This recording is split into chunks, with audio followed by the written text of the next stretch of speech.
Someone make it make sense. Probably a couple.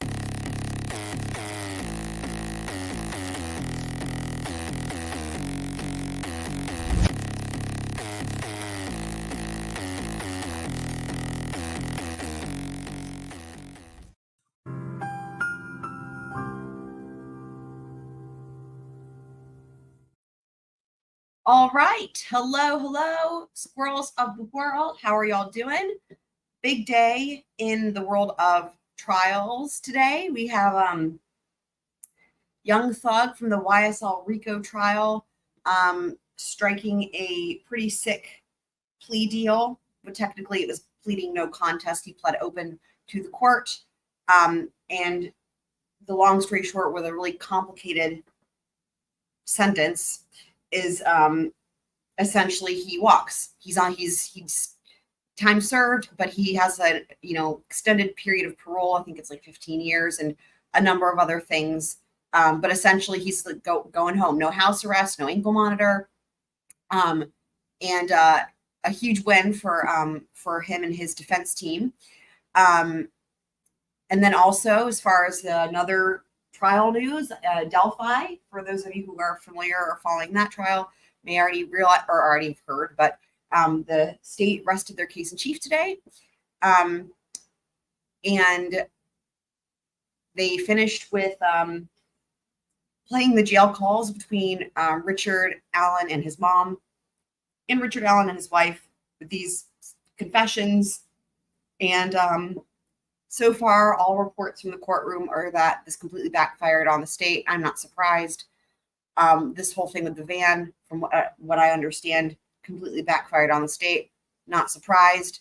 Other reports as well are saying that the prosecutors were seemed to even realize that they were really messing up. And the biggest news, perhaps of all, is that for the first time, Judge Gull properly sustained a defense objection to bringing in some video evidence that was actually not even disclosed to them, but on 403, 404 issues.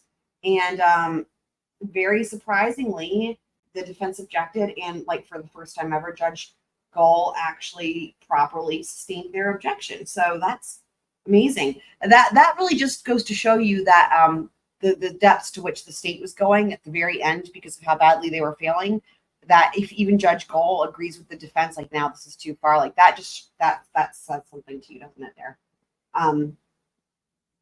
So yeah, so lots of news going on in terms of all that stuff.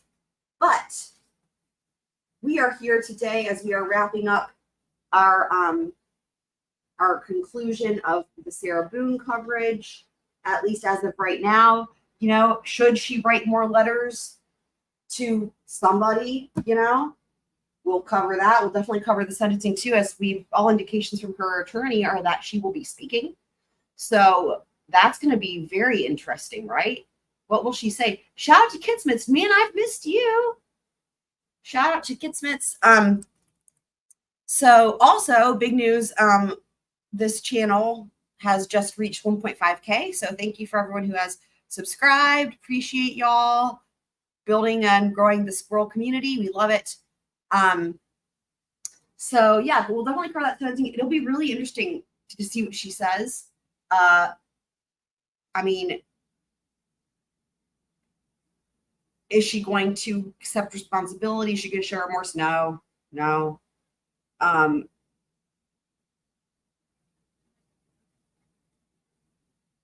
kind of feel like it could be more akin in a way to anyone that saw Alex Murdaugh when he had his sentencing for the financial crimes with the state.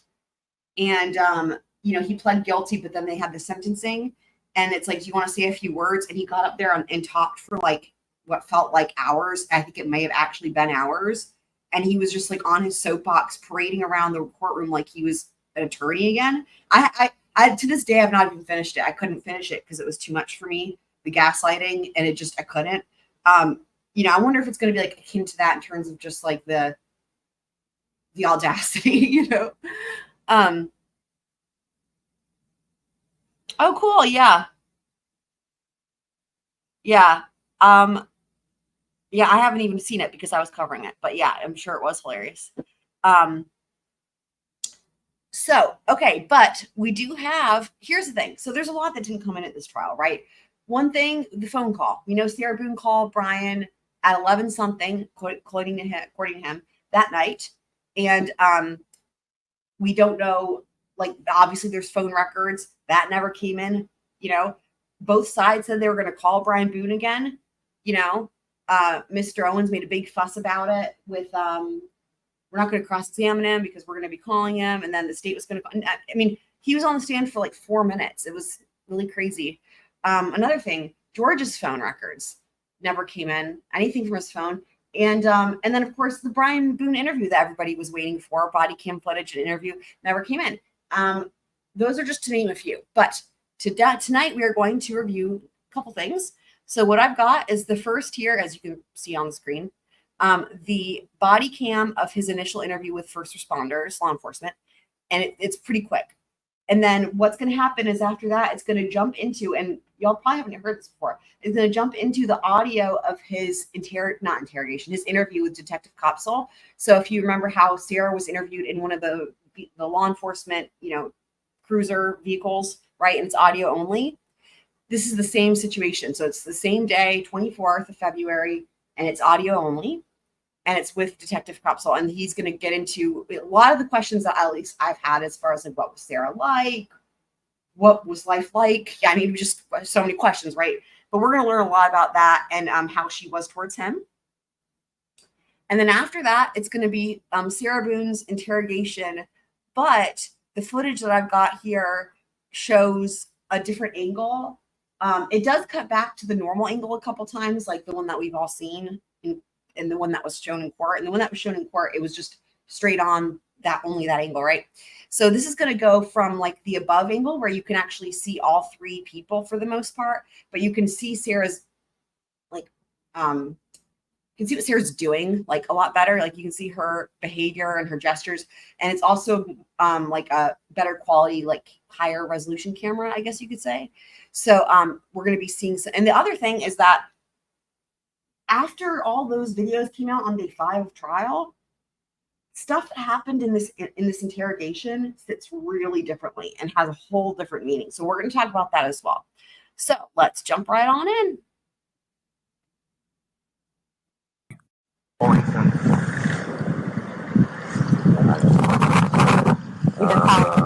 Your ex-wife or current wife? Yes. Okay. No. Ex-wife. We've been divorced about 1.5 years. About 11:30 is when I started calling to find out because this is supposed to be her day. Okay. She's generally not very good about always doing it. They called back and said she was still there, or she came back. So I was calling to find out if she was going to be getting him or not today. Yes. So I started calling like 11:30, called every half hour or so, and then she was back inside the lobby. Finally got a hold of her at 12:49. Which is when she told me what was going on and if I'd come over here, so I came over. She called at 12:45. Yeah, okay. Or 12:49. 12:49. Got over here, told her she needed to call 911, get somebody over here, and then basically she said she needed to go outside, have a drink and a cigarette. I walked back out the house because I didn't really want to Who called? Did you call or did she call? Well, I called. She called me back when I was on my way to make sure I was coming over. But do y'all appreciate his t-shirt? It's a take on the storm, and it's got like a alligator. I wonder if that's like a sports ball thing. I called her. Give me 1 second, okay? I called her initially. Do you have water in your car by any chance? I don't. I thought this was hilarious. Y'all know why she's asking that? She said, "Do you have water in your car by any chance?" I died laughing when I was putting this together. I was like, "Oh my God, I know exactly why." Because Sarah's sitting over there. Do you have any water? Do you have any water? And she's driving everybody crazy. And they're like so desperate. They're asking him if he has water in his car. Amazing. Also, you can see a law enforcement officer in the background there putting up some caution tape. Yeah, it says Nissan something. I can't read that, but maybe we'll be able to see Sunshine something. I bet it's sports ball. basketball vibe. Nothing? Yeah. Okay. No, I don't. Okay, so In case anyone didn't notice, the Dr. Pepper, that's why if you look at the thumbnails, which have changed a little bit over the course of the coverage I've done for Sarah Boone, but the Squangwen, it's always updated for each thing I'm doing, but Squangwen's got a Dr. Pepper instead of a pineapple. So call, you get over here. I called her first. Okay. Trying to find out if she's going to get Lucas. That's what she's going to everything that's going on. I got my stuff together, put the puppy up in his crate. When I was starting to drive over here, well, I just have to say, shout out to the puppy. when she called me to make sure I was coming, and then I got over here right after. You go inside and see, and then I walked inside the front. I didn't see the little front tile area. come on, step this way. I saw legs. I just didn't really want to be in there around it, so I told her. Well, just for the sake of the crime scene, I want to know if I were to find your footprint, it would be because you went this far into the house. So did you actually make entry threshold? I don't think I ever made it to the carpet. I think it was just in that. I've been over here before. Right. Yeah. But no, I don't think I stepped past that tile area. Crazy? Okay. Like, That's a doorknob. one of the many questions that I've had, I mean, you guys saw him testify, and we're seeing him in here now. One of the many questions that I've had, again, a long list, is like, you look at him, you look at Sarah, and you're like, I can't figure out how they ended up together. And then you look at him and you look at George. I mean, they're just very different, like in like a lot of ways. But never mind that, like just him compared to Sarah, right? He just seems like, because he's got such good judgment and he seems so mature and responsible. It's just really interesting. But we're going to get more insight into that when we get to his audio interview here in a sec, because this is, like I said, his body cam interview here is really quick. And I think they quickly get him into that car so they can get him with Detective Koepsell. I don't think I touched anything in the kitchen. I don't know if that really matters. Yeah. Okay, so that's pretty much the gist of what you have. Sit tight for us. We're going to make a few phone calls, and then we'll go from there. Do you know if he has any medical issues or... I don't. Okay, but you've met him before. I've met him before, yes. Okay. Yes. They've got a whole fun history. Oh, really? Oh, you guys have called over here quite For the two of them? Yeah, he's been a whole fun history. Really? Okay, I'm not familiar with him. So, I haven't been here personally. So they have he's currently on parole because of it. So because of domestic violence with her. Yes. Okay. Yes. Last time he got I want to point out, I know, right? A whole fun history, right? I know. So I do want to point out, and we're going to hear this, when Sarah gets on her soapbox in the interrogation, and she's like, he's been arrested so many times, blah, blah, as if he has a whole criminal history. And she's like, he keeps getting arrested, and I bail him out every time. So we, of course, it wouldn't come in more than likely if he had other prior bad acts, right? But, I've seen the interview with his family. Many of you guys have too. From what we can tell, what we know, at the very least, any of the recent arrests were all Sarah. Like she called, and they were all for like DV or like violating the no contact order, right? And this is a thing that gaslighters will do, where it's like they create the problem so then they can fix the problem. So Sarah would, like, for example, when it was just so infuriating when she would bail him out of jail, right? And then he's there. And then she would call and be like, he violated the no contact order. And this is like 2 days after bailing him out of jail or whatever. And then they're like, okay, well, we got to come arrest him, take him to jail. So they take him to jail. And then she bails him out and then rinse and repeat. And it's like, she created the problem by initiating a no contact order in the first place. But then she created the problem by calling the law enforcement doesn't know you violated that order if someone doesn't call. Right? Like, had she bailed him out of jail and he comes and back to the house, and let's say that let's say it's a relationship where then they're great and it's not them. It's not fighting, and nobody calls anybody. Law enforcement doesn't know unless somebody calls. So she calls, then they arrest. So that's a thing of like a tactic of like, you create the problem so then you can solve it and then be like the hero, Yeah. Yep, for sure. Something or other. He had to go to a yes. Sarah was arrested for one of those incidents. Domestic violence class. Okay. I know he was doing it. A parole officer. stuff like that. But I mean, like, every time she had arrested, the next day she was trying to get bailed out of jail. So, there it is, right? Again, right? What it is. Right. Oh, she's getting water from the tap. Passed out on us. Okay, well, listen, please. He's like, yeah, like he'd get arrested for DV, and then the next day she'd be down there bailing him out of jail. He's like, I don't know what it is. I mean, it's so funny. It's exactly what I was saying. I'll make a phone call. I mean, where's your kid need to be picked up? Lakeline Elementary. How soon, though? 3 o'clock. 3 o'clock. I told her leave it out. Let me find it just going for you because I need to go. And we did have a live stream. I'm trying to remember which one it was. I don't remember. It was either the first recap or the second recap, but we did have a live stream where we went a field trip, true to form, right? We did a field trip and we found this exact apartment complex and we found Sarah's apartment.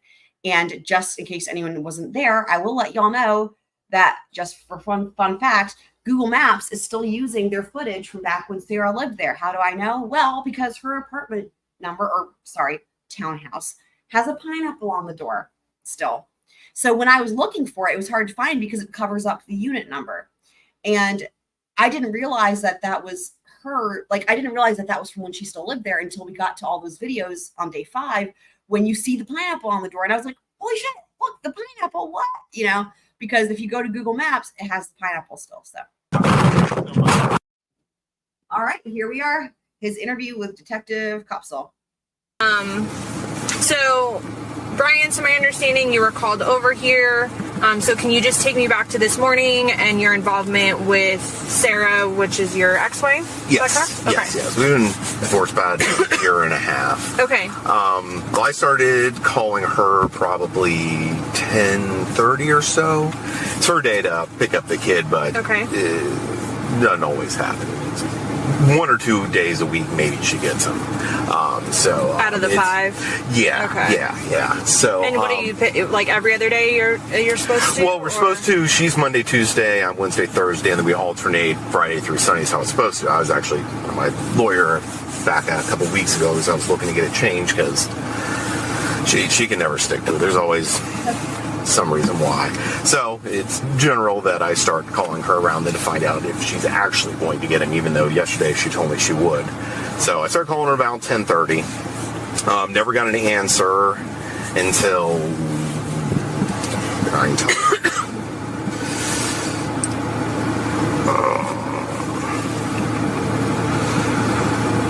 so I finally got a hold of her at 12:49.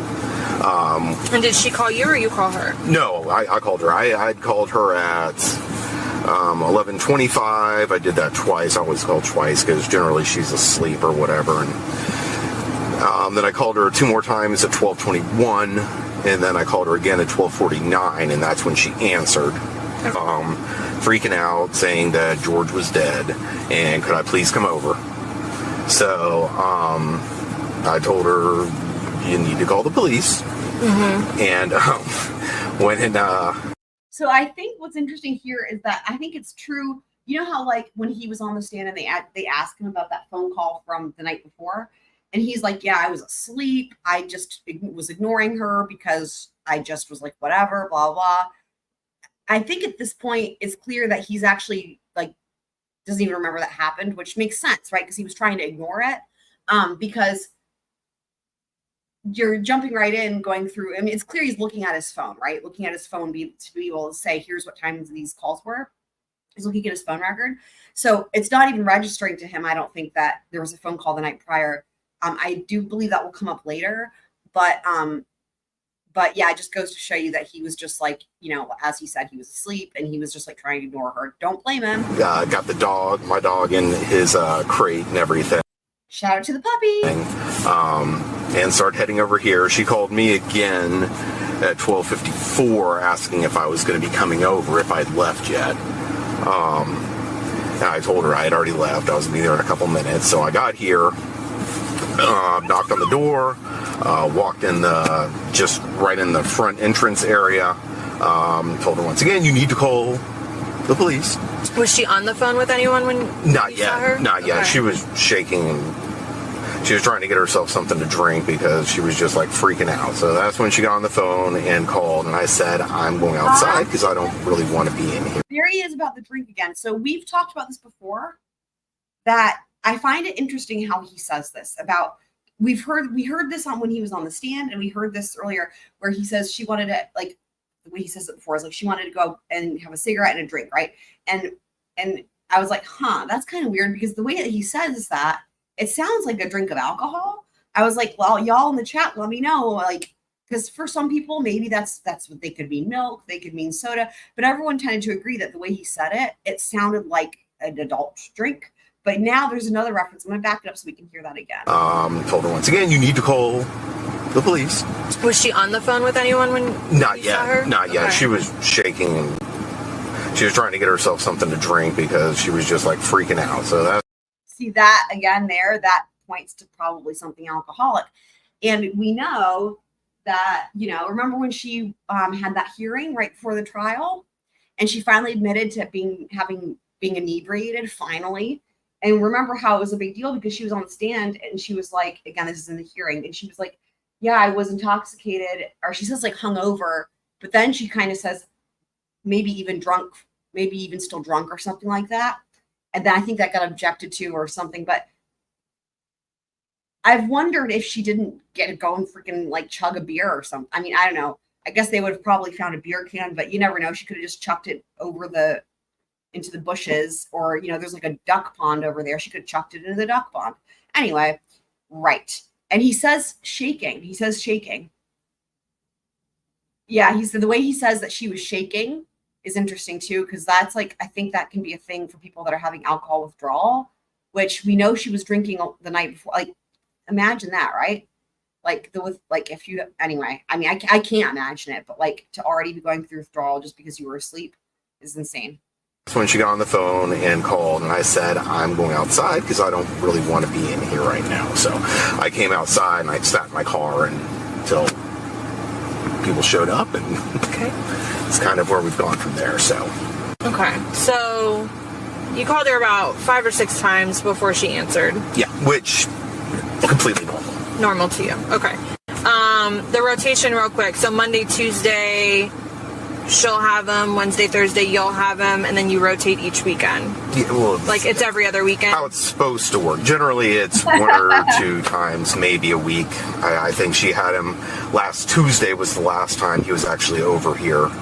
And spent the night? Yes. Okay. It's probably another week before that. What's your son's name?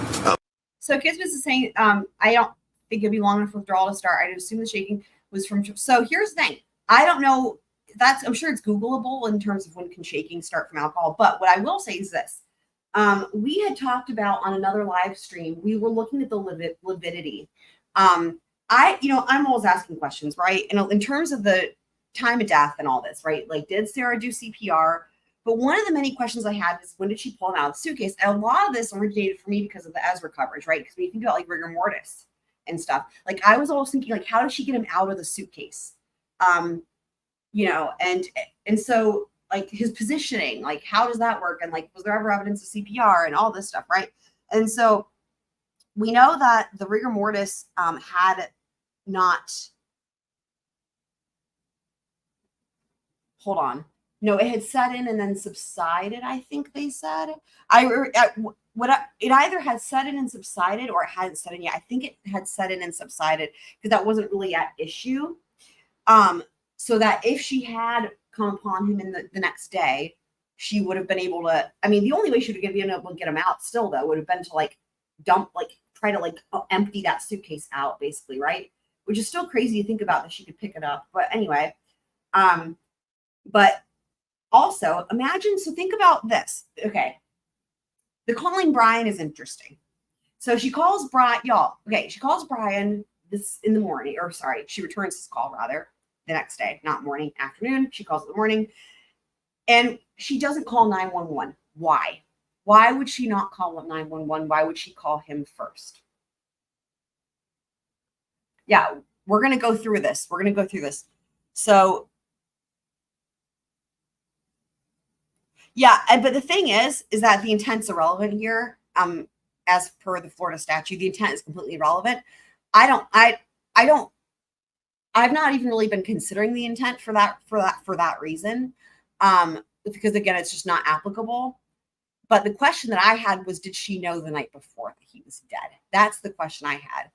So this is why we're going to walk through it. So she called Brian. So why would she call Brian before 911, right? Think about it. Because Brian is her fixer. He's her fixer. He's responsible, Brian. He pays her bills. He does this and that for her. He is literally her fixer. The only reason you would call him first and want him to get there first is because you think you can, to me, in my opinion, is because you think you can talk him into helping you hide a body. So when I thought about this, and this also pertains to the initial question about the positioning, how she get him out of the suitcase and CPR and whatnot, this all is related because my thought is this, that she figured she would have a better chance of convincing Brian to help her hide a body if she made it look like she had tried to save his life, aka get him out of the suitcase and tell him you've been doing CPR. So that if Brian comes over and he's not in the suitcase, but he's lying on the ground, and you can be like, I've been doing CPR. I don't know what happened. Obviously, it's crazy thinking, right? But it's the only reason why you would wait for him to get there. And then only after he's like, nope, then you call 911. So the fact that she calls him the night before. Now, we know that what's happened prior, other times, is that she would flee to his house, right? She would flee. What doesn't she do that night? She doesn't flee. Instead, she calls him. And that's why I'm like, fucking hell, I wish he had listened to what she'd said on the other end of that phone. He was half asleep. He doesn't remember, goddamn it. And that's also why I've made such a fuss about what time was that phone call, because I want to know what time that phone call was. Because I have to wonder if it was after that second suitcase video, and if she realized at some point that he was dead or dying, and she called him for his help, but he didn't, he was half asleep,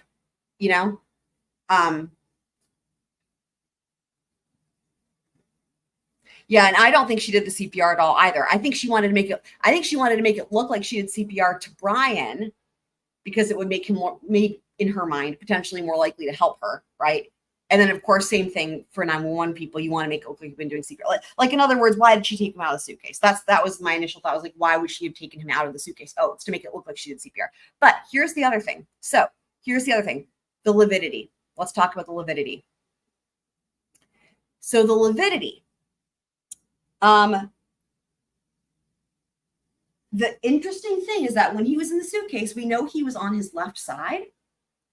But remember, the vast majority of the lividity, which is not contusions from being hit, we're talking about blood pooling, right, was on his back, which means there was more lividity on his back than on his left side, even though he was supposed to have been on his left side for like 12 hours, 11 hours-ish, right?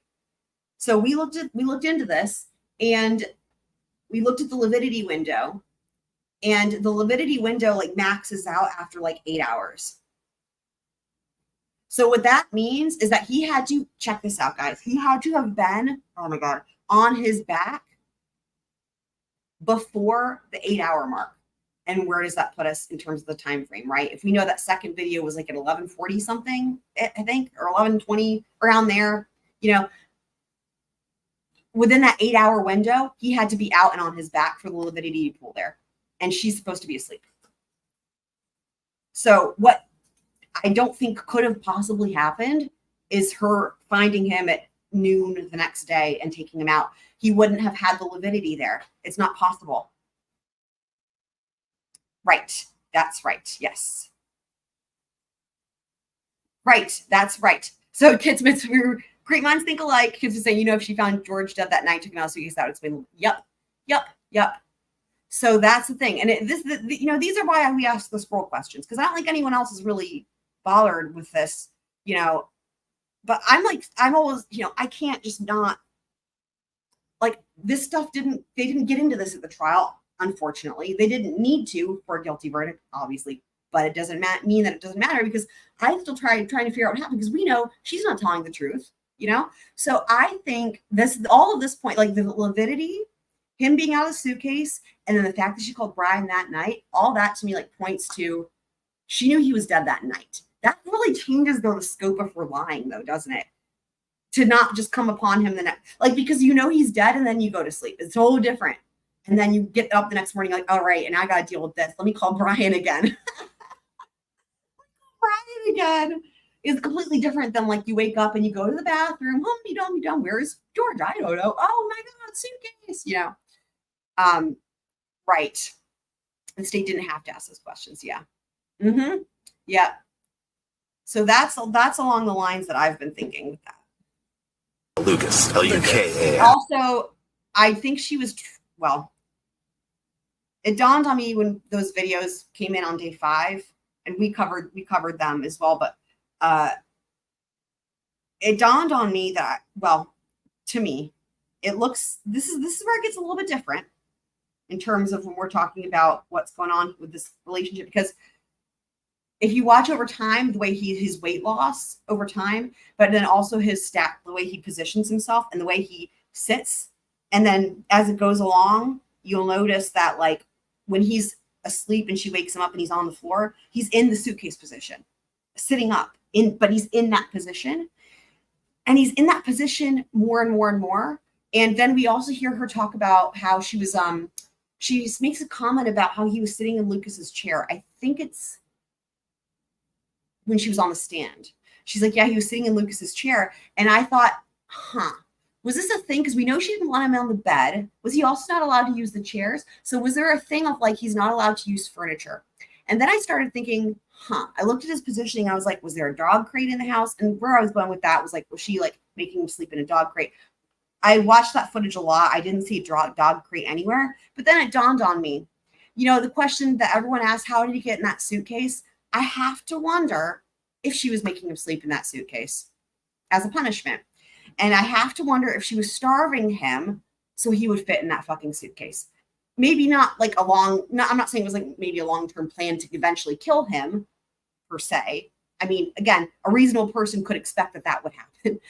But that it was a punishment because the dynamic in those videos is creepy as fuck. And it wouldn't surprise me. But like thinking about, again, how did he fit so easily? It's not just a size thing. It's like, it's not easy to get your joints to fold up like that. Like, it's like a contortionist. I've said it before. Like, it's not normal. So, oh yeah.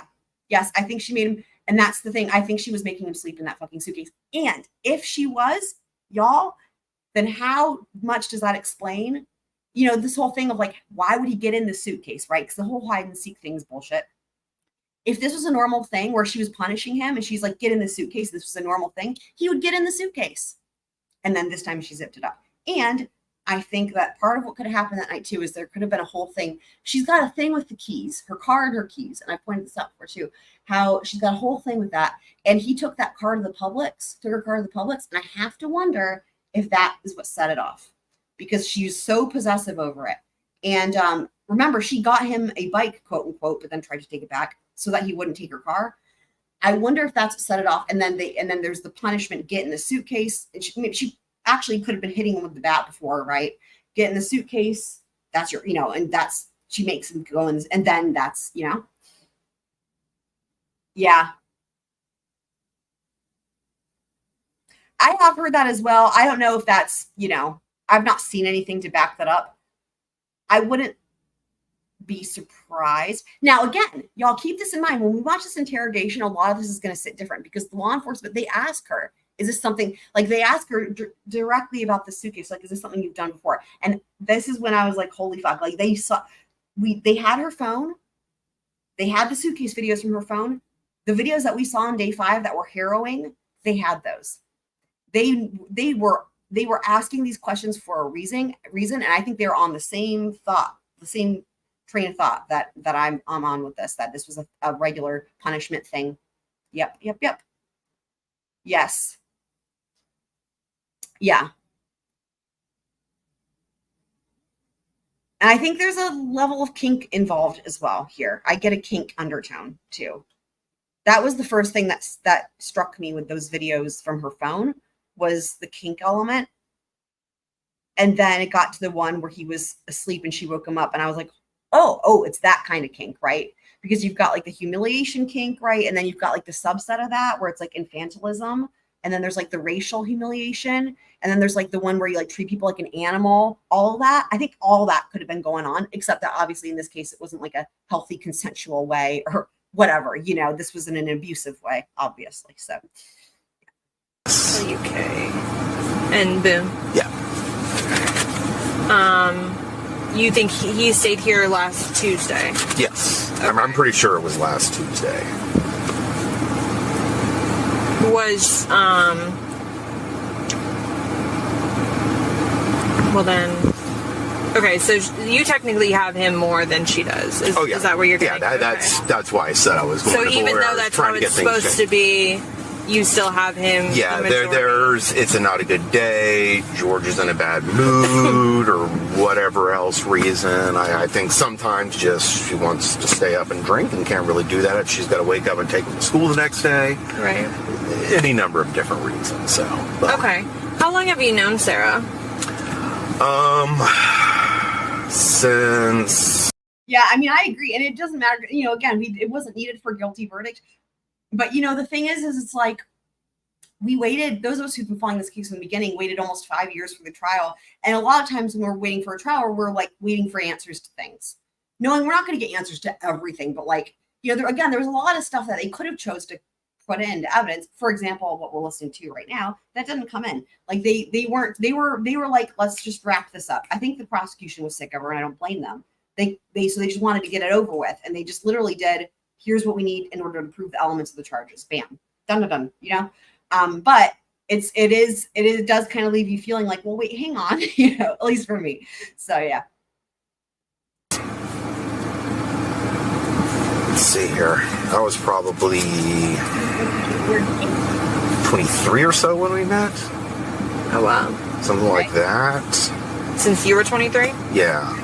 Yeah, so probably, 20 years. We dated for quite a while. He's known her for 20 years. I can't even wrap my head around how horrible that must be. Wow. And then got married, whatever it was, 12, 13 years ago, something like that. Well, I guess 12, 13 years ago before the divorce. So I guess like 14, 15 ago, something like that, maybe. Okay.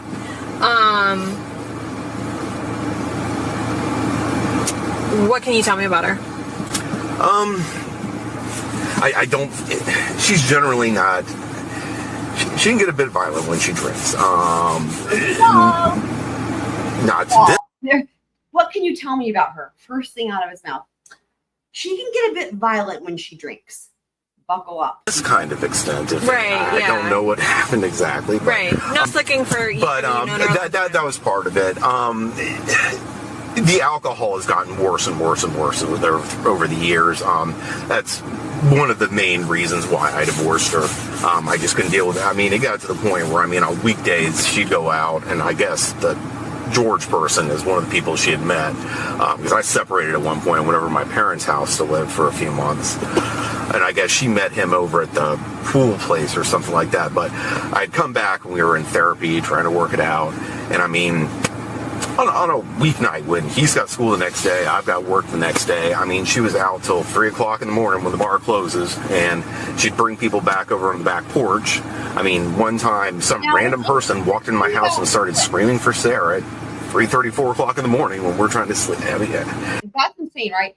But also, there's also the thing about, the conjecture about the pineapple on the door. Now, I have to say, pineapple is a symbol of, in Hawaii, it's the symbol for welcome, right? Like in Hawaii, pineapples are everywhere. And I love pineapples. I collect pineapple things, not to the extent as much with like squirrel things, but still. But it's also can be a symbol for other things like swingers.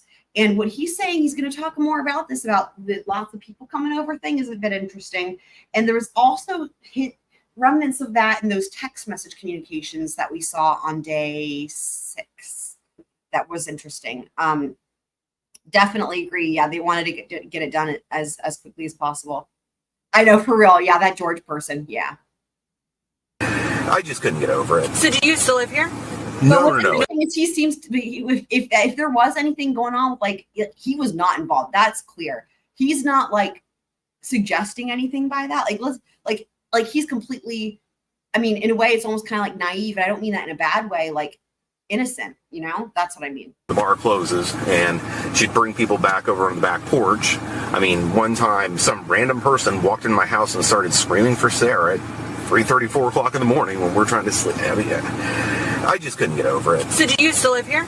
No. I bought her out of our house. Okay. I was gonna just sell it and move because I kind of want to go back to College Park, which is where I'm from. How sad is it that he says, I just couldn't get over it? Like, that's like really sad to me. Like, as if it's his fault that he couldn't get over her behavior and not her fault for acting that way. You can just tell how well she gaslit him. But right. I thought it would be maybe easier for Lucas if I just bought her out and kept that house so he had a little bit of continuancy, kind of.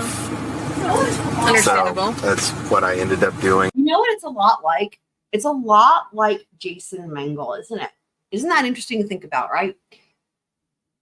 Brian the fixer, right? Just like Jason the fixer.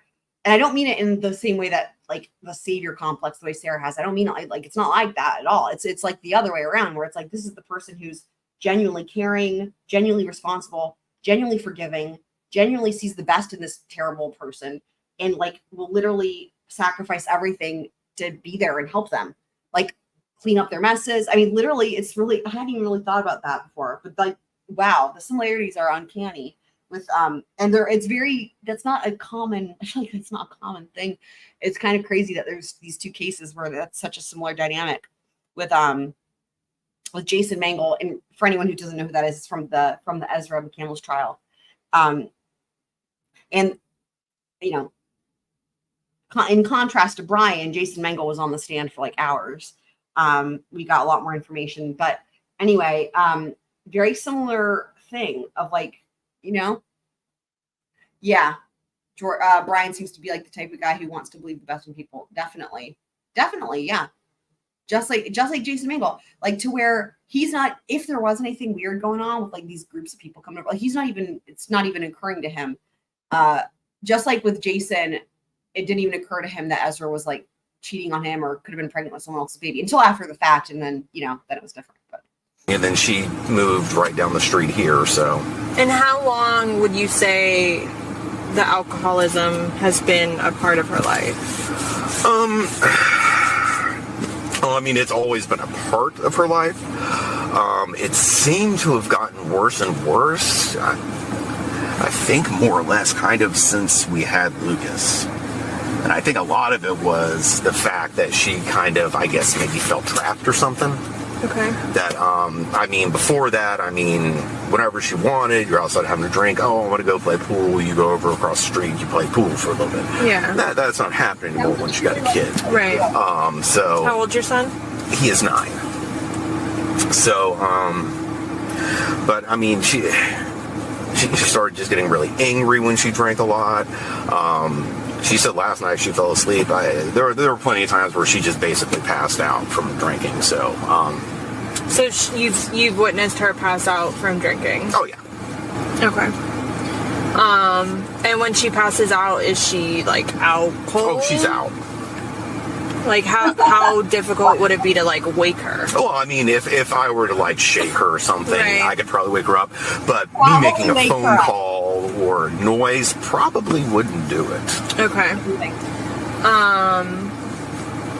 And would she be like in the middle of doing something and just like out cold, or would she go to bed? Yeah, and it would just be out cold? Yeah, she wouldn't like fall over or anything. It'd be more of a lay down and then she just out. Right.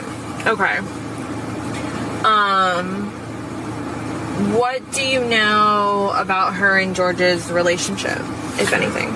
It was. I mean, I think she had him arrested like 5 or 6 times for domestic violence. I mean, he's stuck a steak knife in the back of her leg one time. Okay. He's been arrested. So has he always been the one that gets arrested, or has she ever been arrested? She was also one of the times. Okay. One of the times, both of them were arrested. But all the others have been him. But very next. About the steak knife thing is iffy because, you know, as we pointed out, where the wound was on her leg. I know he's described as the back of her leg. I don't fault him for that. It's not he's supposed to be an expert, you know, because it's actually the front of her leg. And what's interesting about it is that in her story, right, they're having a steak dinner in the bed, and then he says he wants to fuck her on the steak and potatoes or whatever, which is the whole, and side note, her reaction to that isn't, when she testifies about it, her reaction to that isn't, George, what the fuck are you talking about? What's wrong with you? Her reaction to that is, I was offended. I was just trying to get him to eat his dinner. It's like, wait, you didn't think that was fucking weird? Okay, so there's that. That's the side note. But her story is that she then is like trying to crawl away, right? So she's crawling on the bed. Picture crawling on the bed, okay, right? And then someone stabs you in the leg as you're trying to get away. That's how she describes it. She says, he stabs me in my leg as I'm trying to get away. She doesn't say back. She doesn't say front. But she says she's crawling to get away. And then she shows the injury, the wound, and it's on the front on her shin. So that doesn't make any sense, does it? She's in there trying to get it bailed out. So I don't know. Basically, they get drunk, they get in a fight, she gets upset, she calls the cops. I mean, granted, I saw lots of black eyes, bruises. On her? Oh, yeah. Mm-hmm. Yeah. So, I mean, there definitely was. And the thing about the black eye thing is sus, especially when you think about the kink stuff, right? No kink shaming, but just saying here, there was a thing, and you can tell that under that video where the first one where it's in the bedroom and they're filming each other. And I keep asking myself the question I asked it live was to you guys. I was like, what is he filming her doing? She's filming him, filming her. What is she doing? Like, what is he filming of her? What is she doing? Because we can't see her. And the interesting thing about the quote unquote black eye is like, we pointed it out with the text messages, and I don't know that it got read. I don't think it got read. It was scrolled past. But I paused it and I read it. I pointed it out, and there's a timestamp because there's a part in those text messages that refers to black spray paint or spray, a can of black spray paint. And then it's like black eye. And then it says something about like, and then the other eye. So there's like 3 text messages referencing this. And I was like, wait. Because we had pointed out that the way that the black eye, quote unquote, was, it didn't really make sense because her eyeball was fine. The eyeball was completely fine. And the way that the black was, it didn't look like a real bruise.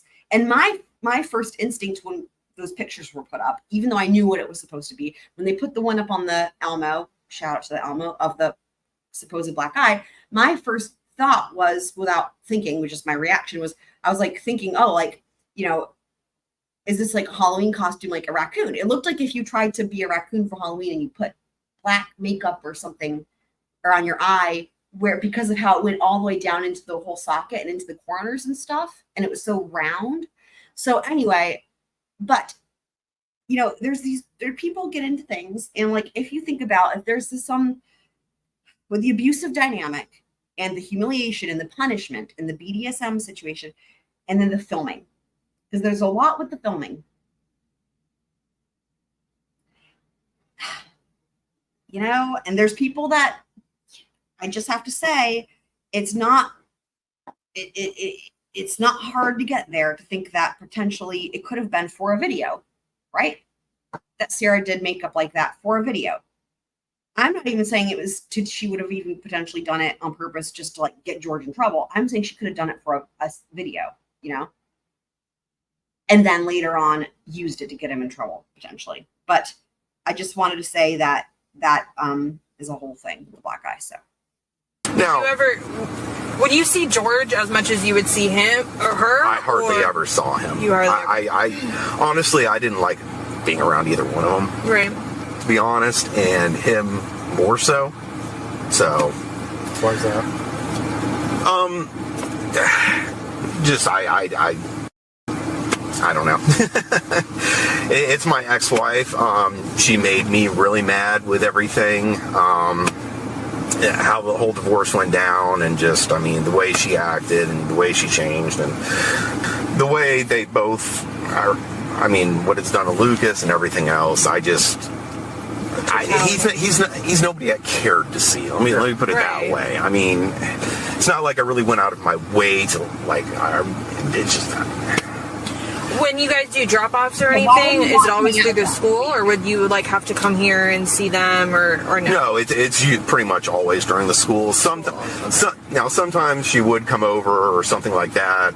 Sometimes he would be driving, but I mean, he would just stay in the car. She would come in, so I mean, I really wouldn't see him. So it's not like you have like conversations with George. Okay.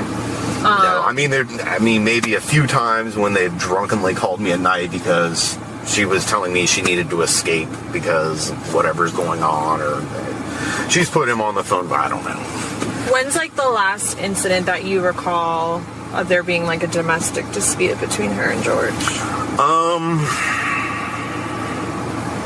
I mean, she told me like a week ago she had to escape from the house and wanted me to come pick her up. I told her I wasn't going to because I'm just tired of it happening. I mean, it was midnight. I mean, child's trying to sleep, and just honestly, I don't always believe her when she said these things were going on. And she called you? Yeah. Okay. Yeah. Oh shit! Because he's like, you know what he's thinking? This is my speculation. He's like, she just wanted attention. She just wanted to have something to back up her story that she was getting abused, right? It's like that there was a witness to it because the fact that she called it, you know. But wow, let's hear that again. He's like, I didn't really believe it. Wow. Join the club. Had to escape from the house and wanted me to come pick her up. I told her I wasn't going to because I'm just tired of it happening. I mean, it was midnight. I mean, child's trying to sleep, and just honestly, I don't always believe her when she said these things were going on. And she called you? Yeah. Okay. Yeah, and I mean, apparently she went back inside and slept well. Was in a fine mood the next day. I guess didn't really remember calling me, so I don't know if it was just she wanted to come over to, I don't know. She keeps on trying to come over to like hang out or something like that, or you know why it is? To make George jealous. Even though she wasn't interested in Brian anymore, she would do this. Wow. That's another level, though, isn't it? Wow. She'll come over to spend time with Lucas rather than actually just having him over here like she's supposed to, but she wants to come over there and play with him. And so, I'm not sure how real that was. Last time I know there was an actual physical confrontation.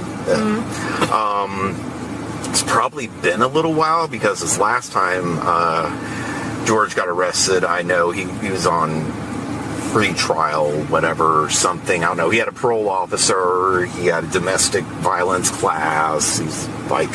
So that's the last time, basically the last time he was arrested was the last physical altercation that you recall? I think so. Okay. I don't know for sure, but I think so. And you have any idea what year or month that may have been?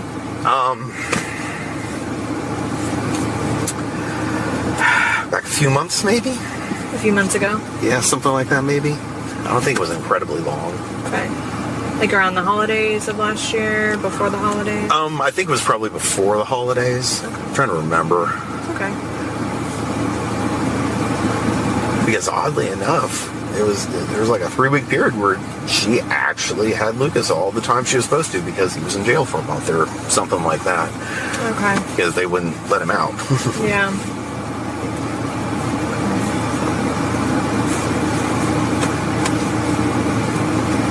And you said when she drinks that she can get physically aggressive?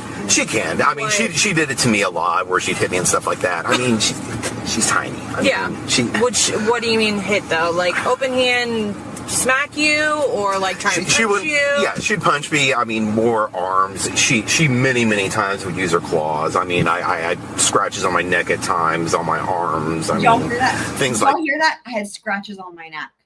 Remember the very first police body cam that we saw on day 5 when law enforcement comes, the first thing they make contact with George, the law enforcement officer asks him, do you want to tell me about the scratches on your neck? But listen to how he just describes this, like totally minimizes it, like as if he was just, he was so used to it. That where she'd dig with her claws. Okay. I never got that drunk and I had restraint. I never touched her back. I think George didn't have that restraint, and at times he would hurt her back. So I mean, for all I know, all the times he got arrested, she started it. There it is. Damn.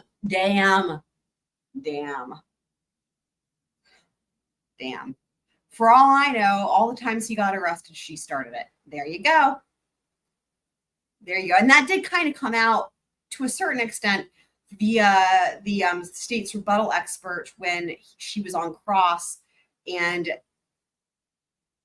Mr. Owens was trying to get her to say it was always George's fault. And, you know, she didn't know because she didn't interview, or she only interviewed Sarah briefly. Of course, she never met George, but she referenced the police report via Brian's statement. So she referenced this statement, but to hear him say it, let's hear that one more time. That's a lot more impactful than hearing it via Dr. Werner or whatever. And at times he would hurt her back. So I mean, for all I know, all the times he got arrested, she started it. I wasn't there, so. But I know she could get violent at times. Okay. But I mean, like, that's a bold statement, right? That's a bold statement because he's holding back. Like, he's not even really talking shit about her. You know, he's really not. Like, he's telling them what goes on, but he's not actually being judgmental towards her at all. He's not saying she's a bad mom. He's not saying she's a bad person. He's not judging her. So it's interesting because it's like the fact that he says that, it just, wow. I don't know.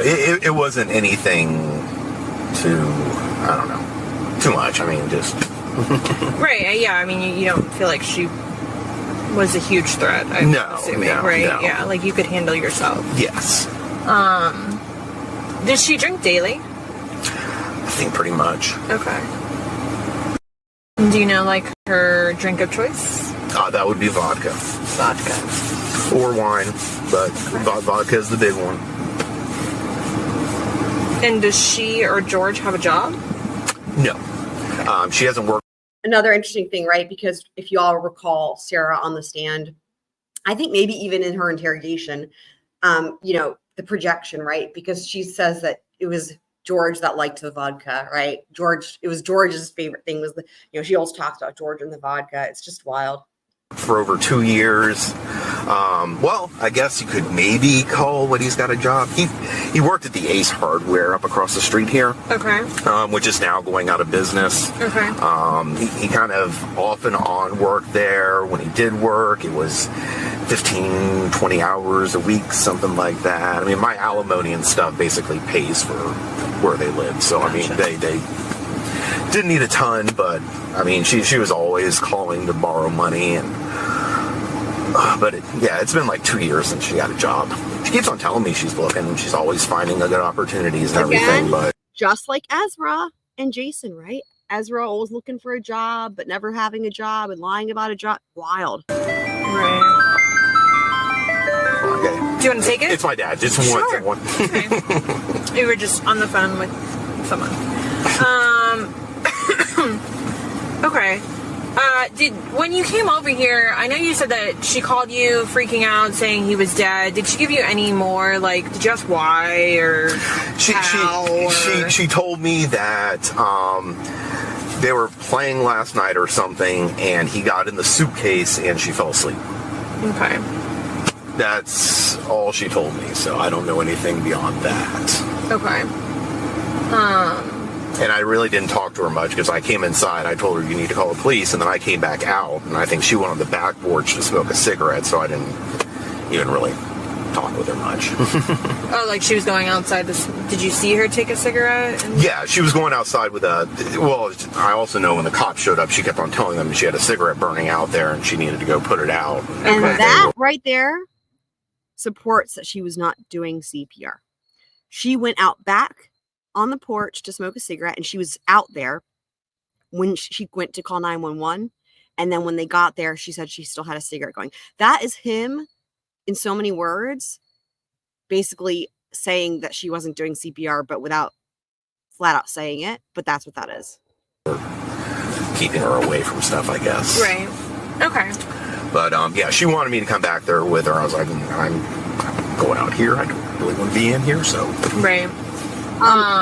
Kit Smith said she missed that. Let me rewind. I'll play that again because that is a really important little moment there, or little, whatever part of this interview. Oops, hold on. They were playing last night or something, and he got in the suitcase and she fell asleep. Okay. That's all she told me, so I don't know anything beyond that. Okay. And I really didn't talk to her much because I came inside, I told her you need to call the police, and then I came back out, and I think she went on the back porch to smoke a cigarette, so I didn't even really talk with her much. Oh, like she was going outside. Did you see her take a cigarette? Yeah, she was going outside with well, I also know when the cops showed up, she kept on telling them she had a cigarette burning out there and she needed to go put it out. Okay. But they were keeping her away from stuff, I guess. There it is. So no CPR, affirmative, right? But since the body was already out of the suitcase, when they showed up, she ran over there to the body so she could look like she'd been doing CPR, would be my guess. Right. Okay. But yeah, she wanted me to come back there with her. I was like, I'm going out here. I don't really want to be in here, so. Right. And that's when she went to call 911. Well, she called 911 while I was in there. I was standing right in the foyer area. And I mean, it was apparently a pretty quick conversation, and that's when she started to go that way, and I just told her I'm going out front, so. Okay.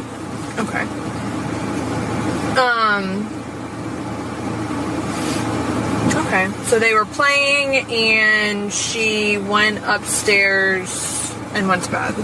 I don't know where she went. She just told me she went to sleep. Or she went to sleep. Okay, you don't know where. I don't know where. You didn't ask more questions. I didn't ask more questions. I leave that to you guys. Yeah. No problem. Oh, my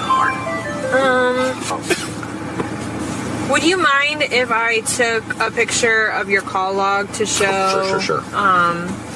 that you've all the Do you just want to see hers, or like zoomed in on hers so you can see all of those? Yeah, that's perfect. Okay.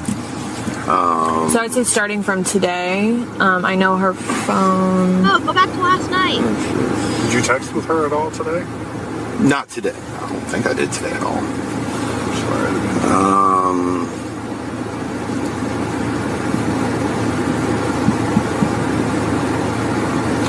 That was last night. She was drunkenly texting me. Last night? Oh, Yeah. What time? Drunkenly texting him. That was 11 o'clock at night. Last night was Sunday. What does it say? Oh, that's Saturday. Never mind. Saturday. That was Saturday night when I was watching the baseball game. Okay. Yesterday, which is that, she said her account was in the negative, so I transferred her a little bit of money to get her out of the negative. She sent you. Oh, that was the morning. Okay, so she thanked you at 11:56 that morning. That's the morning of the 23rd. She texted him, thanking him for giving her money. Yeah. Right. Sunday. Okay. What's the last thank you? What time? Okay, so just a few Yeah, and times. then that one at 12:01. Okay, so afternoon, Sunday afternoon. Yeah. Okay. And then the calls. Do you need like? Yeah, I'm gonna. Okay. Yep, I'll start from the top where it has her information. She's taking pictures of the call. Go ahead. You could scroll down, and that's Okay. fine. Perfect. Okay. Thank you very much.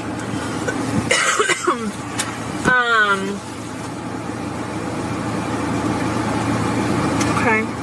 Has Lucas ever told you anything about her, like, witnessing anything So it sucks. They're not mentioning yet the call that night. between her and George? He's heard arguments and things like that. Okay. He's not a big fan of staying over here, honestly. Okay. Just because they get in arguments and stuff like that. I don't think they've ever had a physical fight in front of him. Okay. But I know there's been arguments he's told me about. Okay.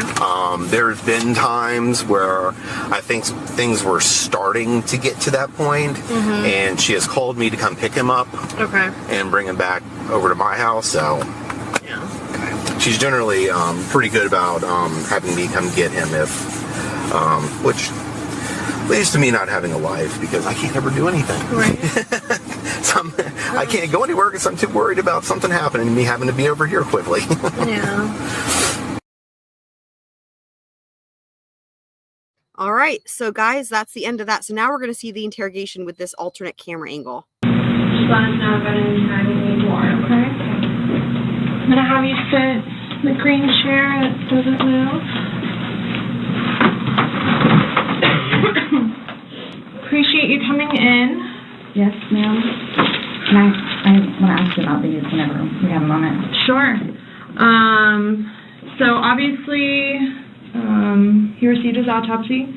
So I'm going to read you your rights again because we have to talk about that. And since I'm talking about the incident, we just have to do it, just like we did yesterday. Protocol? Just like we did yesterday. Remember I read you the rights? Your rights? Yeah. So it's the exact same thing, but since I'm asking you follow-up questions, I need to read them to you, okay? Sure. All right. So you have the right to remain silent. Anything you say may be used against you in court. You have the right to talk to a lawyer before and during questioning without charge. If you cannot afford a lawyer and want one can be provided for you before questioning without charge. Has anyone threatened you or promised you anything to get you to talk to me? No. And do you understand what I just read you? Yes. Perfect. Okay. So this morning we went to his autopsy, and we were informed of some injuries that he has by the doctor. So I want, so he's got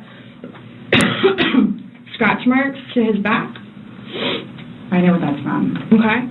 And it's called a contusion. Do you know what a contusion is? So like basically you're getting hit and then you get a mark from it. You'll get bruising. Like someone hit you or something like that. It's called a contusion. So he had some injuries to his left shoulder.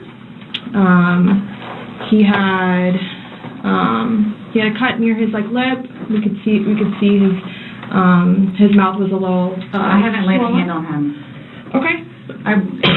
Also too, he fell off my son's bike. Okay. So I don't know, and he's notorious for running into the wall or the hall. I mean, so why? Running into the wall. What about the scratches? Because there's also sex. Yes. Okay. Because there's also like a scratch on the back of his neck, kind of going, but it's going straight across. I have no idea what that's from. And they're all recent. They occurred recently. It wasn't something that occurred post or that occurred a week ago or 2 days ago, 3 days ago. They definitely occurred, the night leading up to when he was. In all honesty, we have not gotten into it. Okay. That's why, the only thing I thought you guys were going to ask me about, which I was going to be honest with you anyway, are the scratch marks on his back. Mm-hmm. Everything else, I have no idea what it is. No idea what it is. Nonetheless, I've had my son over at the house too, so. Well, your son was there when? When was he last there? Oh gosh. My understanding he was there last Tuesday. I don't know if it was Tuesday. She's trying to blame Lucas. She's like, well, I've had my son over here, as if Lucas could have caused those injuries. What? I know. Kitsman says he's notorious for running into the wall. Ma'am, do you happen to use wall and my fist synonymously, right? I know. Tuesday, but yes, he was there last week. So, well, we're talking about Sunday. Yeah. We're just talking about what occurred Sunday. Because, like I said, the injuries they occurred within that time period. So you're talking about day before yesterday. Sunday leading into Monday.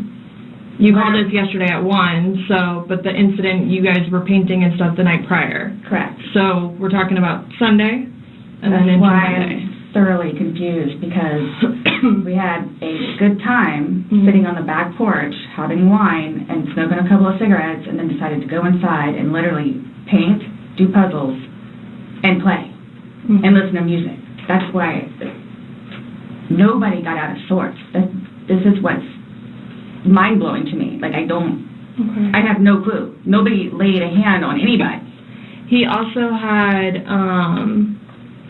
on the left side of his forehead, he had basically bruising, and on his head and his skull. I have no idea. As if something hit him. I considered have not touched him. Trauma.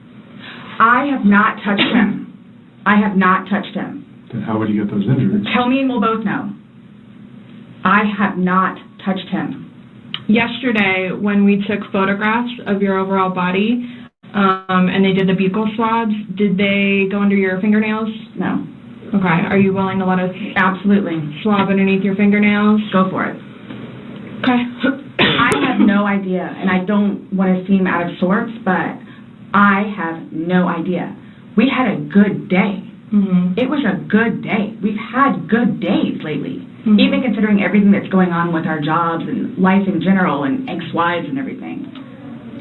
Yeah, I mean, the funny thing is, like, I'm totally see what you're saying here, Kitsmits, and, you know, the way that she uses it, it's either, like, very, again, like, infantile, right? Childlike, or so it's, like, it's either that, it's, like, either, like, childlike, or it's, like, super X-rated stuff, right? Potentially both at the same time. Been good. Like, I don't even know where this is coming from. Yeah, I don't even the know. last physical was probably, you said, I think, what, a month ago? Where you got the injury, right? You said that was a month ago? A few weeks, give or take, yeah. A few weeks. That was the last, like, physical altercation between the two of you? Yeah, you said a month ago he hit you with a curtain rod. Yeah, with a curtain rod. That's why I can't believe you guys didn't take that either. Huh. Like, we've been good. I don't know if, like, it's since the last time he got out of jail. Like, we've been good, and he's been having his classes and seeing his probation officer, who's amazing. So... What do you mean by good? What's your definition of good? The probation officer? No, you said you guys have been good. What's your definition? I've been good. I don't think you all understand. He comes at me all the time. He comes at me. So it's either I flee... But, like, that doesn't make any sense because she just said that they've not had any incidents at all. And now, anyway, she just contradicts herself. Or try to go upstairs and go to sleep. That's usually what it is. And I don't know if you talk to Brian about any of that, but most of the time when I flee, I go over there. So. Right, but you're saying that you guys have been good, and when I asked you yesterday, there has the last incident that you could remember was the curtain rod incident, which you said was a month ago, so. Give or take. Right. So what do you mean by he comes after you? Like, right? He gets belligerently drunk. Mm-hmm. Like, I don't know if you all have looked through my phone yet and seen any of the pictures and the videos that I have taken. Mm-hmm. And at one point, I started documenting everything. Okay. So you all will see in my pictures, bloody fingers, split foreheads, he split my nose. I've got this. Right. I don't know if Brian told you about it, where I had to have almost I had one really bad surgery, but then it got really, really, really, really bad where I had to go like 4 or 5 more times afterwards for them to tend to it. From him poking me in the back of the leg. Right. So it's... Then why are you still with him? Not the back of the leg. Everybody asks me that. When I tell you guys this, I really love him. Like I do. And I feel like I can help him. Like I feel like I could help him, which I did, because he came a really long way from where he was in Philadelphia to moving back to here and to dealing with everything else that he's been dealing with. Mm-hmm. I've really helped him. I bailed him out of jail, 3 times. I've gone to every single hearing. Again, she bailed him out of jail from things that she caused him being in jail in the first place. That's that whole thing, like I was mentioning before. Every single arraignment, everything that I did for him. Gone to see all his public defenders, go to the state. I've gone to the state. Go to the state? What the fuck does that even mean? I did everything for him because I'm trying to go to the state of Florida. You live in the state of Florida. To help him because I had hope in him. And he was trying. He was really trying. Kitsmits in West Philadelphia, born and raised. Love it. Well done. And then he starts to think about things, and I think he gets overwhelmed. And then it's like, the next thing I know, he's drinking. So it's like, oh man, I know where this is going to go. So I'm going to go upstairs and read a book, or I'm going to go for a bike ride, or I'm going to do something else. Where I don't want to drink. I don't want to drink. The occasional wine, whatever, or if it's a weekend. Incredible. That's when you have a good time. You don't have to wake up the next day. I have to wake up the next day and do things. I have to tend to Lucas. I have to take him to school. I love hearing this right after what we heard from Brian, where it's like, dude, she flaked out with Lucas like all the time. It sounds like Lucas was rarely over there. He didn't want to be over there. It's just, first it was blaming Lucas for George's injuries, or trying to, and now it's like she has Lucas all the time, and so that proves that she can't be drinking. I have all this stuff to do. He doesn't know how to, I guess, maintain himself, where I can do 50 things at once and still know the 50 things more prior than I can do 50 things at once, like art, puzzles, listening to music. Need to get done. He can't process like that. He didn't process like that. So he would literally, not literally, but have smoke coming out of his ears. So the next thing you know, he doesn't want to I'm so glad she clarified that when she said literally, she meant not literally. deal with it. I'm going to go get something to drink. So the majority of the time, I would hang out outside or do something else because I don't want to drink. And every time, his job broke his heart. And it made me sad because he had so much pride in his job. Now that is, if there's only one true thing she says, that's it. And y'all, I've pointed out how heartbreaking it is that he loved that job. And so when they played those videos on day 5, I pointed out how in one of the last body cam videos, when they come upstairs, and that's the one where the law enforcement officers, I think, are really trying to give him the space because they can see, I think they're seeing that he's maybe the real victim, and they're kind of like giving him the space, and they see it. They see what's going on, and they treat him really kindly, and they, he's not wearing a shirt or shoes. He's just wearing like shorts or something. And they're like asking him like what he wants to wear. And they go to his closet to pick out the outfit that he wants specifically. And they take their time, and he's like telling them what shirt he wants. And he specifically wanted the Ace Hardware shirt. It just breaks my heart. And I also noticed and pointed it out when it was closing arguments and his family was in court. His brother was wearing the Ace Hardware shirt. Store that he took care of so much totally went downhill. Mm-hmm. And that broke his heart because he had put so much work and effort into fixing it up, and his manager was awful and basically gave up on all of the employees. So I think that had a huge bearing on why he would drink so much. His ex-wife is bonkers. Mm-hmm. She was all over him all the time. Send me money, send me money, send me money. How can I send you money when I don't have a job? And he's still trying to take care of me and Lucas by paying a bill here or there, getting some groceries. So he always had something on his mind, which is why, again, I got the puzzles and the paint to try to get him off of it so we don't have a drink. The way she says that, let's watch that. Which is why I got the puzzles and the paint. Dude, that's one of my favorite moments. Let's watch that part again here. And she gets all like fake crying voice. By paying a bill here or there, getting some groceries. So he always had something on his mind, which is why, again, I got the puzzles and the paint to try to get him off of it so we don't have a drink, or he doesn't have a drink. So when you all see my phone, you can see all of the... She says so that we don't have a drink, and then she's like, then she tries to correct herself so that he doesn't have a drink. Isn't that interesting? Yeah, I know, right? His ex-wife is bonkers. Is he right? Pot meat kettle for sure.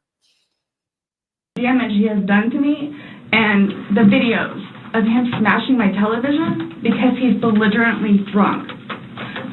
Where most of the time I just don't want to be there, and I try to help him. I try to calm him down. Eventually, he just passes out. Well, yesterday it made it sound like you guys were just drinking like a glass or two. Like, yeah, you obviously had the bottle, but you told me on recording like that you were not drunk. He was not drunk. You guys were having a good time. I can't get drunk. Number one, I do not want to get drunk. I can't get drunk. Being non-compos mentis. Having my wits about myself. I don't like feeling out of control. Mm-hmm. So, no, I think that's true, but that's not. Yes, I would agree. She doesn't like feeling out of control, but she's trying to use that in ways that are not true. I'm just saying you're making it sound like he's a raging alcoholic today, and yesterday I was kind of asking you those questions, and you're like a little defensive. Like, no, we're not alcoholics. I'm not. We are not. But you guys were both sober on Sunday, to your knowledge, because when I said you went and passed out, you were like, no, I didn't pass out, I just fell asleep. So now it's kind of like, What is it? Were you guys drinking and it got out of hand and it got physical? No. Or is it... Sunday was one of the better days that we have had in quite some time. He's dancing with my dog. You can see that too on the pictures, him loving the dog. He loves... So, wait, hold on. The dog. So this is interesting because then when she takes a stand, she tries to talk about how he also would abuse the dogs or whatever, but, you know, she says he loves the dogs. Also, for anyone who hasn't seen it yet, let me do this.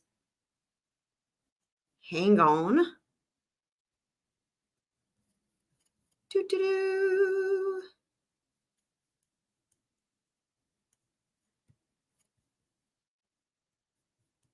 Hang on. Hang on. Here we go. Let me zoom in case anyone hasn't seen this. I made this because I had to. There you go.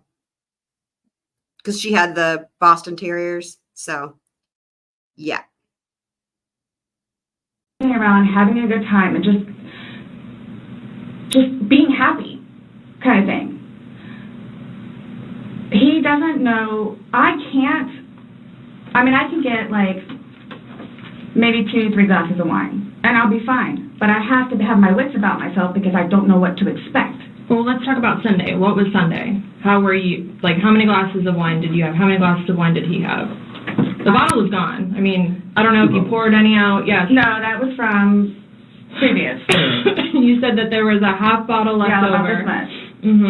And then that you had went. Well, I don't even know how the wine. How'd you guys get the wine for Sunday? I'm guessing he went to Publix. Does he like leave the house and you stay home, or do you go to Publix? Like, because sometimes I'll go with him. Okay. Did you go with him Sunday to Publix? So most of the time, what happens is because the convenience store where we get cigarettes is here, and then Publix literally is cattywampus to it. Okay. So what he'll do is he'll go by Publix, and then on the way back catch the convenience store. Okay. So also, guys, in case anyone hadn't seen this, so as far as the art goes, the quote unquote art. So I took a screenshot of this and I tried to enhance it as best I could. I'll zoom in here on the wall there. That's the artwork. And I did point out too, there's one of the body cam videos where they're over there and she's, well, in all of them, of course, she's belligerently drunk, but where she's actually trying to show the law enforcement officer as he's trying to get her statement. And she's like, look at my artwork. And she's like trying to look at what I made. And he's like, very nice. Like you would with a child who's like trying to show you something. There it is on the wall, the artwork. Yeah. So. Is that what he did Sunday? I'm guessing that's what he did because the next thing I know, he's walking in with a bottle. Okay. So it's him trying to be nice, so I don't have to go out and do it. Plus, there's stuff that are around the house that I had to take care of. So that's usually what will happen. Or I'm folding laundry and he'll go run out and do whatever. Okay. So, where were you guys at on drunkenness, not drunkenness? It's funny because there's so much talk about the artwork. And, you know, when she was on the stand, she made such a big deal about, like, being so artistic and stuff. And you look at it, and it's like, wow, like, y'all know I can't draw, but I don't try to say I can draw. And, I mean, it's just, and I had been wondering the whole time, I kept wondering, I want to see this artwork. I want to see this artwork because, you know, if you're an adult and you say, I do art, it's like, you know, you expect it to be like artwork, you know? So I was so thrilled when finally we got that body cam footage and we saw that on the wall. I was like, there it is. It's just what I expect. I had been joking all along. I was like, what is it? Finger painting, you know, joking. Right. But like, yeah, that was pretty much on point. So. You told us you weren't drunk. No, I was not drunk. Right. I was not drunk. So with him, I don't know. I know when it's like, oh, okay, man, where I had told him, slow down. It's starting to catch up with you. Slow down. Slow down. And another thing, too, is I don't like listening to music with him because he gets too involved in the music, and the music that he listens to is a little rough around the edges and, like, just, it makes me fractious listening to his music. So I kept asking him, let's not let's just you and me talk. You and me will just be the ones that are talking, which was fine, because, I mean, we were playing with the dog, whatever, and then it's like, okay, now let's do the painting. We just did the puzzle, took a break, now let's do this. Sure enough, sat down, we're sitting in there talking, laughing, talking about new movies, we're watching movie trailers while we're doing painting and all that other stuff. So it's still background noise to him, because I think that's what he's used to, is having background noise. Where me, I can sit in here all day with not a peep. But he always has to have some kind of background noise. She says Fractious, and she says Fractious is on the stand. When she was on the stand and she's talking about the music, she says Fractious.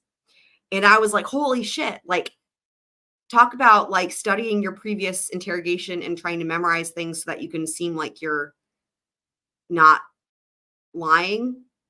Like it was wild when she said Fractious, because I never had actually even heard that word before until her.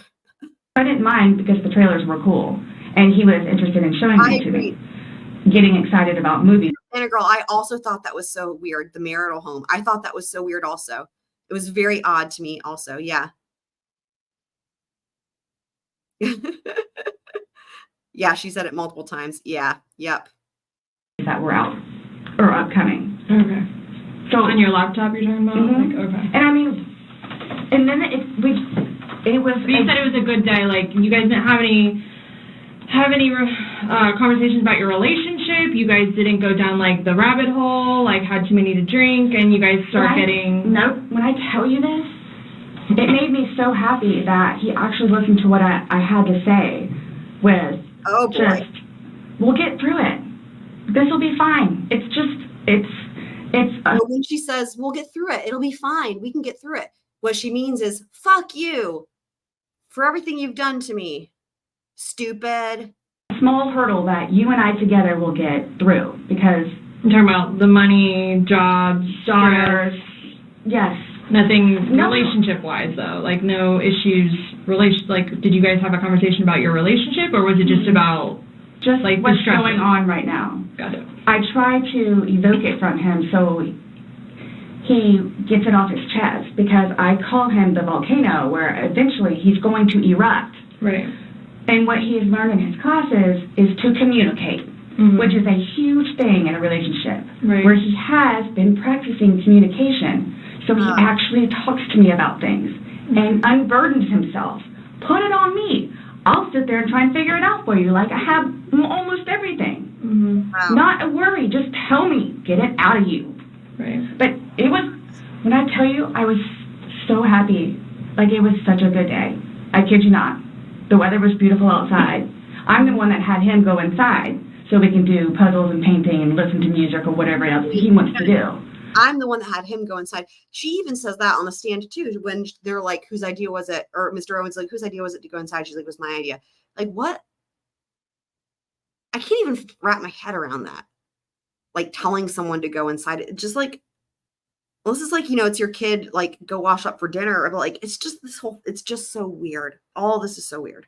So then he starts doing whatever it is we're doing together we're playing a girl in the living room. And then starts talking, because I think he gets comfortable with, okay, you know what? We're here. It is a good day. Let me go ahead and explain myself. So I know. Nobody else knows, but I know. Nobody knew George better than I did. I say that I knew George better than himself. And I tried in every way, shape, and form. The audacity to say that, though, too. Ask everyone. I helped him. I took care of him. I miss him a lot, and I didn't even sleep last night. I miss him a lot. I mean, is there any chance it got to be too much for you and you couldn't handle taking care of him? And I never stopped. I never stopped. This is one of my favorite parts. That's what I'm here for. I never stopped. I'm here now because I'm still trying to help him. I'm here now because I'm still trying to help him. That's one of my favorite parts of this interrogation. What? You're here now because they're investigating his murder. She says, I'm here now because I'm still trying to help him. I mean, even if you go with her story about how she ended up coming to the sheriff's office that day, it was to get her cell phone, not to help George, but not to mention, oh, he's dead, so like help him. Wow, it's a lot. Yeah, we just don't. I mean, it's unexplainable how he got these injuries, and I have no idea. You were the only one with him. 100% right hand to God. I have no idea how he got them. Nobody touched anybody. Nobody touched anybody. And the thing is that in one of the last videos from her cell phone, it might be like the third to last video from her cell phone, it came out on day 5, where it's the same one where he was on the floor, you know, in that suitcase position, sleeping, and then she's like trying to kick him out of the house or whatever, and he's on the stairs, and she says, he's like, just like, I love you, Sarah, and she's like, I don't love you, I don't like you, and it's so chilling the way she says it, and then his response is still like, I love you, Sarah, good night, as he goes and leaves or whatever. It's wild.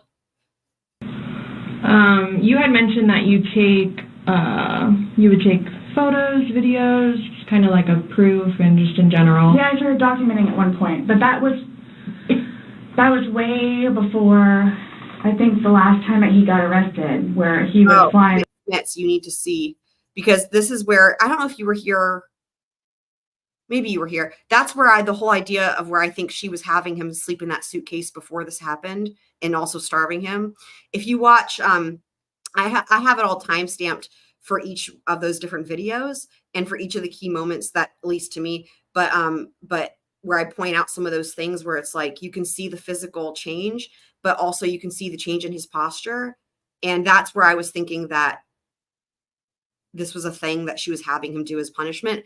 But also that moment where she says, like, I don't love you, I don't like you, is that's when I remember seeing that when it was happening live. I wasn't streaming it live, I was watching it live, and I streamed it later, but and I was just like sobbing, like I remember saying, some of you guys may have heard, but like, to me, this was some of the darkest stuff I've seen. Like, to me, like, I was watching these in just absolute horror. It was like, oh my God, this is a whole different thing than what I thought it was. And like, you see a lot of dark stuff when you cover trials or watch trials, but it was really dark, and it actually was really a lot to get through.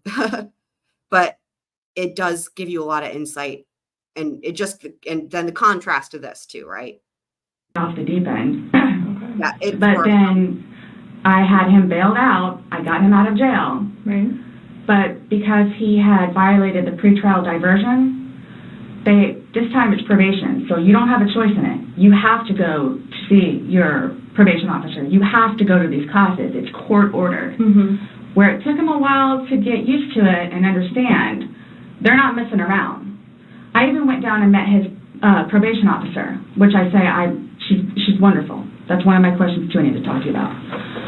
Hugged me and said how much she knows that I take care of him. She called me personally one time when George was at work, when he was working. So I had a thought that, you know, there was talk about how she wanted to call certain witnesses, and then at the end of the day, it's her defense team's call if they're gonna call those witnesses or not.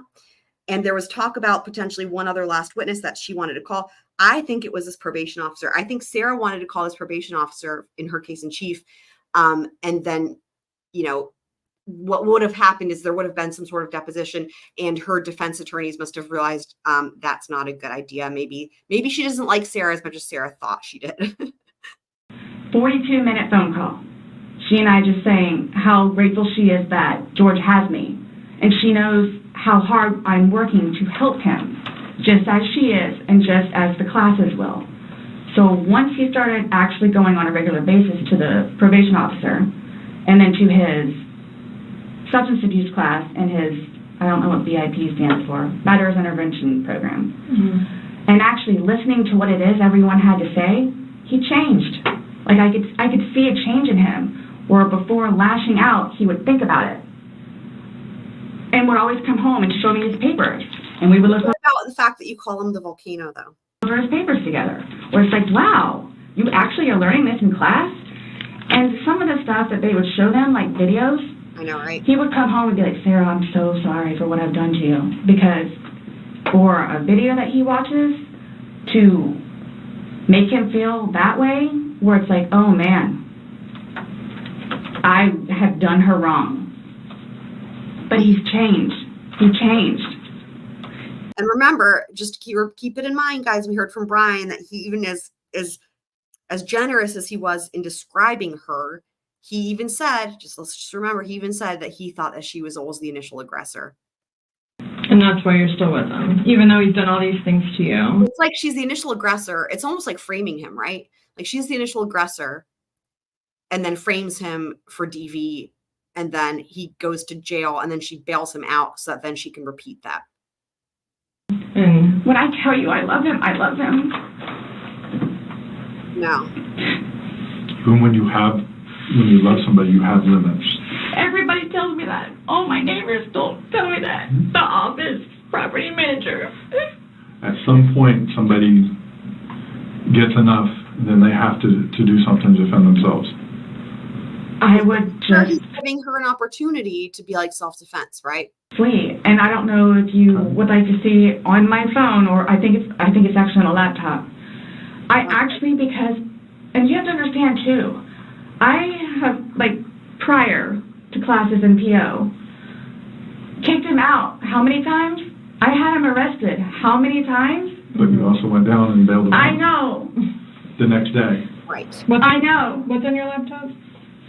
What's on your laptop? Previously, I actually looked up how to file a restraining order. Okay. Because I would kick him out, his parents, because of them constantly having to take him back in, his bags of clothes, all his stuff. The last time, the father came out and irate and just not even, I don't even know if he knew Lucas was in the car, just opened the back of my car and just started throwing all his crap in, just throwing it. Like the car would jostle, he was throwing all his stuff. At that point, because I continually did it, not continually, I think I maybe did it 3 times, and he has nowhere else to go, they got fed up and said, nope, either you're staying there or you're staying here. But if you're staying here at their place, it's permanent. This is the ultimatum. Not going back over. Now, again, projection. This is my opinion, is that she was giving an ultimatum to George. Choose your family or choose me. And remember, the law enforcement officers, again, in that one of those last encounters on the body cam, they were picking up on this, because this is the same one I was referencing where they pick out his outfit and he asks for the Ace Hardware shirt. They say to him, because they're like, yeah, if you violate your the no contact order, like, we have to arrest you if she calls, right? That's the big thing. If she calls, like, what's going to happen. And then they say, like, you have nowhere else you can go. And one of the officers is like, what about your mom's? And then even references where his mom lives. Like, he's looked into it. And the idea being that there's somewhere else he can go, but he goes there. And I think it's because, again, I think they're picking up on the fact that that's her controlling him and luring him back in. Like, he has other places to go, but he goes back there knowing that she's going to call and get him arrested. There anymore. So what happens is he pursues me. So I don't know if y'all know where Katie Way Trail is. Okay, so it's literally right there from our apartment. To this end, Kitsmits, it was even it was said very astutely in closing arguments. I don't remember if it was in the initial close or the second close, but the thing, what did they say? She used the law as a weapon, I think, which is absolutely right. The administrative, 100%. That's what was going on. Ride his bike to work, but before he would leave extra early and come up to the wall, stand on top of his bike and poke his head over, because he would know that I would be outside having my morning cigarette and cup of coffee. And I would also know too what time he would get off of work, where I would know, come getting off of work, he's going to do the same thing. So it's not like I ever got like a break from him, where I told you all yesterday, or whenever it was, I started to feel that it was too much togetherness. And when you have too much togetherness, friction happens. So I'm going to go ride my bike. I'm going to go upstairs and read a book. But what does he say? Every waking moment, he wants to be with me. So, and mind you, our townhome is either upstairs or downstairs. So it's like, if you would like to sit downstairs and watch a movie or play on the laptop, look up some jobs, you're more than welcome to. I'm just going to be upstairs maybe watching one of my shows or maybe reading a book. This whole thing is so weird. And then when that would happen, we really needed that. So what's for dinner? And then we would cook together and eat dinner and then crawl in the bed and watch a movie. Are you talking about this is like recent? I don't. You kind of like lost me. Like what are you talking about? It was a little while ago. But now you're talking about tension. A little while ago. What? Building up and that you need space. So have you been feeling that way lately or? No. Okay. No. My thing is too. So then this wasn't relevant at all. So you all know. Oh, I hate that you can't talk to her, but Dee, his ex-wife. When I say a monster, she's a monster. Like she withholds their children from speaking to him. So he gets upset about that, and then she like completely berates him about money, about the father that he is, what he did to her, all this other stuff. It doesn't matter. I mean, mind you, this has not like been recent, but which is why he didn't even bother calling anymore, because he knows that she's going to answer and he's going to have to talk to her, so therefore he can't talk to his daughter. The other time he talked to her, made her talk to Cookie. That's on my cell phone too, so you can see it. Okay. It doesn't matter. We know that he FaceTimed with his daughters the day that he was killed, but also that he didn't want to because he didn't like FaceTiming them when he'd been drinking, but she made him do it. Because of the fact that she knew he didn't like it, she made him FaceTime his daughters, but while he was drunk or something. It doesn't matter. What does she have to do, though, with anything about what happened Sunday and into Monday? No, I'm just saying, previously, why the incidents, what happened is she plays a big part in it. Okay. On top of job and money and groceries and all that. Okay. Sunday, when I tell you this, I have no idea. I have no idea. Is there anybody else at the house? Nope, it's just me and him. Since talking yesterday, Detective, I've talked about it before, but now's a good time to bring it up. I've thought about doing just like it would just be a one stream thing of there's another interrogation that's one of my favorites. It's really, really fascinating. And it's the same Detective Koepsell. And it's funny because I saw this interrogation, I think it's from 2021 or 2022. I saw this interrogation and I think I was in the other room, it was playing, but I wasn't watching it. I was listening to it. I'm oftentimes listening to things and not watching. So I was listening to it and I recognized the voice and I was like, hold on. And then I thought I remembered her saying, my name is Chelsea. And of course, there's not that many Chelseas. And I was like, wait a second. And then I remembered, I was like, I know that's the Sarah Boone. And sure enough, this was, this interrogation I'm referencing is, a year or 2 years after this one, but same detective. And I don't think her partner's there. I think it's just her, but it's a really, really, really interesting interrogation and really, well, it's just, if you guys are interested, I think you guys would find it really fascinating. It's a very, very different situation where you've got someone who wants to just tell you everything that happened. And her job is really more to empathize with this individual, even though it seems almost impossible. And the reason I found it really interesting is because it showed such great empathy on part of this detective, because I was like, I don't know how you even managed to connect with and empathize with this person, but she does a really good job of in other words, it's not really so much we've talked before about there's interrogations, then there's the idea that if you're really, how it should be done is more like a therapist, right? Where you just give them the space if they want to talk about Sarah running her mouth, right?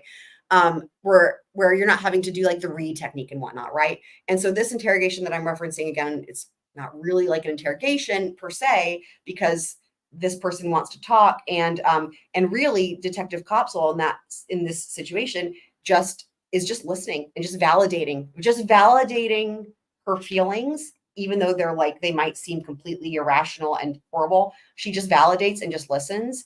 And anyway, it's just really fascinating. So it's a case that no one's heard of. And this person pled. Ended up, because I did look into it, because I was like, I was waiting for the trial. They pled. It's a girl named Fatiha Marzan. She brutally stabbed her sister like a bazillion times because she thought her sister was flirting with her boyfriend, who lived in a different state. And these were all gamers. So this whole family, and then the dude who, by the way, the quote unquote boyfriend, lived in Chapel Hill. I guess still lives there, Chapel Hill, North Carolina. And like, it's a crazy ass situation. And she also talked with the boyfriend. So there's also that. So we could do a 2-part. We could do the interview with the sister, the one who did the stabbing, and then we could do an interview. We could do another one with the interview with the boyfriend in Chapel Hill, because that's equally as wild, because he's like, it's really crazy. There was a whole weird love triangle thing, and it was all through this gaming thing called Valorant or something. It's a very, the whole thing is very unique. But it's really fascinating case. So yeah, I know, small world, right? And again, in Orange County, because I live in Orange County right now, basically, because we got Sarah Boone, right? And this other case I'm referencing was also obviously Orange County. But then, of course, we're doing Casey Anthony, also Orange County. It's the same courthouse, same sheriff's office, all the same places, all the same rooms, all the same people, you know. Even the same cups, as I've pointed out, they have the same cups. You know, from 2011 to 2024, same plastic cups provided in the courtroom. Amazing. Do you remember any like timelines better? Like what time you guys were playing? What time he was zipped up in the luggage? What time you went upstairs? We started because we cleaned the house a little bit, did some laundry. You started the activities around 4, you said? Yes, around 4:30ish, and then you just said that it was dark when you were playing hide and seek, and I'm just curious if you remember. But when we were outside, that's where we would start and talk about things, and then eventually I was the one that had him come inside, so we could. About what time? Do you remember what time that was? Is what she's asking. And you said you went up to bed around midnight, fell asleep around 12:30ish. But those are the only times I have. So I have 4 and I have midnight. So there's a big gap. So I'm just curious, like, if the other weirdest thing is like in the Casey Anthony trial, you know, like with Karen Reed, it was like the things like the high top tables and shoveling the apron, right? In the Casey Anthony trial, it's like Fusion Nightclub and Fullsail University. And some of the first witnesses after her dad was, you know, we call them, or they call them, the Fullsail University crew. And it's like, you know, what a bunch of kids all from Fullsail University, right? And you hear so much testimony. And so the way, like with Lolly going on and on about the apron and about the high tops, that's like this first slew of witnesses about Fullsail University, to where it's like, it was just like the running joke of like Fullsail. So you know everything about Fullsail University, you know everything about the schedule. What was so funny is in this trial, Sarah Boone's trial, okay, I died. When they bring in the neighbors, right, that heard the boom on the stairs, and they're talking about their schedule, and they said Fullsail University. I was like, oh my God, I'm dying. And then one of them mentioned something about having class at 1 a.m. And I remember thinking, oh my God, I bet everyone's like, wait, that's not legit. Class at 1 a.m. Is he lying? Is he confused? Blah, blah. And I was like driving when I was listening to this, and I was like, oh, I wish I could see what people in the chat are saying, because the thing is that anyone who watched the Casey Anthony trial knows how Fullsail University works, and that is totally normal for that school, because it's a 24/7 school, and the way it works with a recording studio, which I've talked about. So yes, had a class at 1 a.m. Yep. And even where I went to school, if you're in the recording, if you're a music major, you know, when they say class, it could be rehearsal, or it could be practicing, or it could be they've booked the recording studio room, but it's easier to say class because it's for a class and other people don't understand. So it's like, but like the way it would work with the recording studio is it's like there's only like 2 rooms available, and there's a sign-up sheet, and you get like 4-hour slots. And because everyone needs to use it, right? So it's like you get your slot and first come, first serve. So like people would be like, sorry guys, we got the 3 a.m. slot. Because I was playing in bands and recording and stuff. So like, sorry, we got the 3 a.m. slot, right? It's just the music building is open 24/7. And well, what am I saying? Kit Smith, you know how it is, pianist. Yeah, what am I thinking? But as far as the recording studio thing, that's a little bit different, and not all schools have that program. But ASU has a really good recording studio program, music industry studies they call it. But Fullsail University is that's all it is. And so, but the other thing that's different about it is that it's like a fast track program. So it's like, instead of having like semesters, my understanding was like it's like year round, like through the summer, and like, but you finish in like 3 years kind of thing. So that's exactly right. Yes. Yeah. So, but it's so funny because it's like anyone that watched the Casey Anthony trial would be like, oh my God, Fullsail University. So when we did the field trip to find Sarah's apartment, we also did the field trip to the Sawgrass Apartments, which is where the Fullsail crew lived from the Casey Anthony trial. And then we Google mapped and like, how far apart are they from each other? Because it's all really close together. Like, even it's funny because it's like not that far apart. Everything's within like 10 or 15 minutes. You got like the university, you got the what was it, Tealwood Park or whatever, where Sarah lived, and then you've got Sawgrass Apartments where Fullsail crew from Casey Anthony lived, and then you've got like the courthouse, which is a beautiful facility, beautiful building. Anyway, yeah, so it's like I feel like I'm getting to know this area of Florida almost as well as Murdoch territory. So. Do you recall when you went upstairs to hide in the shower, or like when we started to play hide and seek? Yeah. Well, we went inside probably about, if I had to guess, we weren't out there too long, maybe about 6-ish. Then you're talking about from hanging out outside and like. Okay. Well, we have 2 beach chairs that are out there. And right. Just enjoy the weather. Gotcha. Plus, it started to get dark and gnats and mosquitoes. Yeah. So. Let's go inside. I don't want to be out here anymore. Okay. All right, let's go. So we're doing whatever. We did it for a while because that puzzle, I don't know if they took it or they saw it. Worked on the puzzle again, finished it, started to paint. Well, started to listen to music for a little bit, started to paint. Can we turn the music off? No problem.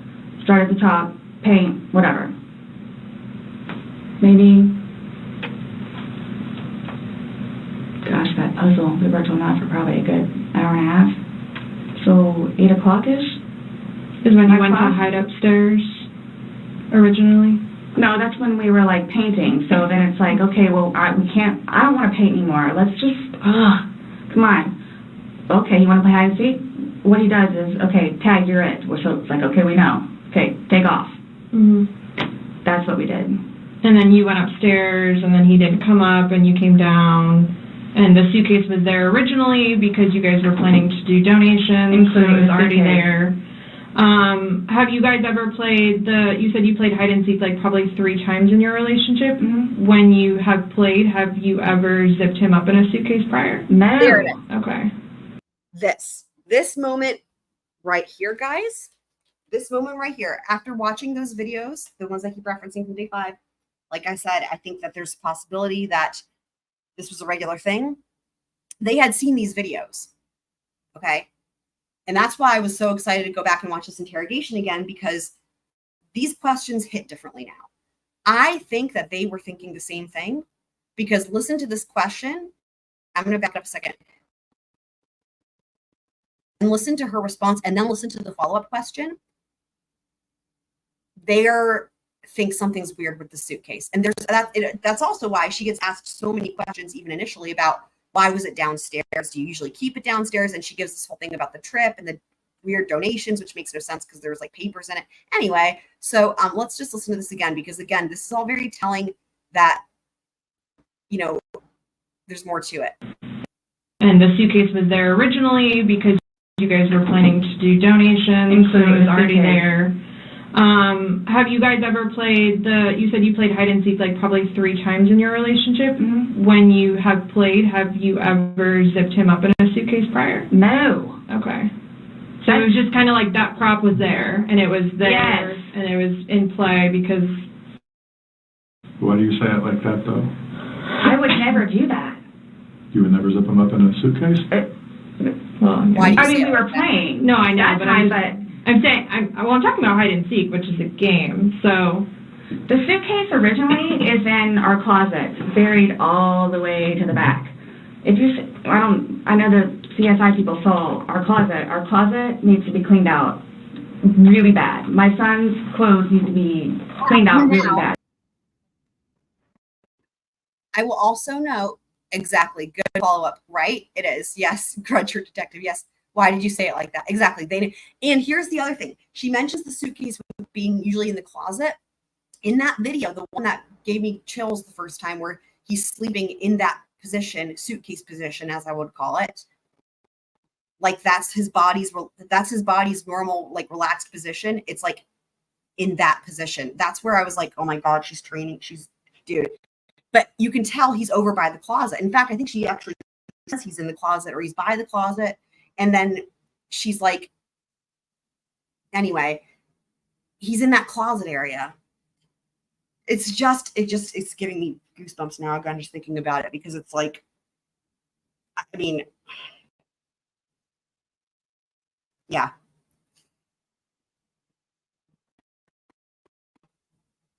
Right.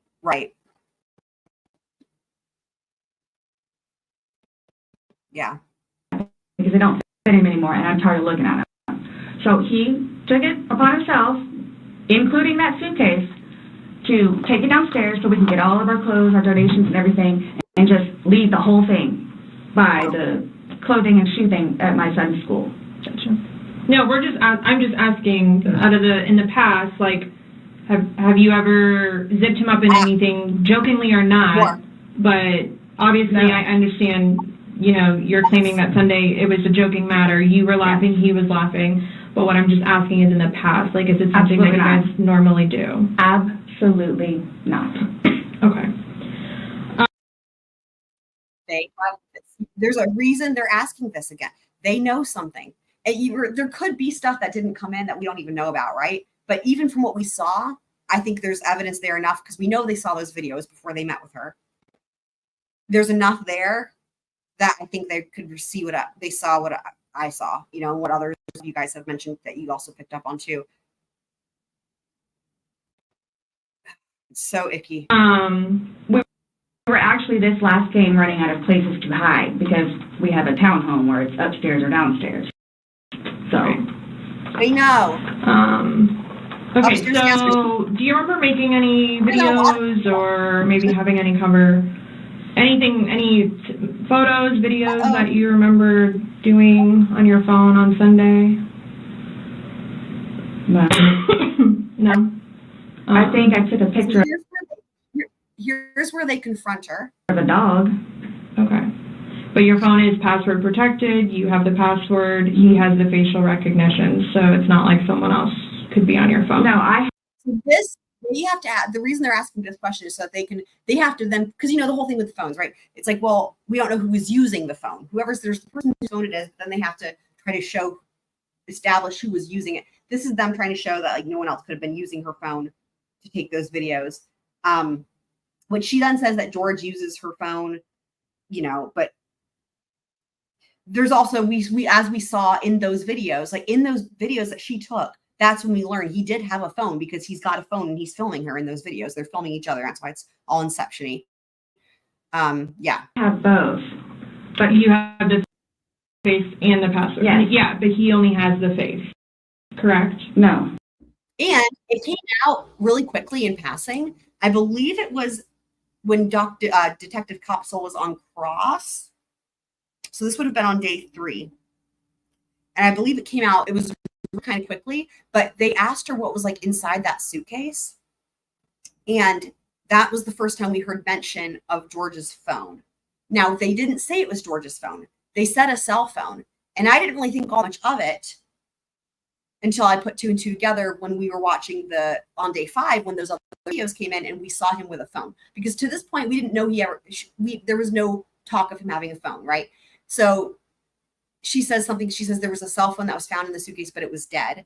Now we know it's not Sarah's phone because she was videoing him, right? This was inside the suitcase. And then we see him with the phone.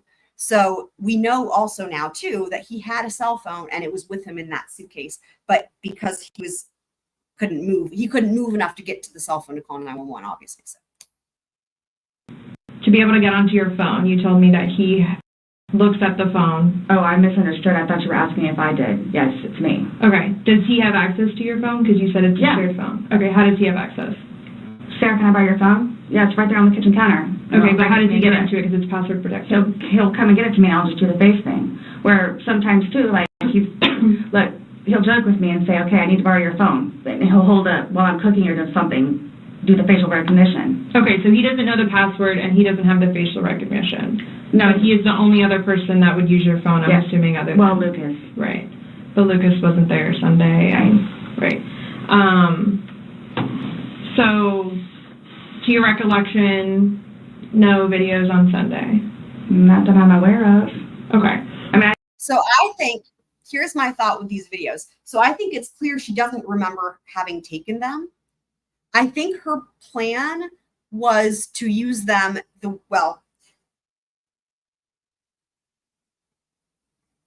I think she was hoping, see, now that we've seen all the other videos, I don't think she was actually hoping for him to do something violent, because I don't think that was really ever happened. I think it was all either her doing it to herself or her maybe forcing him to do it to her. It's all very questionable. More in like a kinky manner versus a fighting manner potentially. But so videoing him in the suitcase, I think it was more like there's obviously she has a thing about videoing him while she's punishing him. Again, going to the kink thing, okay? I think she must have thought she deleted them. Again, she was drunk, right? Thought she deleted them, or she forgot. Because she hands her phone over, right? And she's point blank, like, I don't remember. And I think it's true, because otherwise you would have deleted them, or you wouldn't have handed your phone over. Of course, they would have still gotten it eventually, but still, just going to the idea of, like, you know, she genuinely didn't remember. But then there's a moment we will see when she remembers, and then she's like, ah. I get my phone. Maybe it's like a picture of them, the two of Tess and the dogs, and George and them dancing. But I mean, it's just Tess. Mm-hmm. Okay. So I have something that I want to show you that we found, and it was from your phone. Mm-hmm. Can you see it? If you need to move it around, go ahead.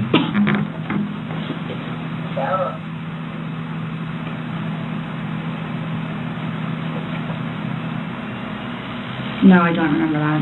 For everything you've done to me. For everything you've done to me. Your battery's about to die. Shut it down. Oh, okay. Let me.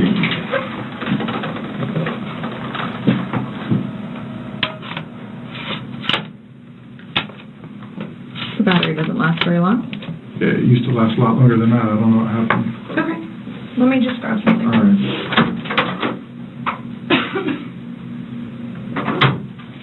No, I was just simply asking because you had a look on your face when she asked you if you've ever done that before. You looked kind of shocked and...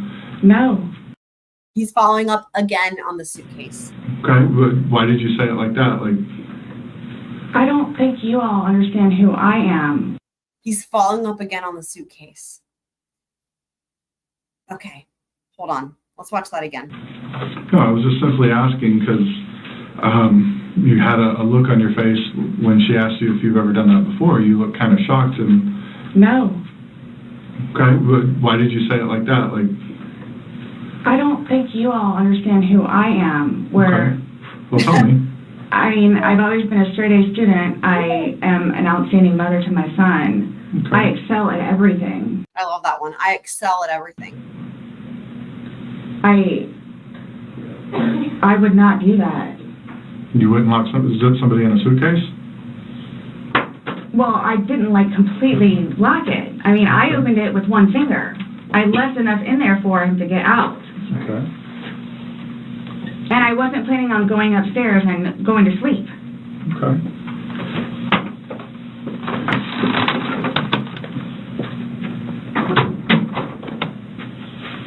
No, it was just the way you said it. You guys are scaring me. Why? Well, we just want you to watch this. It came from your phone. Don't you want to know what's on it? Yes, please. Yes, please. Yes, please. So she still doesn't really know what the fuck it is yet. Yes, please, she says. Okay.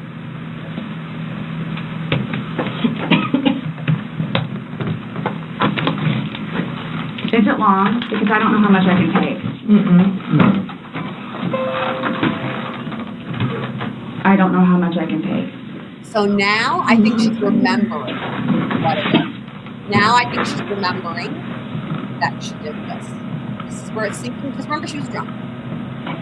Do I have to watch this? Yes, now so I continuously throw up. I don't sleep. I don't. It's sinking in. Now she's like trying to say, yeah, wow. Want to see it, if that's okay.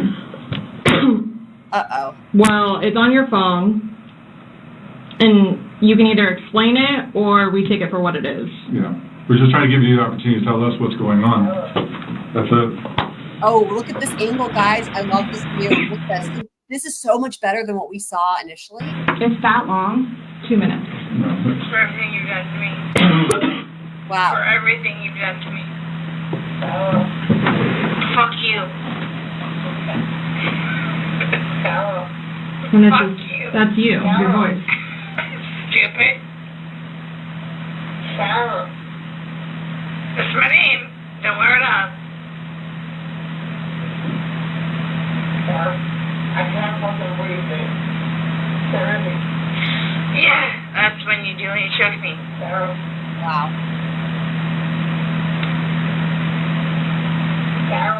I don't want to watch it, please. I don't want to watch it, please.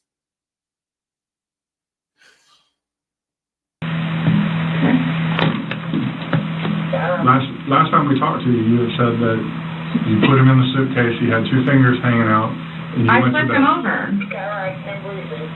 I flipped him over, and that's where it was.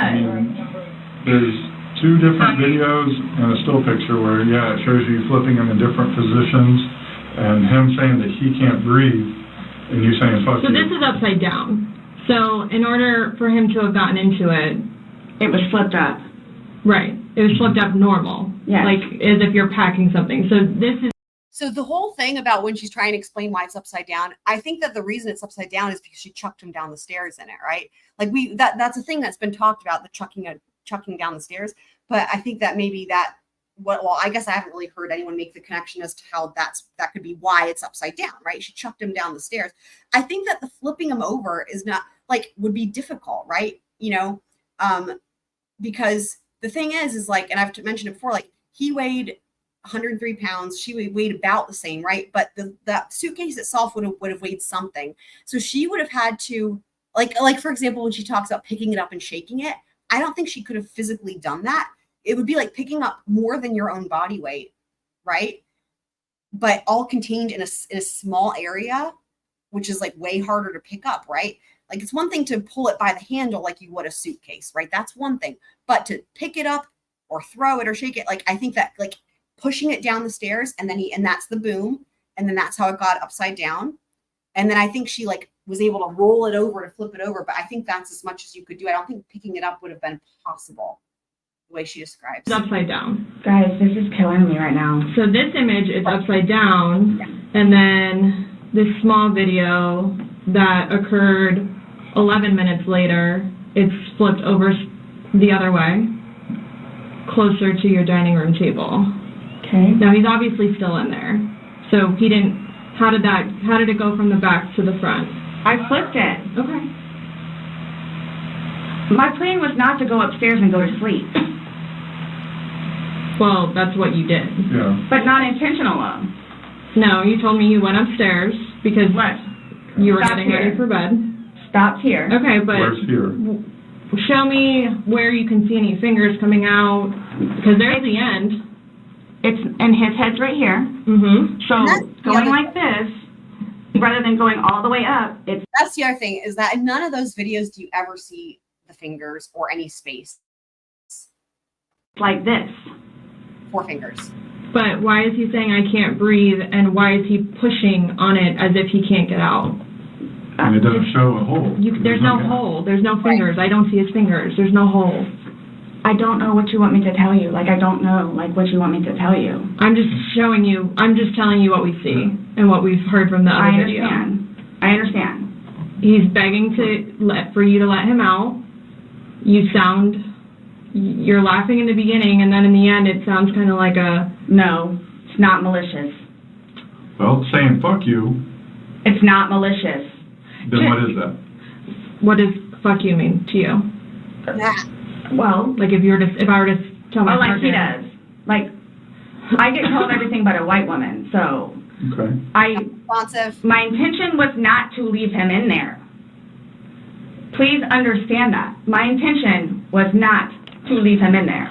But you went upstairs thinking that he could get himself out, but the video shows at no point can I see his fingers. He'll be up here any minute. And then 30 minutes later, he didn't show. And he's telling you he can't breathe. Do you think he's joking? You told me he was laughing, and we were before. The video, there's no when he laughing. first got in there, both of us were. So how long was he in there for? Like, this video is at 11:12 when it starts, so was he in there for like a long time prior to recording this? No. So it goes from funny to no longer funny, but you're the only one laughing. But I didn't think that he was, like, panicky. Like, So pushing up on a suitcase saying, Sarah.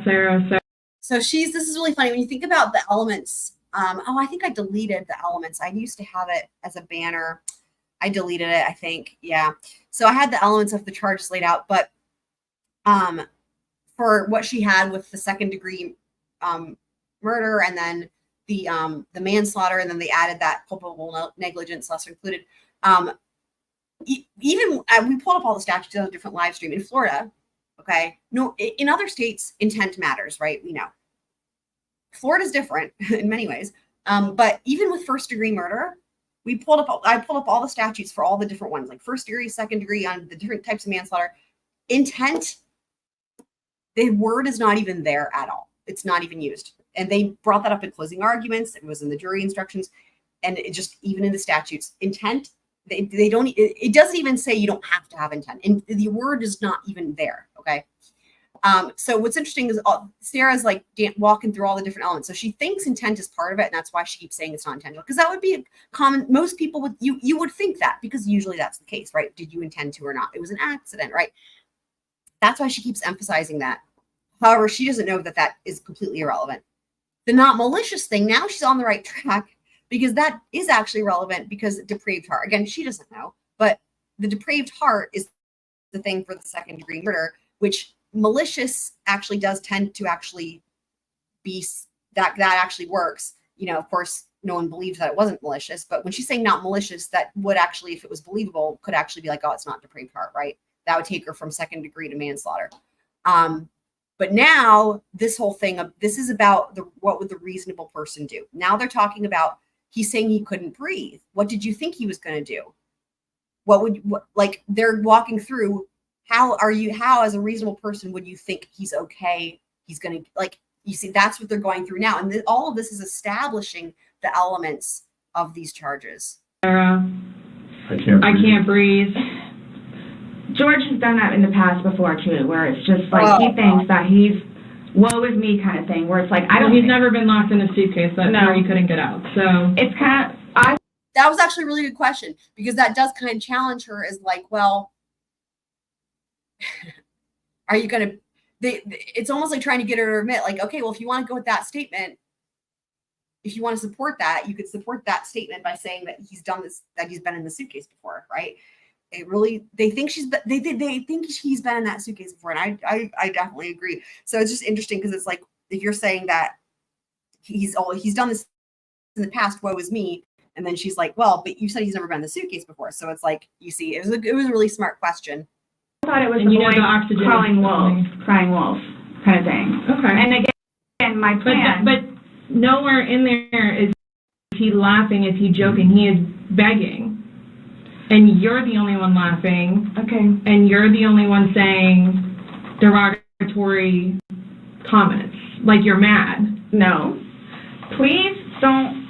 I don't mean to sound negative, and I don't know if I can say this, but like, it's like you guys are kind of trying to like feed me. Like, no, I'm just trying to show you a video that you no longer want to watch, because you probably don't want to know the outcome of how and what you said. Well, I know what.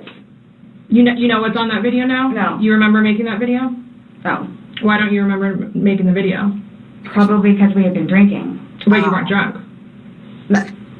Just because I went upstairs and Just because you're drunk doesn't mean that you... times that you were not drunk. You said that you had your wits about you. Dude, everything they need is in this interrogation. It's like they get her on all of it, right? Because she just contradicts herself, and they just do such a good job of like, of following up on all these little things. You know? said he had his wits about you. Mm-hmm. You said that you don't like not having your wits. In my experience, if somebody cannot remember doing something to the extent of making 2 videos and taking a photo, they are intoxicated. Okay. I understand where you all are coming from. Well, we're just trying to make sense of it. We're trying to figure out what you're saying. We're trying to figure out this video. video. You explain it to us. We're listening. I just did. Like, we were playing, and then, like, I thought it was... My plan was not to go upstairs and go to sleep. My plan was not to... He'll be up here any minute. But you willingly went upstairs and went to sleep. No one forced you to go upstairs and get My plan wasn't also to leave him in the suitcase. So why didn't you take him out? Because I went upstairs, and then I fell asleep. But why didn't you consciously think, he's asking to come out, I didn't do it intentionally.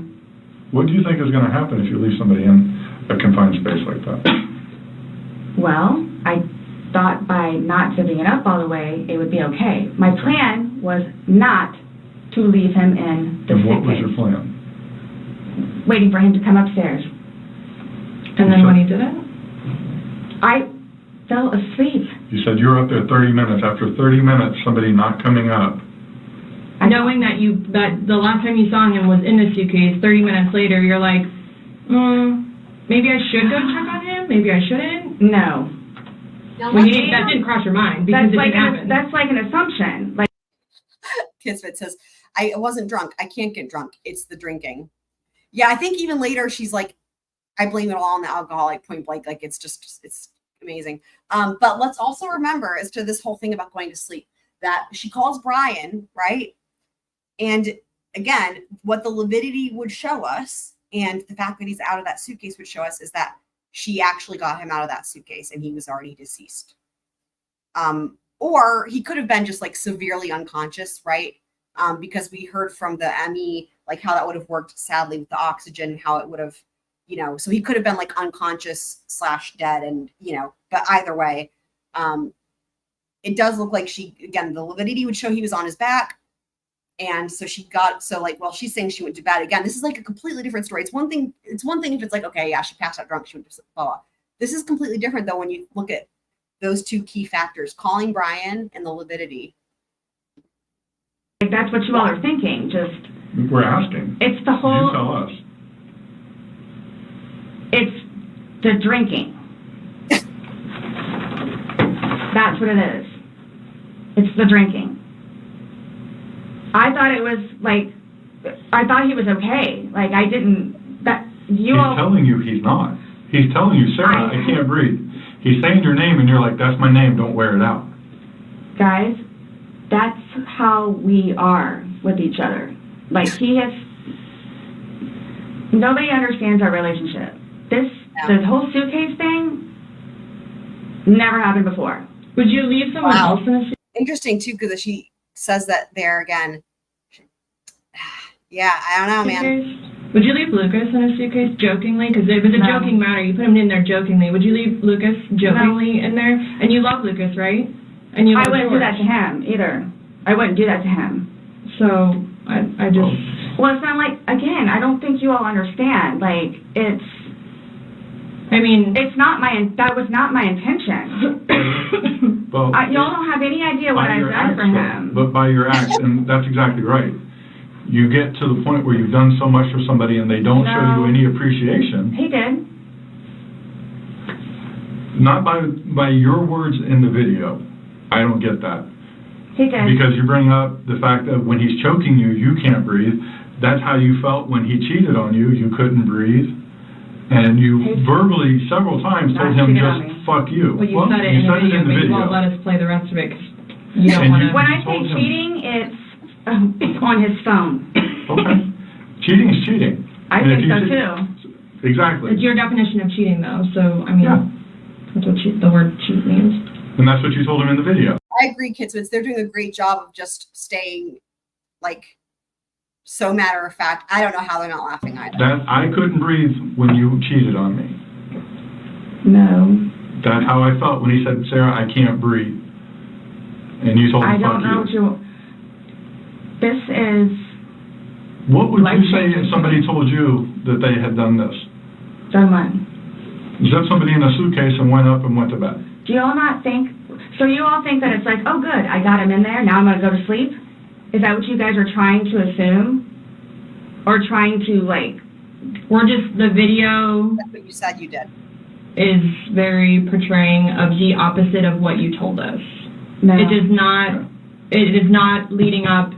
It is not matching what statement you gave us in the car. So, and that's why we want to know. And I don't remember doing those. The injuries are not consistent with what you told us. So we have a lot of inconsistencies, and this video. Yeah, no, absolutely, and that's that he has been. They've been offering her multiple different ways out in terms of, again, like self-defense. There's a right ways out. Is this how I think of it? That could lessen it, and even again admitting that it's an accident, right? Like but it's just like how she refused to take the plea deal. I mean, she just and what we heard from Owens, he gave that interview, the one I played it after the verdict, like the extended one. It's clear she thought she was going to get a not guilty, because he says, not only does he say she's in shock after the verdict, but when they ask her about, like, is she prepared for sentencing? He's like, flat out, he's like, nope, she's not prepared. Like, she's not going to be able to comprehend that this is happening, which is just wild. Explains itself. It really, truly does. You don't think that I had thought about that? Thought about the video, or thought about... But no, again, if you don't mind, please. So you all are... That's one of my other favorite moments, and I don't know that anyone else... Like, dude, look, listen, let's play this again. The way she goes, if you don't mind, please, it just... y'all. Thought about the video, or thought about... But no, again, if you don't mind, please. So you all... I mean, incredible. Man, I've literally never heard anyone talk to law enforcement like that, ever. They must have been more surprised to hear that. I don't know how they're not reacting. Like, that must have been more shocking than, like, a fuck you cop or something. They're used to getting called all kinds of things. I bet that has never happened to them. And never will again. Are assuming that it's like, oh, good, I got him in there, now I'm going to go to sleep? Is that what you all are assuming? Well, it's not an assumption when that's what you told us that happened. That's what happened. And the video... Speaks for itself. Yeah, I mean... But speaks for itself, doesn't it, though? I'm not going to say... You thought he could get out on his... Yes. But the video shows that he cannot get out on his own. But when I unzipped it with one finger. From the outside. But it had the hole in it. And you're claiming that it had a paper clip, so that's what assisted you in doing it. No. Is what you told us. When I had my sweatshirt, I said I thought it had a paper clip on it. It's got... But the zipper part is broken. Yes, which is why we were going to zip it. Yeah. I just... You were able to unzip it from the outside very easily, because that's the way they're designed. But you could on the inside, too. No. I don't know. He's got a good point. I've thought about this. I've got suitcases, y'all. You all have suitcases. Like, I thought about this, and I thought about how there are things where there's like zippers. Like a sleeping bag is an example, right? Sleeping bag is an example where the zippers, there's like a way you can pull it from the inside and the outside. I don't know that there's that many other examples. Let me know if you guys can think of any other examples where there's a zipper that is meant to be pulled from the inside and the outside. But a sleeping bag is what I can think of. But a suitcase. No. Why would there be? He's right. The zippers only face the outside. There's no reason to unzip, So it's crazy that she tries to even make that argument, How? Well, why wouldn't he have gotten himself out if he could? I don't know. I don't know if he saw, And that's the thing. Even if the zipper wasn't broken, the zippers don't face the inside. There's no zipper pull from the inside, right? Like, if there was a hole Thank you, a tent. Good point. Yes, a tent. That's right. Yeah. Funny though, because it's like sleeping bag and tent. Huh. Funny that they're both very similar items, like in terms of like camping. So, huh. Is that a coincidence? Anyway, but like even if there was like a hole that was left, which you can't see in the video or the pictures, there's no hole. But even if there was a hole, he would have to reach around to the outside to get to the zipper. And of course, as we know, it was broken. But there's no hole that was seen. And the other thing is, it's clear that there was no ability to move in there. So there's that. Where the hole was, I don't know. I didn't see a hole. No one I didn't sees see the no hole. fingers You're the sticking only out. one that's what I'm saying. Like he's in one position, and where his head would be, we should be able to see fingers. And then when it's flipped over onto this right side, again, his head is closer to us facing the video, so we should be able to see fingers, and we don't see anything. We see no movement of him trying to unzip it or physically unzipping it. All we see is pushing up, trying to push out of it. Please do not. And the other thing is, by the fact that he was pushing up on it, trying to get out, also would indicate that there was no hole, right? Because obviously it's like, if there was a hole, you would be trying to get through, you would be trying to poke a finger through, right? But again, there's no evidence that ever happened. That was just something she said. And we never, with all the video and photo evidence, you don't see a hole. But again, the pushing up on it, imagine if it was zipped all the way, that would be your only option, right? And crying for help. Assume. I'm not assuming. I haven't assumed anything. I follow evidence. But my intention was not, again, oh good, I got him in there. Now I'm just going to go to sleep. What do you think someone that knows nothing about this or hears just a little bit like, oh, they were playing around in a suitcase and then watches that video? Sleep. That's what happened. Right. But you let him out before. I mean, you put him in, so why didn't you take him out? Because I was upstairs and I fell asleep. No, before you went upstairs. You like consciously had to walk upstairs. You obviously remember going to bed because you were able to give me a time frame on that. Mm-hmm. And you specifically told me that you went upstairs. My intention is not for this to happen. I am sick about it. I've never done anything like this before in the past. So that's her way of that's good to know. It's like, thanks for reassuring us. So she's not murdered before. Good to know. I'm sick. Especially with that. I thought I couldn't sleep last night. Oh my God. I don't know. Well, here's the thing. This is another one of my favorite parts. This is where she starts to do the bargaining of like, and she does it again later on in this video with something else where she's like trying to say like the things that she's got like is punishment enough. She's like, I thought I couldn't sleep last night. Like if she had finished that sentence, it would have been, I'm not going to sleep even worse tonight, or I'm going to sleep even worse tonight, or whatever, as if like that's my punishment. It's so insane, right? Like, you tell us the last night, you vividly remember this when you told us last night that he was laughing, you were laughing, you put him in the suitcase, he has two fingers. Y'all, there's those same cups. There's those same cups. Whoever is providing the cups for Orange County, they've got the deal of a lifetime, because they have been providing these cups to the sheriff's office, to the courthouse, to everything that I can see in Orange County, at least since 2011, and still as of to this day. Taken out and you go to bed. Now we see something totally different, and it actually shows you upset and, again, using derogatory terms to him when he's begging for his life to get out of that suitcase. So what but my thing you is say we're assuming, we're not assuming, but we're the telling finger, you what's on there. So it just happened to be that. The only thing that sucks is that the way they did her trial, they didn't use the big courtroom. Let me show you guys, for anyone who hasn't watched. Let me just pull this up real quick. Just in terms of, just because we were talking about the courthouse and stuff. Where is it? Okay, here it is. So when they did, I'll just show you guys. All right. When they did jury selection. So this is the big, beautiful courtroom, which ironically is room. It's room 23, which is my lucky number. It's 23. When they did jury selection, they used this room, but that wasn't filmed, of course. That's the other view. Look at this balcony seating. So this is where I was expecting the Sarah Boone trial to be. But what happened was they opted to use the smaller courtroom And they used this for jury selection, but then they used a smaller courtroom. But this is the courtroom where the Casey Anthony trial was held.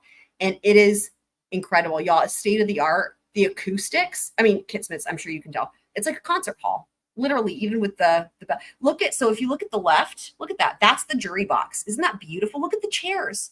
Y'all, never do we see this, like the chairs though. That's the jury box. Incredible. And then on the right-hand side, that's the defense counsel table. Isn't it beautiful? I know it is. And we're going to take a look from the outside too. It is stunning. And then this is from the opposite. So that this picture is taken from the balcony. Okay. And now we're going to see it from the opposite side. So that's the balcony. So now we're viewing it, right? So this is like, you know, the bench, right? As it were. And there's the balcony. Isn't that incredible though? It's just gorgeous. And then that's the outside of it. I mean, what? That's the outside of that's the courthouse. I think I've got another picture coming up here as well.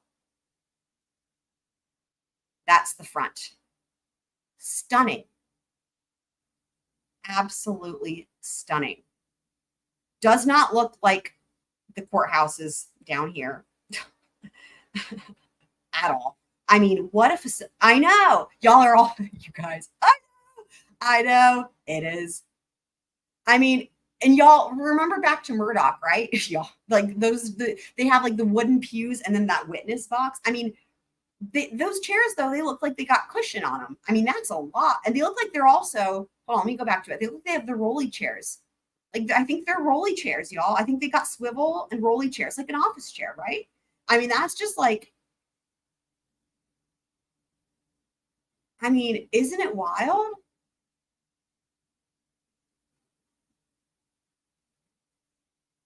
Wow. That balcony, though, I would totally go and be in the balcony if I was there. I mean, it is just crazy. By the way, just because we were talking about the Sawgrass Apartments, there they are. There's the Sawgrass Apartments. Oh my God, my kaleidoscope thing. Hold on. There we go. Shout out to the Fullsail crew. This is about 15 minutes from the apartments where, townhouse where Sarah Boone lived. Let's see if there's anything else that's relevant on here. I don't know if there is. Yeah, it's just the same picture. So anyway, I just wanted to show you guys so you could see that courthouse is gorgeous, isn't it? I think Cece says she doesn't deserve that room, right? I know. I even asked, because there's someone, if y'all know Jules, who was there. I even asked her if there was another trial in that big room, because I was like, is there another trial that's getting that room? Like, why? And I didn't think there was, because we would have heard about it, right? And she said nope. So so what's really funny is like the only explanation literally is like she doesn't deserve that room because that room was vacant, like they weren't using it. They were like, you're getting downgraded. Anyway, so yeah. So this is Orlando. That's the lake. What is it called? Lake, I forget. That has a funny name. Anyway. Okay, so back to the interrogation. Whenever I was videotaping or doing whatever else it was, just happened to not have that in it. Okay. And you also in the video. Oh, so she's trying to say that it just so happened that while she was doing her videotaping, it didn't have the hole in this suitcase. You can't see any holes. There's nowhere in that where the zipper separates and you can see a hole. If there's a hole, he's pushing on it, begging you to get out. That's what I was just saying. We should probably see that hole. He essentially would have been able to get out. Huh. Alcohol. Based off what you're telling us, he Here's the part, Kit Smith. Here's the part we were talking about with the alcohol. should have been able to get out. But the video. This is the part where she comes back with the blame it on alcohol. Shows him attempting to get out, begging to get out, and he can't.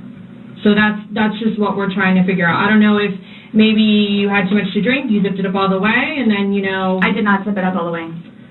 Okay, well. I did not zip it up all the way. This is horrific, okay? Horrific. It is terrible. Yeah, so horrific. I don't think I'll ever be right because of this. I don't think I'll ever be right because, again, this is her saying, she's trying to describe to them that she's got her own punishment on lockdown. They don't need to give it. She's got it under control. She's never going to be right, so they can just let her go. Ever be right. Dealing with everything else that I have in my life personally, and then this. What could be worse than this, though? Even if you weren't, dude. You know what else is missing? Her boyfriend's dead. That's the other thing that's missing. You know, oftentimes when we watch these trials and these cases, even when somebody, you know, did kill their significant other, oftentimes there is some sort of actual emotion tied to the person being dead.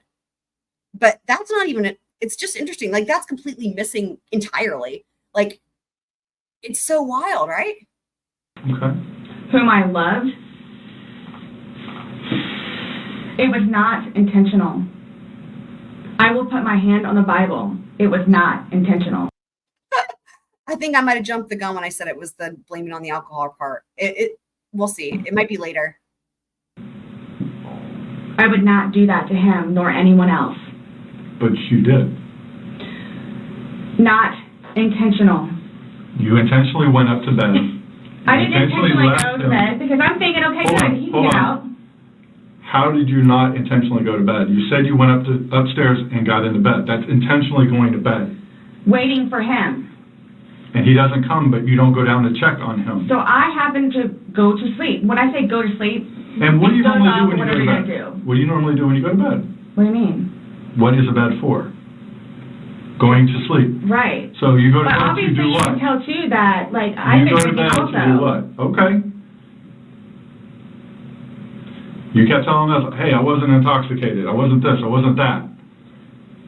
Being drunk and intoxicated, which, yes, you can tell that I had been drinking, but... Okay.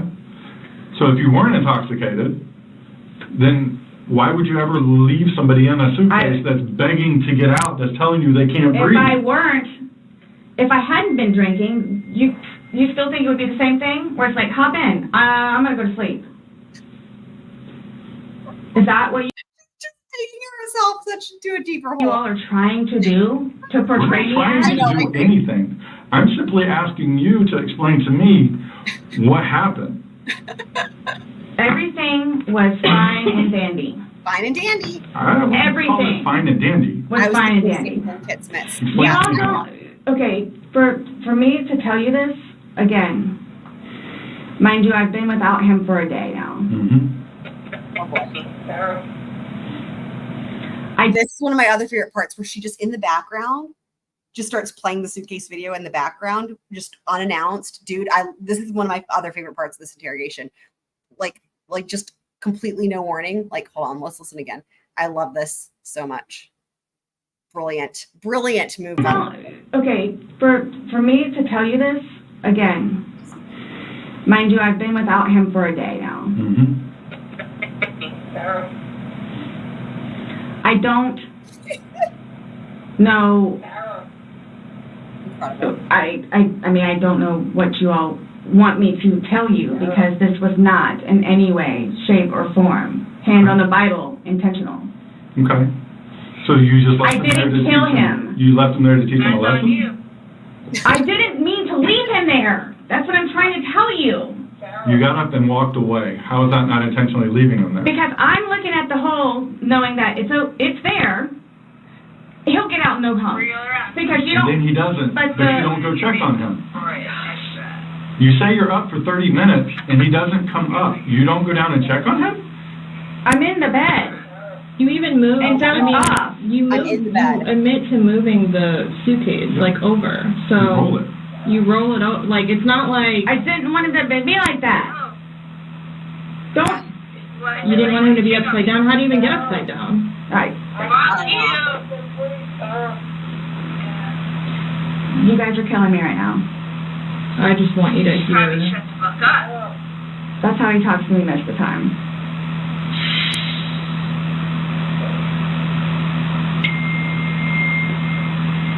I don't know how you want me to say it. I'm just trying to figure out what you would expect to happen to somebody when you leave them in a suitcase. That's going right back to the heart of the question, the reasonableness, right, when it comes to the element of the crime. What would a reasonable person expect to happen here? I love that. That's why he keeps asking. I didn't mean to leave him in there. Okay. What's your reasoning for not calling 911 sooner? Oh boy. Because I didn't know what to do and how horrific it was. That doesn't answer the question. I called Brian, and like what, 5 minutes later I called you guys? Not even 5 minutes. Well, yeah, but he's not 911, and you only called because you only called when you realized he wasn't going to help you with the body. That's what happened. Nonetheless, that I had to I was trying to do CPR. I was trying to do CPR. I had to get him out. And now we know she was outside on the back smoking. You know what's really funny is when we were watching, hold on. Now I'm remembering too. When we were watching that, what was it? Whatever day in trial it was one of the first days. They started having all the first responders and stuff. And they played the 911 call. And I totally forgot about this. I made a joke about like, what if she was outside on the back porch this whole time? You know, I forgot about that, even though but then anyway, Brian's interview confirms that was what was happening. But I forgot that I'd actually had that idea until now. So. And try to do CPR, and then called you guys. Trying. And then was continually doing CPR with the dispatch on the phone, where he had me count out loud to help me focus on what I was doing. Because the other thing, too, that I had pointed out is that, like, with CPR, you know, he was bleeding from his face and mouth and stuff, and she didn't have any blood on her, you know? So.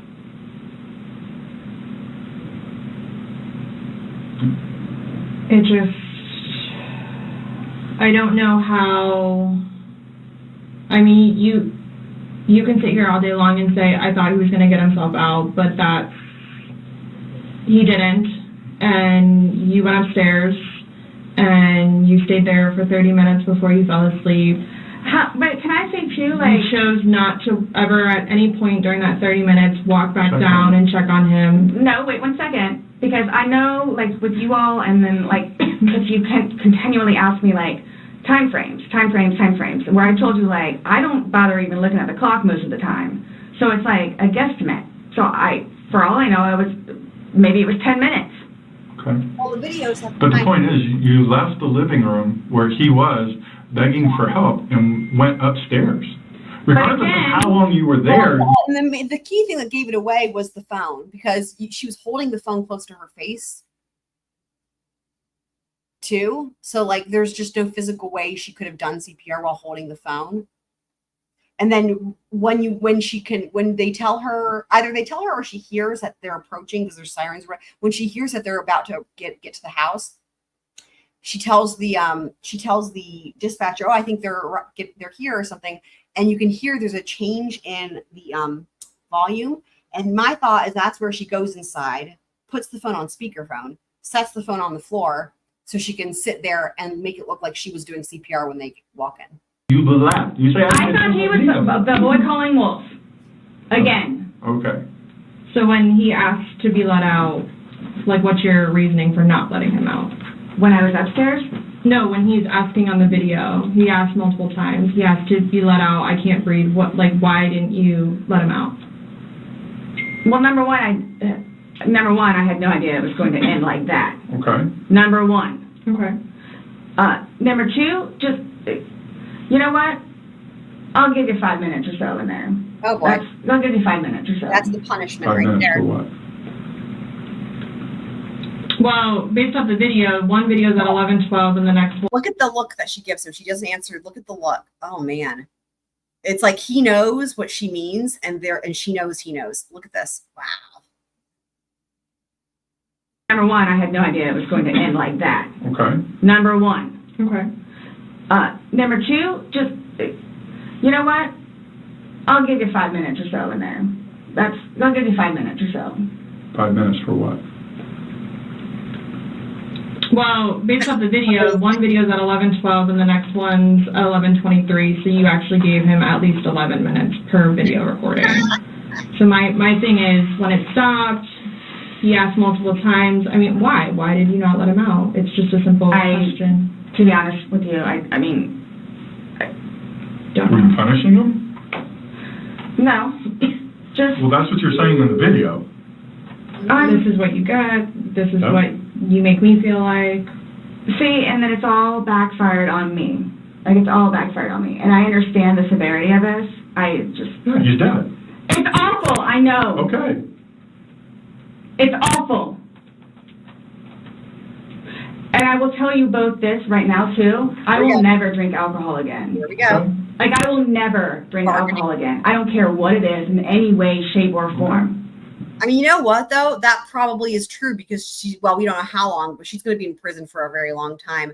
And, you know, it seems like if nothing else good nothing good nothing good comes from this, right? But one thing I will say is, like, it got her sober, right? But let's get back to this. What was the reason for leaving him when he's begging to be let out? I don't understand that. What I have a feeling was, and again, it's the whole time frame thing. I'm not asking a time frame. I don't care about a time frame. He's in the bag saying, I can't quit. My God. And you say, fuck you. For the whole few minutes that he was in there, minimum 11. But yes, go ahead. It's a few. 11. Minimum. For one video. Well, in between those two videos. Between the two 11 minutes. videos? Okay. Yeah. So what's the question again? When he's begging for his life, telling you he can't breathe, let me out, and you say, fuck you, why don't you just let him out? What are you trying to prove to him?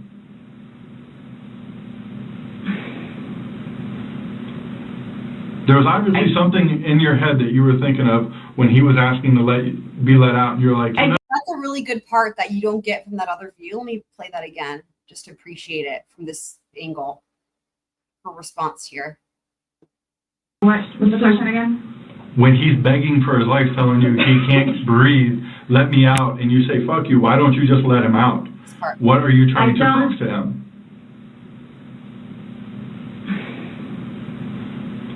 The way she slumps over like that, you couldn't tell that from the regular view. There was obviously something in your head that you were thinking of when he was asking to be let out, and you're like, again, it's the boy calling wolf. Okay, but where does this game end? You say this is a game. Great question. Where does this game end? You got somebody in obviously there. like the wrong way. So what was your intention for leaving him in there? And it's not fair. It is not fair. It's not fair, guys. Y'all. Guys. She wants everyone to know that it is not fair.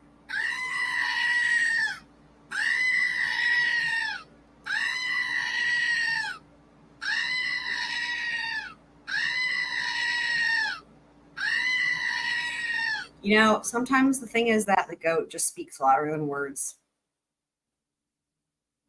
You guys are trying to, again, oh, he's in there. Night, night. That's what happened. That's absolutely what happened. Intentionally.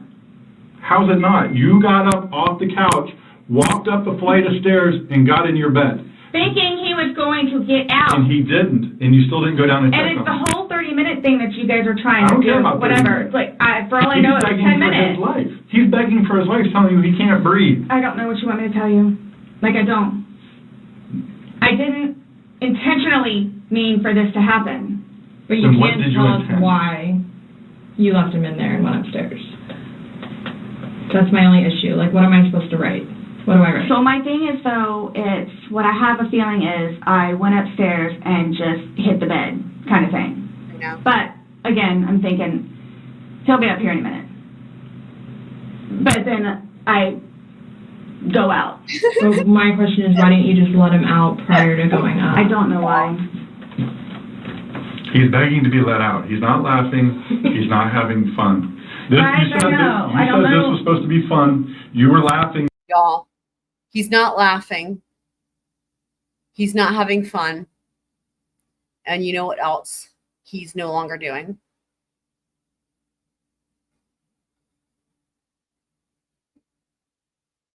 You guys want to take a guess?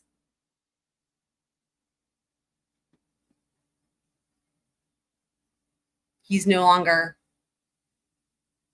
dancing with the dogs. Yep. I love the dog on the right. Just love a Derple's dog face, personally. But before you said he was laughing, you were laughing, you went upstairs, he had his fingers out of the bag and he was playing. Well, obviously that's not the case. So are you guys, Breathing. so what is it you're trying to, Point, like, guys. Y'all are We're just trying to figure out why. breathing. why? What?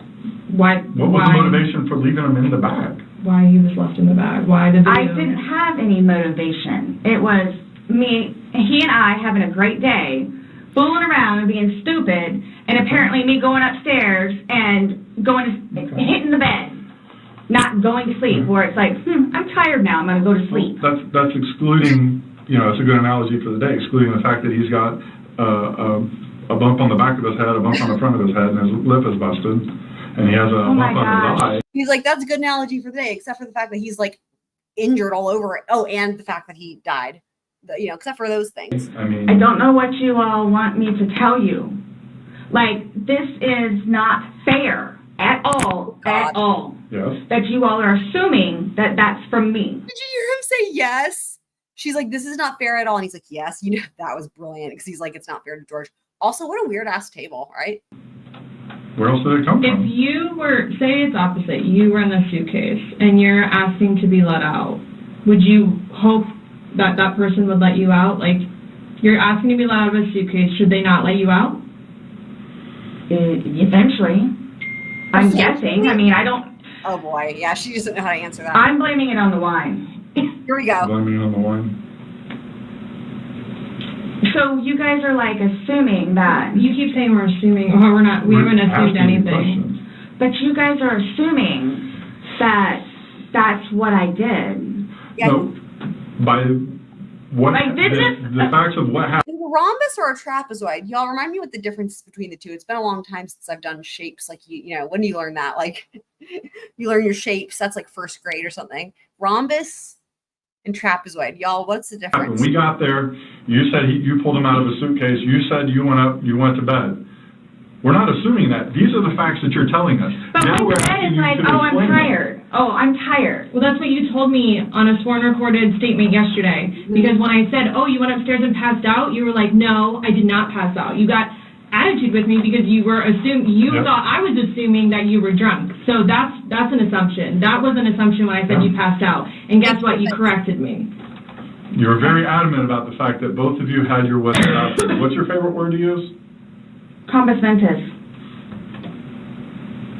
You've used it today too, to say that you guys were within your wits.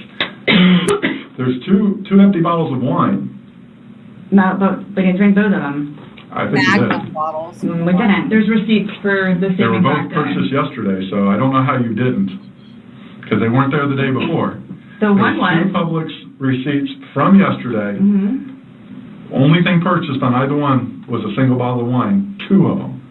So we have each bottle of wine that was empty in your garbage can that you purchased yesterday, or he purchased, but you two would have consumed together. Okay, well, I mean, there's receipts, so it's not even worth the going back. So this is... She goes, I mean, we have the receipts. It's not even worth you. It's not even worth that. And like, she doesn't finish that sentence, but she's like, it's not even worth you trying to make up another like don't even tucker yourself out trying to make up another bullshit story. We have the receipts. Save your breath. So I don't know what you guys are. I don't know. We were just hoping that we could figure out why you. What was the motivation? There was no motivation. Well, we're watching a video that, after talking to you, everything was laughing and fun. Now we're watching a video where it's not laughing and fun. He's begging for his life, and you are in a very angry voice telling him to fuck off. No. Yes, that's absolutely what it was. It's not an assumption. The video's there. We played it for you. So you guys think that I intentionally... You did. You got off the couch. It doesn't matter what we think. They're smart because here's the thing. She's like, so you guys think I intentionally, and then the Detective Koepsell's like, it doesn't matter. They're really careful not to say, yeah, we think you intended to. Again, why? Because intent is irrelevant here, and they never imply, they never, she brings up intent a lot. They just ignore it, and they do a great job of it, because it would be easy to accidentally complete that sentence when it comes to intent. But again, here it's irrelevant. Walked up the stairs and got into bed. That was intentional. There's no way getting around that. You intentionally. Oh my God, I love this. Is one of my other favorite parts. He's like says something like, "You didn't just float up the stairs like a ghost." Oh my God. You did that. Nobody drugged you up there.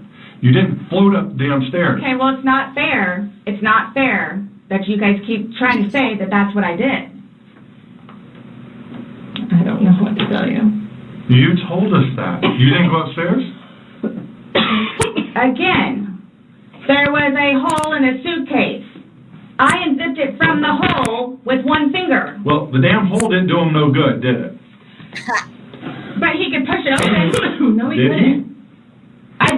The video shows him pushing up. If he could push it open, why wouldn't he have gotten out himself? Why would he beg you to open it? They tell you he can't breathe. I know. It's awful. Okay. If someone can do something for themselves, they're going to do it. They don't need assistance unless they need assistance. So, but why would he? Well, I mean, the proof that he couldn't get out of there is the fact that he's died in there. And start doing it. Because he couldn't, because it was all the way zipped. I know. It wasn't. I know. I intentionally didn't do it. That I intentionally did not do. What's that? You didn't intentionally do what? Zip it all the way. He nor I. Well, he's dead as a result Laid of your hands actions. on each other. Nor he's dead as a result of I your understand actions. that. So, That's why You two didn't lay hands on each other. That was a really good admission. She said he's dead as a result of your actions. That right there is at least manslaughter. That's it. That right there is at least manslaughter. He's dead as a result of her actions, and she says, "I understand that." Well done, Detective Koepsell. The way she just said that at the right time, beautiful. No. I don't have anything. You're right. He doesn't. Whatever that is, whatever it is. He does. See, this is what happens. It's not fair that you guys, just because he has those, automatically blame it on me. Like, well, what about when you had your injuries and he gets arrested? Is that not fair? Really? Like, It's really? the exact same thing. Really? He has injuries. You have injuries. Like, what does that mean? I don't have any injuries. Correct. Because he and I have not been at it with one another. So every time that you guys fight, you both hit each other? So you should have probably gone to jail all those times that he went to jail for domestic? Well, the one time I did. But he completely trashed the police report. Because that's nothing what happened. Because the reason why I got taken in was because my story was different than his. So I'm being portrayed as like this abuser. We're not saying that he doesn't abuse you. Absolutely. We're not saying. So I'm the one that's being portrayed as the abuser. Because I have never dealt with anything like this before. I don't know what to do, how to do it. And I always know what to do and how to do it. Oh, God. This, I don't know. So I don't know, like, what's going on or, like... We are simply trying to find out as well. Again, we got one side of the story. You're telling us we're going with what you're saying, but then we find stuff that negates what you're telling us. And I don't even remember doing that. Okay. You're telling us that we're assuming stuff, but what we're simply doing is telling you what we saw in the video and repeating what you told us. I understand. Because I don't remember that. Okay. Doesn't mean it didn't happen just because you don't remember it. So is the texting thing something about me? Like, what's... The what? Texting? Oh, no, I'm texting. No, You guys are scaring me, so, like, I don't know, like, what to expect. I mean, I had questions of things that need to be taken care of. Like, I don't... What are your questions? That's when we should have known. She came in with a list, right? I mean, it's just like, okay, we should have seen what was coming. She came in with a whole... It's not even just a piece of paper, because you can see when she first pulls it out of her purse, it's like lots of papers. It's like a whole stack. I have one last question. You realize you're the person that killed him, right? I thought about that. Okay, you left him in a bag when he's begging you, saying, I can't breathe, let me out, and you said, fuck you. And you got up off the couch and went upstairs and left him in that bag. Not intentionally. Oh my God. Again, I would never do that to George. you did. Not intentionally. Know that. I don't. Know that. yells at them too. You got up and you went up to bed. Alcohol is a shitty thing. It's alcohol. Again. So Not alcohol again. is the reason that you killed him? You all, Please sit down. listen to me. Please sit down. That's one of my favorite parts right there. I know I've already said that a bunch of times. I have a lot of favorite parts. But the way he says, it's just the most calm, monotone voice and the little gesture, please sit down. We have to see that again, is my favorite. I love this. And she's just getting madder and madder. And he's like, please sit down. Dude, I love it. I don't. Know that. You got up and you went up to bed. Alcohol is a shitty thing. It's alcohol. So Not alcohol again. is the reason that you killed him? You all, Please sit down. listen to me. Please sit down. You all, listen. Bravo, sir. The gesture. The gesture. Dude, this, you couldn't appreciate it from the other angle. It's from seeing it from up here. You can see that gesture. It's awesome. And you are very welcome, Cece. I'm glad you're enjoying it. Yeah, and I haven't, I don't know. I haven't seen that. Also, I will say tomorrow night, we're going to be doing the next episode for Casey Anthony. And we're going to start out with like the highlights from the previous episode, which is actually, I could probably do a whole live stream with just that part because it's like the jail call videos. Boy, it's got all of it. It's got the amount of goading, and it's got like the psychology, like what the fuck. It's just like there's so much. Whatever your brain wants it's all there, all the challenges and all the it's anyway. So if you guys are interested in joining, I think those jail calls are some of the most fascinating parts of this entire trial so far, and really changed things, in my opinion, for the case and my understanding of the case. I think they tested her for drugs. My understanding is that drugs were not really a problem. It just seems like it was the alcohol.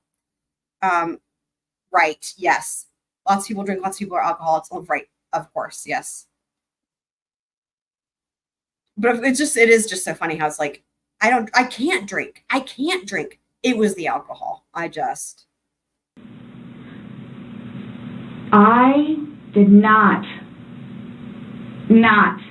intentionally kill him. That's a double So negative. your intention. I don't know what it is I need to do or how to. I'm dying. Y'all, the double negative, and then he catches it and says, so you intentionally, hold on. Thing. It's alcohol. So Not alcohol again. is the reason that you killed him? I love it. You all, Please sit down. listen to me. Please sit down. You all, listen. I did not intentionally kill him.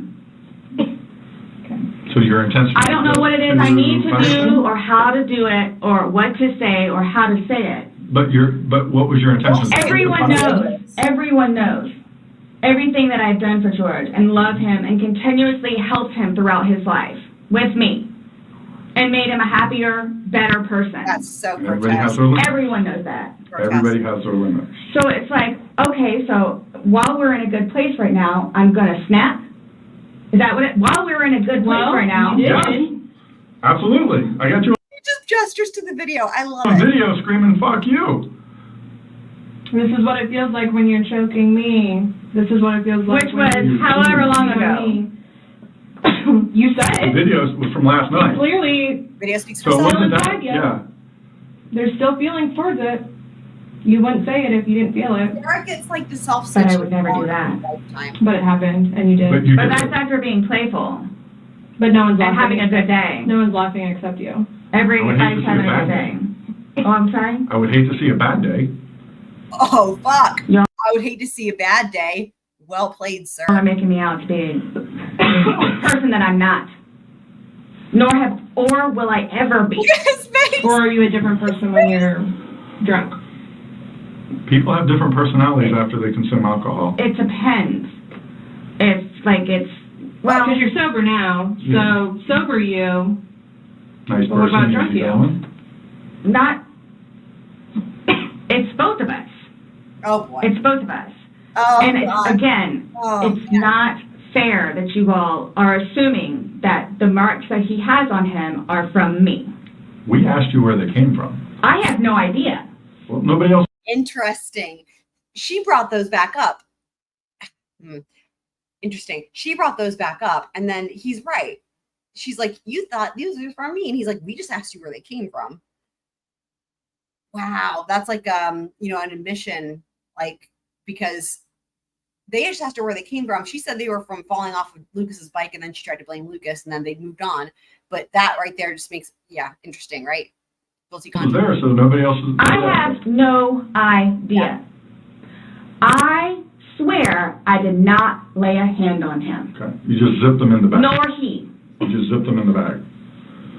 And then you flipped the bag around several times. I didn't do that intentionally. You didn't intentionally flip the bag around? No. Why would I do that? Well, you Good told us question, you did. When he was upside down. Right. Oh, You had to put them You upside down. You can't get in a suitcase upside down because Oh my gosh. when you put the stuff in where his body was. That's unfortunately too, if nobody else was there. That's We have a unfortunate. video showing the suitcase in several different positions. So it shows, one, like she just said, it had to been on its back with the lid open for him to get in there, for you to zip it up. Then it shows it on the other side with him in it, so you had to flip it to there. Then there's another video where it's on his back again, so you had to flip it I'm there. leaving it like this, please. I'm leaving it like this. I did not intentionally do this. No malicious content or effort was towards this. No malicious. I would I'm say the point of does the that video. help you sleep, but That's oh wow. That's my favorite ones, but no malicious. She does it again later. But then Detective Koepsell says something about helping you sleep. That's hard to hear. Let me back that up a second so we can hear that. Side with him in it, so you had to flip it to there. Then there's another video where it's on his back again, so you had to flip it I'm there. leaving it like this, please. I'm leaving it like this. I did not intentionally do this. No malicious content or effort was towards this. No malicious. I would I'm say the point of does the that video. help you sleep, but you're not sleeping, so I mean, Last night, I The- maybe got an hour. right. in your voice, you can hear the maliciousness. The fuck you is very, very. You don't talk to people like that. That's not like a common like, Nope. hey Scott, fuck you. Thank you. That's not common. It's not something people do. And no one that sees that is gonna think that. Okay. So we were trying to give you an opportunity and it is what it is. There's no maliciousness towards Okay. that. So I would probably be telling myself that too after that video. My intent was not for that to happen. But you went upstairs and went to bed. Or maybe you passed out, I don't know. Whichever. Waiting for him. And the whole time frame thing, it's like, Regardless. that's not really fair. Regardless, waiting for him, it's not like you walked up the stairs. You can't fly up the stairs. No one can take you up the stairs. Okay. You go up the stairs, you lay in the bed, and you wait for him. Who cares if it's 5 minutes? Who cares if it's 30 frickin' seconds? He's begging for his life. He's begging to get out. You go upstairs. You leave them. It doesn't matter. So get the time frame out of your mind. It This doesn't whole matter. thing, it doesn't matter. It doesn't matter because there's this, so it doesn't matter anything what it is I say. So it makes no difference whatsoever. It's just you're lying and like you're now changing Who's your lying story. about what? You're now you're drunk. Oh, I never said that I was drunk. Exactly, but you did here today. That's okay. You said earlier. Everything recorded. You blamed it on the alcohol. You blamed it on the alcohol. Alcohol does a lot to people. Yes, but I never said I was drunk. You did. So you did this. You did this sober. You knowingly left him down there sober. I have already told both of you also that we were both drinking. Right. Okay. But you want to admit that you were drunk? Is that? I'm telling you all both. This has changed my life. I will take this. I don't know. Yeah. That's a true statement. Absolutely. But you're trying to dance around the fact So that's again the bargaining. This has changed my life, and then that's a true statement. Oh my God. So, but what are you? Okay, just. You left them in there. You did trying to dance around the fact. You left them in there. This is not. You didn't leave them in there? It's not cool. Like, this is not cool. It's not cool. That is. He's dead. It's but not you cool. think that I did that intentionally. You think that I did that intentionally. You intentionally left them in there and left the room. You went upstairs to a different room. You intentionally did that. You did. Yes. Because I'm thinking he's going to get out. Okay, and he didn't. Obviously not. When somebody's begging, saying, I can't when you breathe. say that, though, but you have to, Please let me out. I can't y'all breathe. don't know George, though. Like, again, I thought it was the boy crying wolf. So it's just like, what? Oh, so if your son was in there and said, I can't breathe, are you going to open it, or is he 9, so he's not, Really? It's not a big deal. I'm just Really? question. We got a goat request. Oh, you said you would never put your son in a suitcase. You would only put George in I there. think there's a goat command. No, George got in a suitcase. And you zipped it up. Not all the way and not intentionally to leave him there. But that's what happened. But you keep going away from it. I don't know. That's exactly what happened. You went up to bed, woke up the next day. Are you all trying to have me admit that? Like, are you trying to have me admit that? Because I will never admit it because it's not true. Oh my God. It's not true. I'm basically stating as a fact because that's what happened. Okay. You videotaped him asking to be let out. You go upstairs. So what, guys? So what? Like, just, I don't know what you want me to say other than it was not out of maliciousness or intentional. I don't know what or how I can say it. Kid Smits, we've got a bunch of new things. Just real quick, I'll show you a couple little ones here. One of my favorites. Bloodshed.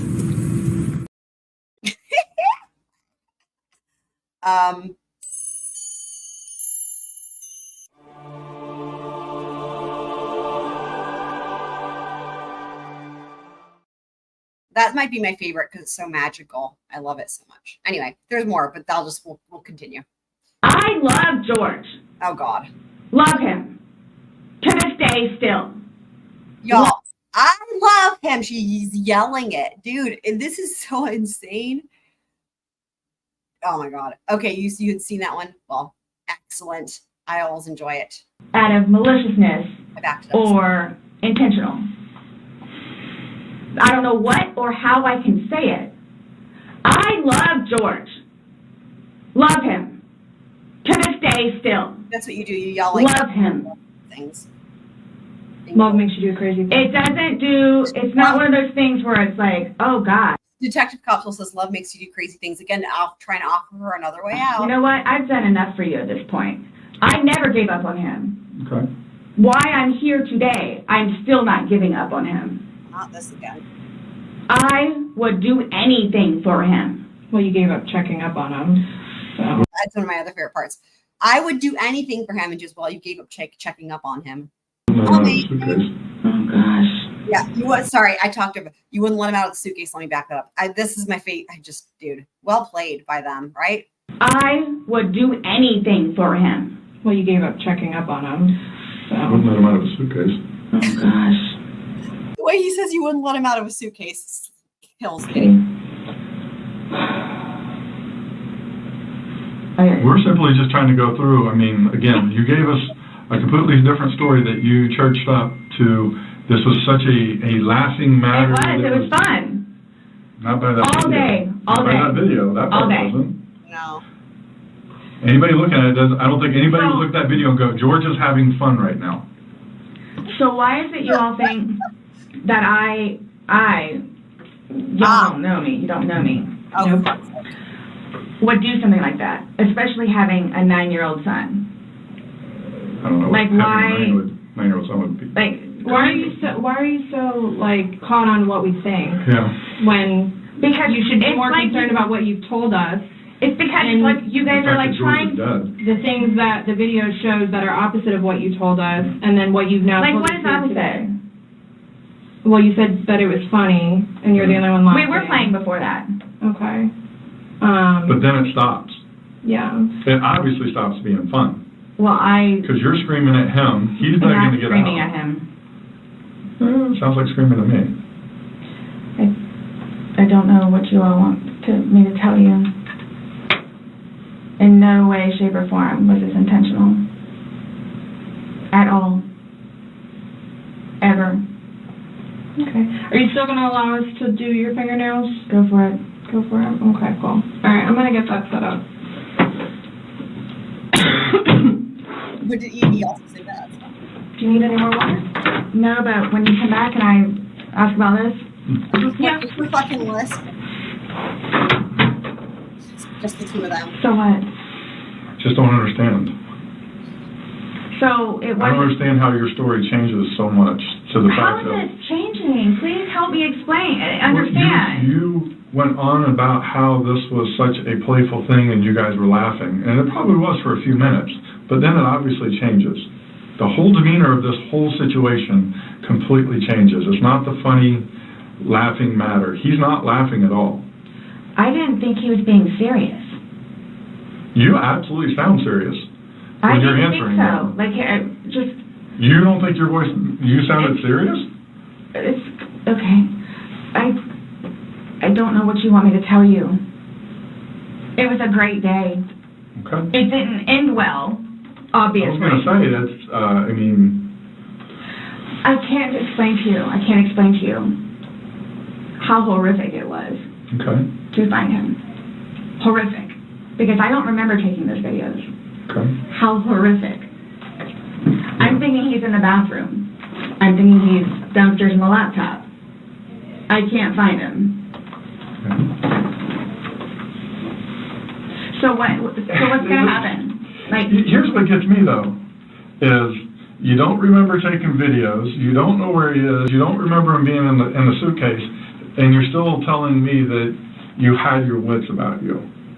How does somebody have their wits about him when? See, that's the thing too. But you can clearly tell. You can clearly tell that I had been drinking some. Oh my God. You can clearly tell. What the fuck? I had several people that came up to me in that apartment complex said that you were drunk on a daily basis.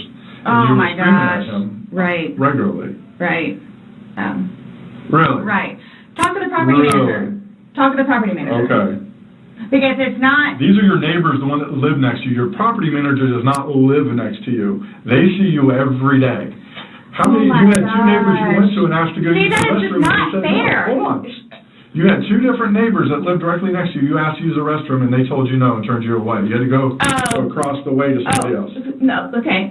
Kim and Eli, Kim is not a nice person. Okay. She's just automatically not nice. Even after me and Lucas went over there and introduced ourselves, she's just not a nice person. Then why would you think she would let you use a restroom? Because Eli was in there. Eli comes over and talks to us sometimes, which I think pisses Kim off because he comes over and talks to us. The two of them, they're like super standoffish all the time.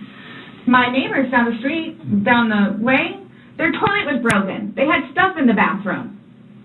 So then they're like, go over there and try over there. There's two bathrooms. I would let somebody go upstairs and use my personal bathroom. That's what the downstairs one is for. If it's somebody you like, would you? Or somebody you knew?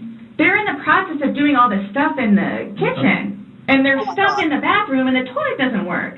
Just walk across the way. No problem. And of course they let me in. Them and them, they're together. They're families. And nonetheless, if you really want to know, and I hope it doesn't get them in trouble, but he is over here illegally. So he's trying to work on getting his green card. What does that got to do with you using the restroom? They didn't want to be involved. Should I use yours? You gotta use yours. No. I was asking last night because, we had several different people in the neighborhood come up saying Eli that and she Kim. was drunk on a regular basis. Eli and Kim. Okay. Did you ask Vinny next door? Those are the ones next door that she asked to use the restroom, and they said no. No, she said no. Okay. And like I said, she's not a nice person. They're coming. What are your questions? Yep. I can help you with. Who's coming? To do the fingernail. So now they're going to get to her question. You said that we could. And you don't have to allow us to do it, just so you know. So don't think that it's... I don't have a problem. Okay. Just make sure. So, am I getting my phone back? No. Not today. What about Lucas's laptop? No. Not today. Not today. Amazing. What does that mean? We're still going through everything. Oh, that's fine. You're the one just telling us there's videos that we need to see on it, so we need to do our due diligence that we go through everything. See, and that backfires on me now, too, because now you all think that I had even more, in quotes, intent to do what I did to him, which was not intentional. What's that? In that. Is that correct? She's asking about your tag in your hand. No, but I'm asking if that's correct. No, I'm not going to We're not agree to making anything that you're saying. I'm not, that you're... No. So, his probation officer. Mm-hmm. Do you all inform her, or do I need to call her? We don't need to. We don't have to inform her, so if you would like to call her, you can. Yeah. Are you saying because he's on probation? Newsflash. He doesn't have to go to parole to meet his officer because he's deceased. No, but because of the nice lady that she is and all that she's done for him, I thought I didn't know how it was. Legally, we just have to tell his parents. Oh, right. Okay, I get why she's asking this. She wants them to talk. Okay, because it doesn't make any sense, right? She wants them to talk to the parole. She's trying to set up a reason for them to talk to the parole officer. Like, she's trying to make it be like, oh, don't you need to talk to the parole officer about the fact that he's dead? The real reason is because she has it in her mind somehow that this parole officer would just go on and on about how great Sarah is, unprompted or something. That's why she wants them to talk to her. Don't go telling. Everybody else? I didn't even know who his probation officer was, so no, I wouldn't go tell. So the same thing for classes. I need to do that too. Classes? You need to do what? Substance abuse class and his batterer's intervention. Yeah, something else I was just getting ready to ask. So, other than this, so initially, what was the cause of death? She is still pending because she wants to hold the body for an additional day to see if more of those bruises turn into something bigger. And she's doing some other tests that she's got to do. So she's pending it for now. So, and that couldn't have been because of him being in the suitcase? Or y'all saying that I physically did it? That's what she's determining. She's trying to figure out. She's right now, what she's doing, she's fishing. She's trying to figure out if they're buying her story, which, I mean, they're obviously, I mean, she's got to be in denial because obviously they're not buying it, but she's trying to figure out essentially if she's going to be going to jail. The ones on the head, I asked her, could that have been from the suitcase, and she said she didn't think so. I didn't touch him, nor did he touch me. Okay. I'm leaving it at that. Okay. So, I don't know if you all know how to do this, because so that's what I was going to get ready to ask you. So, are you all updating his parents today, or when you get final whatevers? What does it matter? Why? What we tell his parents? What do you mean? Because we're gonna talk with them. Yeah. Okay, I have to. But it's going to come down to me. What do you mean? Like, so it's being put on me. Who said that? But I'm not. So what is it you would tell them? We're gonna give them an update, just like we gave you an update on their autopsy. Okay, so it's whatever bruise, Here's the thing. Whatever on the head. We had to deliver news to them last night that their son was dead. There's not a whole lot of conversation that goes on after that. It's not a very easy thing. Was it yesterday or Sunday? Sunday. Today's Tuesday, right? Did we not meet you yesterday? We met you yesterday. Yeah. I'm just asking. Right? Did we not meet yesterday? It's a valid question. Really? Yes, on Monday. Okay. Got it. Perfect. So I don't know if I ask you guys or how I find this out other than talking to his parents, which it's not going to happen. Yeah, probably a terrible idea. How do you guys suggest me finding out about funeral? Oh my God. Yeah. That's not even something that's been probably talked about between the family. That's not something we ask. We have no way of... I didn't know, that's why I'm asking. It's going to be up to them to make the arrangements of what they want to do. Like, she just told you this quick, just being told last She wants to be in control of his funeral. Disgusting. night. I'll pretty much be willing to wager that they have not even considered what they're going to do. His body can't even be released, so... I've been there with parents, grandparents, aunt and uncles. So, I don't know if I have the right to or not, but, like, I was going to call his former employees, whom She was going to call his former employees? What the fuck? he really cared for, and let them know. You can call whoever you want. I just don't want to do something that I'm not supposed to. You can call whoever you want. However, you're only going to get one free call once we put you in handcuffs here shortly.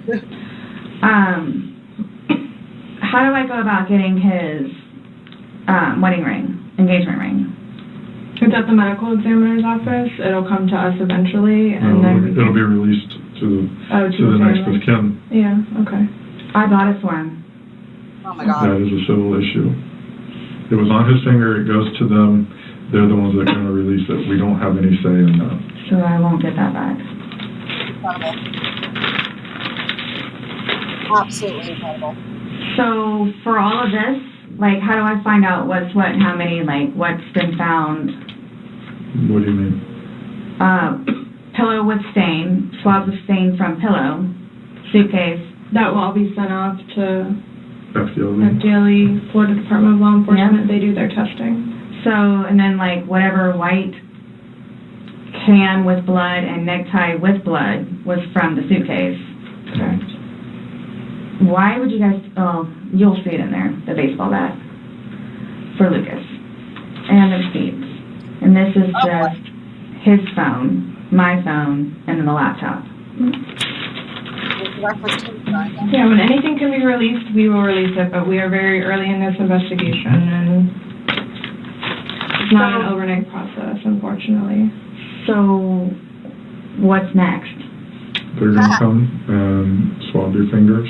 No, I'm talking about, like, in the long run. Like, what do I need to, like, do I need to be doing something, or, like, I can't. This is another really great part. This is where she's, like, really trying to figure out what they're, like, dude. Tell you, like, what to do. I mean, like, so, like, for, like, I don't understand, like, I don't know if you guys are just gonna, like, because it makes it sound like, to me, like, I'm being accused of something that was not intentional. I'm being accused of it. And a handful of other things that I'm being accused of. Y'all, look at her hand. I'm going to back it up a second. Her hand and her head, the attitude with which she says this part about being accused. It's insane. Do I need to be doing something, or, like... I can't tell you, like, what to do. I mean, like, so, like, for... Like, I don't understand, like, I don't know if you guys are just gonna, like... Because it makes it sound like, to me, like, I'm being accused of something that was not intentional. I'm being accused of it. And a handful of other things that I'm being accused of. Okay. The attitude. So I don't want to be at home with Lucas and you guys show up. So now she's like, oh, I can use Lucas as an excuse so that it's like, well, I need to know if you're coming to show up because I don't want Lucas to be there. I mean, it's, again, she's just trying to fish for information to figure out where they're at. Okay. I understand that. Okay. So, dude, their response, okay, understand that. Brilliant. We're still investigating. I don't know what you want me to tell you. So, is there going to be concrete whatever it is, and then it's like, okay, this is what it is, kind of thing, or like, because I've done the whole court thing, I've done the whole attorney thing, I've done whatever, so if I'm not admitting anything about being intentional and I killed George. Okay.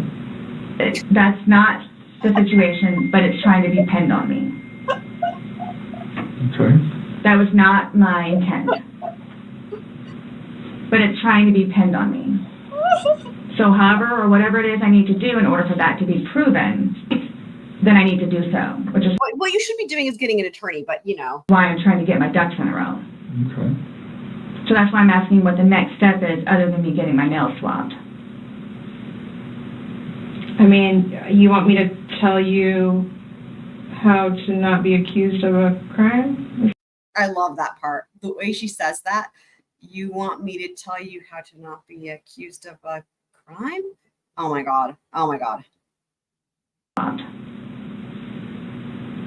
I mean, you want me to tell you how to not be accused of a crime? Is that what you're asking? Like, I don't know what you... I'm trying to prepare myself for whatever may need to be done so I can, I guess, stick up for myself. You know, ironically too, though, right? We, again, referencing what Mr. Owen said after the verdict, it sounds like she can't prepare herself because he has made it very clear that she's not even wrapping her head around it and it's not sinking in and she's not prepared for sentencing. So I don't know. I mean, it's been almost 5 years. So like, I don't know if you're not prepared now, are you ever going to be prepared? You know? I mean, I think you're doing just fine. You came, you talked. I just don't want you guys to, again, just fine. show up and Lucas is in the house. Yeah, don't worry about it. Don't have to worry about that. Well, we did tell you yesterday that we don't want to do anything around your son, hence why you came to us. So I don't know why you think that's going to change. That and or me not just show up back home. I'm sorry, what? That or what? Me just not show up back home. That's what, oh, he's so happy that I'm staying over at the house with Brian. Like, so happy. And I'm not going back to the house, to my house, for how... She's like, you can't arrest me because Lucas will be disappointed that I didn't come back home. When what we heard from Lucas is like, he seemed to not like his mom very much. However long I can stay over here because of whatever to blow over. Mm-hmm. Blow over. And again, if you don't mind me asking, so for whatever it is you all are claiming from the videos, which, yeah, it's... is that... Guys, the concession, there's so much good stuff in this. The concession she makes there about the videos being terrible, though. Claiming from the videos, which, yeah, it's... Is that what you're going to tell them? Like, his parents? It's like, oh, yeah, and by the way, she did. Did what? I mean, what would you tell him? I don't think it really matters what we're going to tell the parents. Oh, yeah, it is. It's fuel to the fire. Well, we can't hide things, and I don't know. I'm not saying we're going to go. I'm not saying that we're going to go and tell them every single thing we have. But again, this is the Orange County Sheriff's Office as public record, so eventually, like, this all will come out. Mm-hmm. So it does, like, I'm not. You're making it sound like we're going to tell them something, so then your life is in danger, and I don't like that accusation. No. So let's just nip that in the butt right now. Well, that's what's going to happen. I cannot. What are we going to tell them? But we can't even. But so technically, there's no concrete report yet, even. Right. So it's. You want me to like tell you exactly what I'm going to tell them? I don't know what I'm going to tell them. I don't know what I'm going to tell them. Let's just leave it at that. Just like you don't know why you went upstairs. I don't know what I'm going to tell them. What she wants to know is, are they going to say that he was murdered? That's what she wants to know, because that would mean that she's on the hook for murder. So parents that are dealing with can I call you the way that I did last time? Yeah, my phone is an open line. Missy should be there. I don't know what's taking so long. What's coming out, we're looking through. I get it. Look, I get it. That looks really bad. Mm-hmm. So that's what scares me. Like, what do I need to plan on? Like, what do I need to plan on? I promise you, on my son's life, it was not intentional. I promise you, on Lucas's life, it was not intentional. I don't know you. I can't say I know anything about you. I don't know what would be a true statement, what would not. I mean, you're promising on your son's life, that's fine. That's how much it means. Sorry. That's how much it, look, that's how much it means. Okay. I hope you take that to heart. Please. Look, there's those little water cups, I'm telling you. I It's documented that you said that, yeah. There's not always that much you can always count on in life. I think one thing that you can always count on, if you're in Orange County and you're involved in the court system or the courthouse or anything, you can count on those little water cups being the same, I would say, until the end of time. I get it.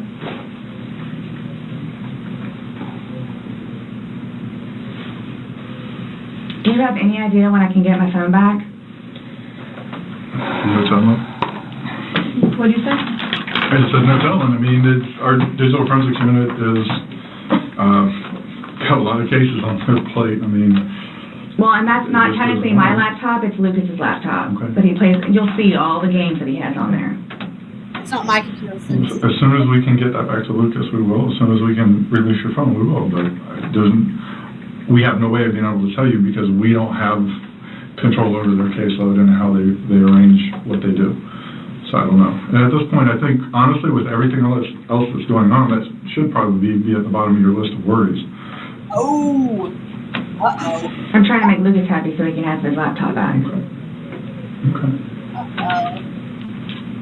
Uh-oh. Did Brian not have a laptop for him? He has his laptop that he has to do for work, but he doesn't want him using it or breaking or dropping.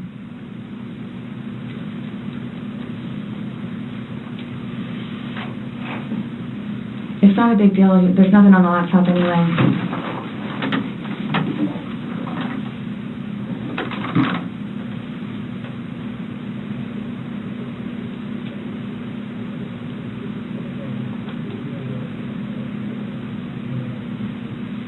So you will keep me posted, like updated. Mm-hmm. Oh, it's so funny. That's my thing, is I'm trying to figure out what I need to do in the meantime. I don't know. I can't, I don't know what to tell you, though. Oh, my God. What But you all have more information than I do, where it's, yeah, you might want to, or yeah, you might want to. We have more information on what? We told you everything that we have. You know everything that we know. And most of it we got from you. The finger. I've watched these so many. I've never noticed the finger. Hold on, let me back that up. The finger. Motherfucking hell, I can't even. Yeah, that's bad. Which I didn't go back far enough. Have more information on what? We told you everything that we have. You know everything that we know. And most of it we got from you. Incredible. But that, like I was telling her, yeah, that's bad. Which I swore on my son's life was not intentional. So that's why I'm trying to figure out what I need to do for myself. Okay. Going forward with this. Nonetheless, with his family. And are you all just showing up with Lucas in the house? Well, I think we've already both told you that we would be mindful of any situations.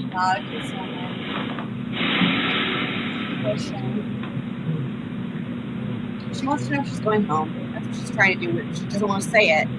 She's trying to act like she's doing it wrong. So you guys, I guess you're going to call me tomorrow?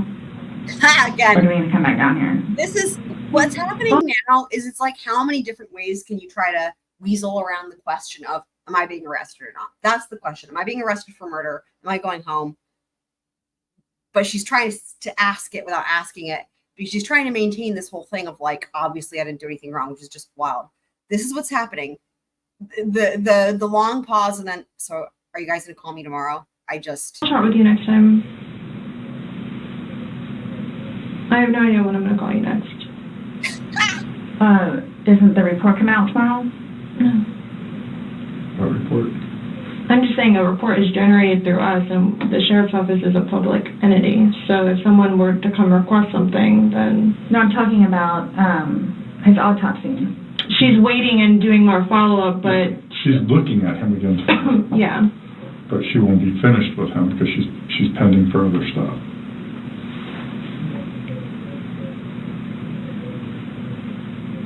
So after this, what? I'm done? For now?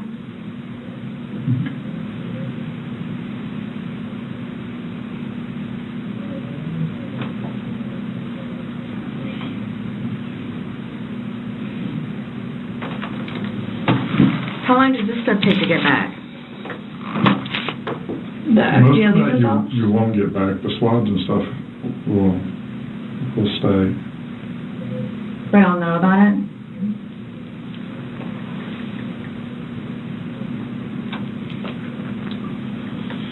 Sorry, our dispatch center keeps calling my phone, and I keep having to have other people call them to see what they need.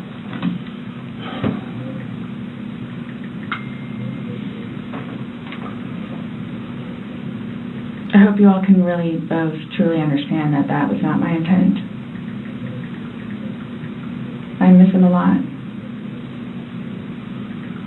I mean, No more. but my question has remained the same. What do you expect to happen to somebody when you leave them in a position like that?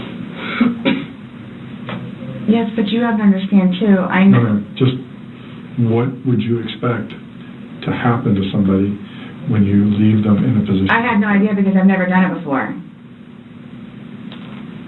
Why have you never done it before? Why would I? Exactly. Why would I did do you? it before? Why did you do it now? I clearly have said why. Why? No, you don't know why. You just know that it's not intentional, but you don't know why. But that's okay. Really? I'm not trying to force you to say something that you don't know.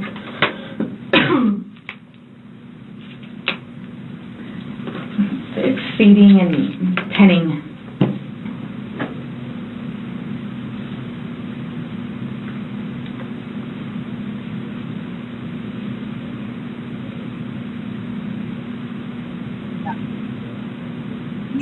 Who's that? I don't recognize that. Damn it. It's not exactly. The silence, though. Silence. She'll talk.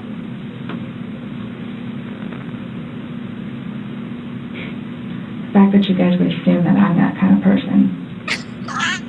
We're not assuming anything. After that long silence, and it's like, you know, like Kitsman's already pointed out, she'll have to talk. And then the way that she fills that though is, I can't believe you guys think I'm that kind of person. Something like that. Let me make sure I can get it verbatim. The fact that you guys would assume that I'm that kind of person. The fact that you guys don't understand I'm not that kind of person, I think is what she's saying. We're not assuming anything. We're going by the facts. It happened. You're gathering her stuff. Like you said, you don't know me. Oh my God.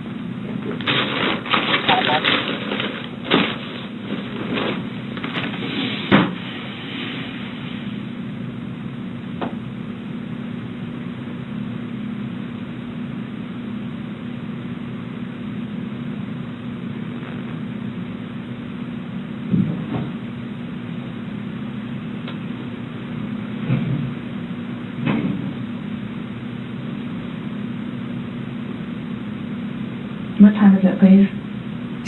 4:46.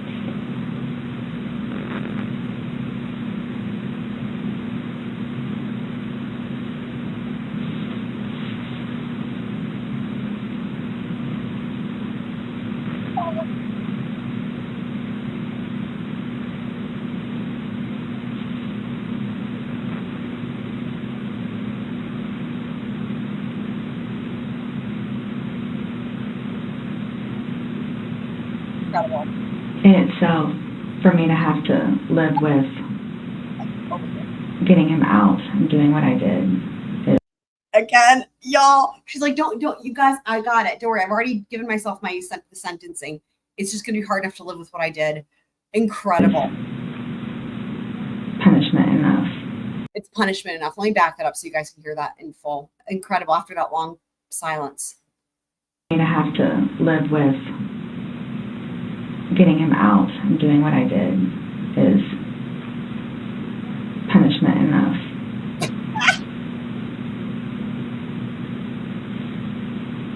Punishment enough. I think that's why I haven't slept. Because that's all I see. Incredible.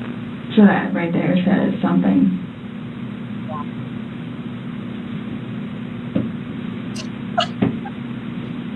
No, No response. Beautiful. Beautiful. Beautiful. Beautiful. Not my intention.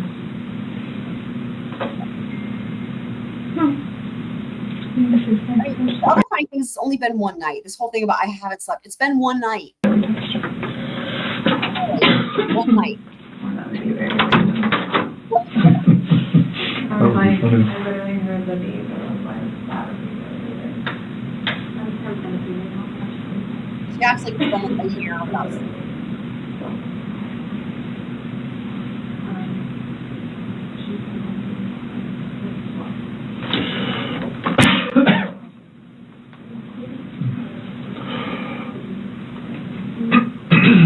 Nonetheless, I have to live without him now. Yeah. Nonetheless. Yeah. Punishment in itself. Yeah.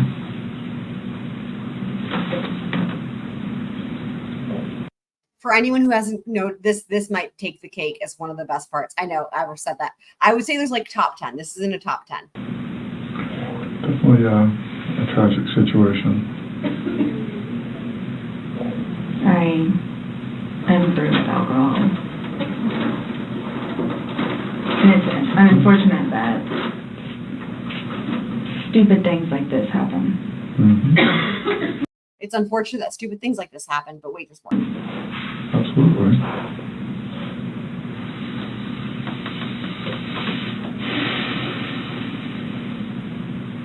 Nonetheless, I have to live without him now. Mm-hmm.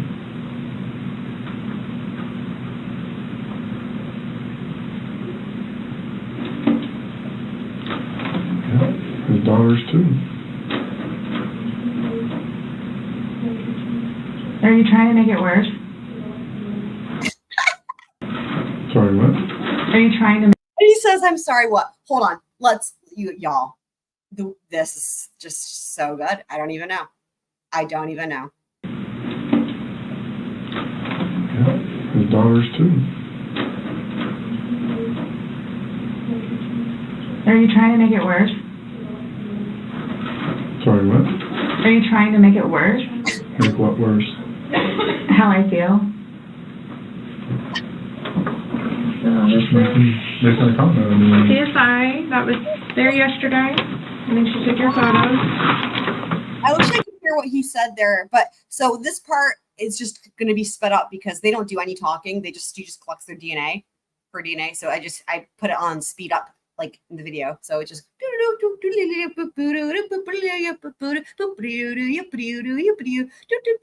cueing the circusy music type thing, when things are double time. Saved by the CSI. I really liked this this lady. She testified like on the first day. She was great, very no nonsense, and did her job very thoroughly too. And it's really funny because on Cross they were like, "Did you talk to her?" Blah blah, and she's like, "No, not beyond just collecting the sample." And even though I have it muted because otherwise it'd be like weird sounding, literally, she doesn't say anything. She just literally collects the samples and that's it. So they're almost done. Thank you. Yeah. Same. Okay. I'm done with all these. All cups, plastic cups. Okay, Sarah. Here we go. So, you're not free to go. Woo! Okay. Oh, do you promise everything you told us was the truth? Or no? Everything we've talked about today? Yes. What do you mean? He asked us It's just so yes. What do you mean? to swear. Remember how I swore you yesterday on the audio recording? Okay. I just forgot, so he raised his hand to remind me to tell you. Okay. Do you promise and swear that everything we talked about today has been true and accurate to the best of your knowledge? For which? True and everything? accurate to the best of your knowledge. What, that it wasn't intentional? Everything you've said Everything you told today.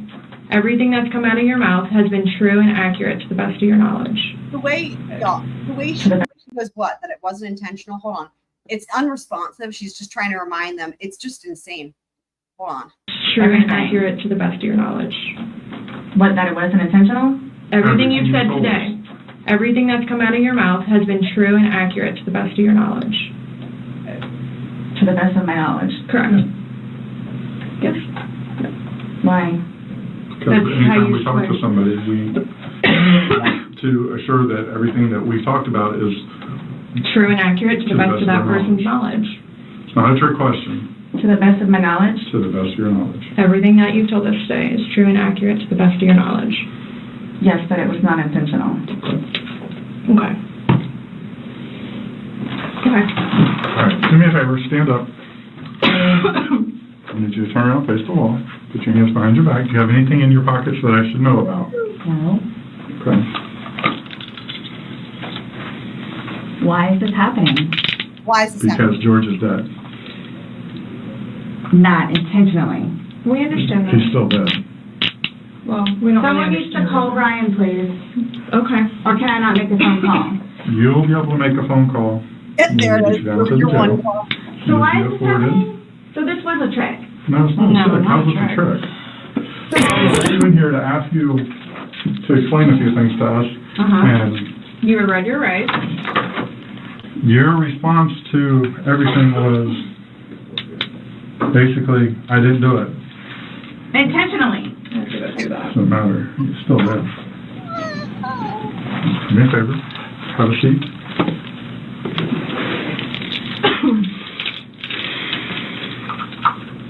Really, guys?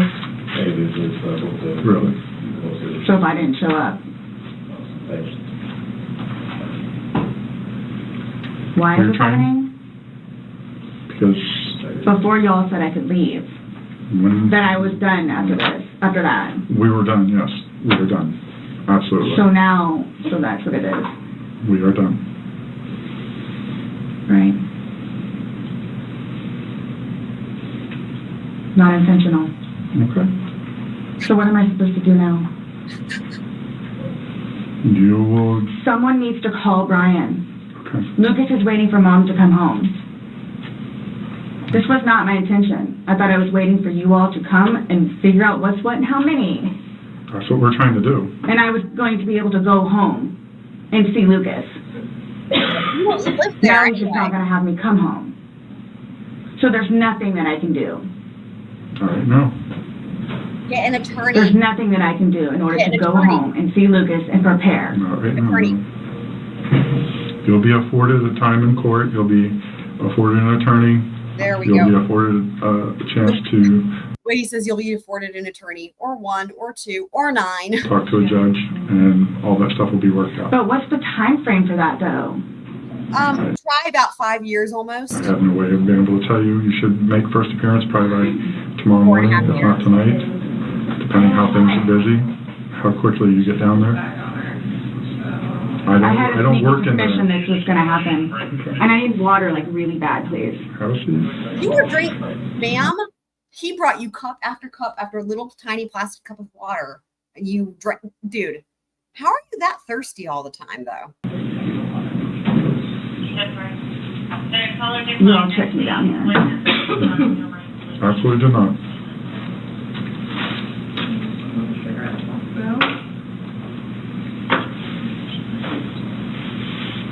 I just got those. Oh my Okay. God. They are not allowed in the jail. Incredible. So I can't even smoke cigarettes if I go. Incredible. That's true. What? Am I good on that? Look at looking at him. And what am I supposed to do with my car?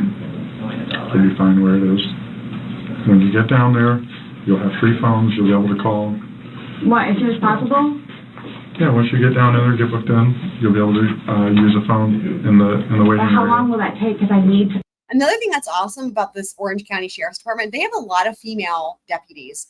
I noticed the same thing even with like the Casey Anthony trial, even back then in 2000. Well, at the time when they were responding, it's 2008. A lot of female deputies, and same now, which is awesome. Talk to Brian.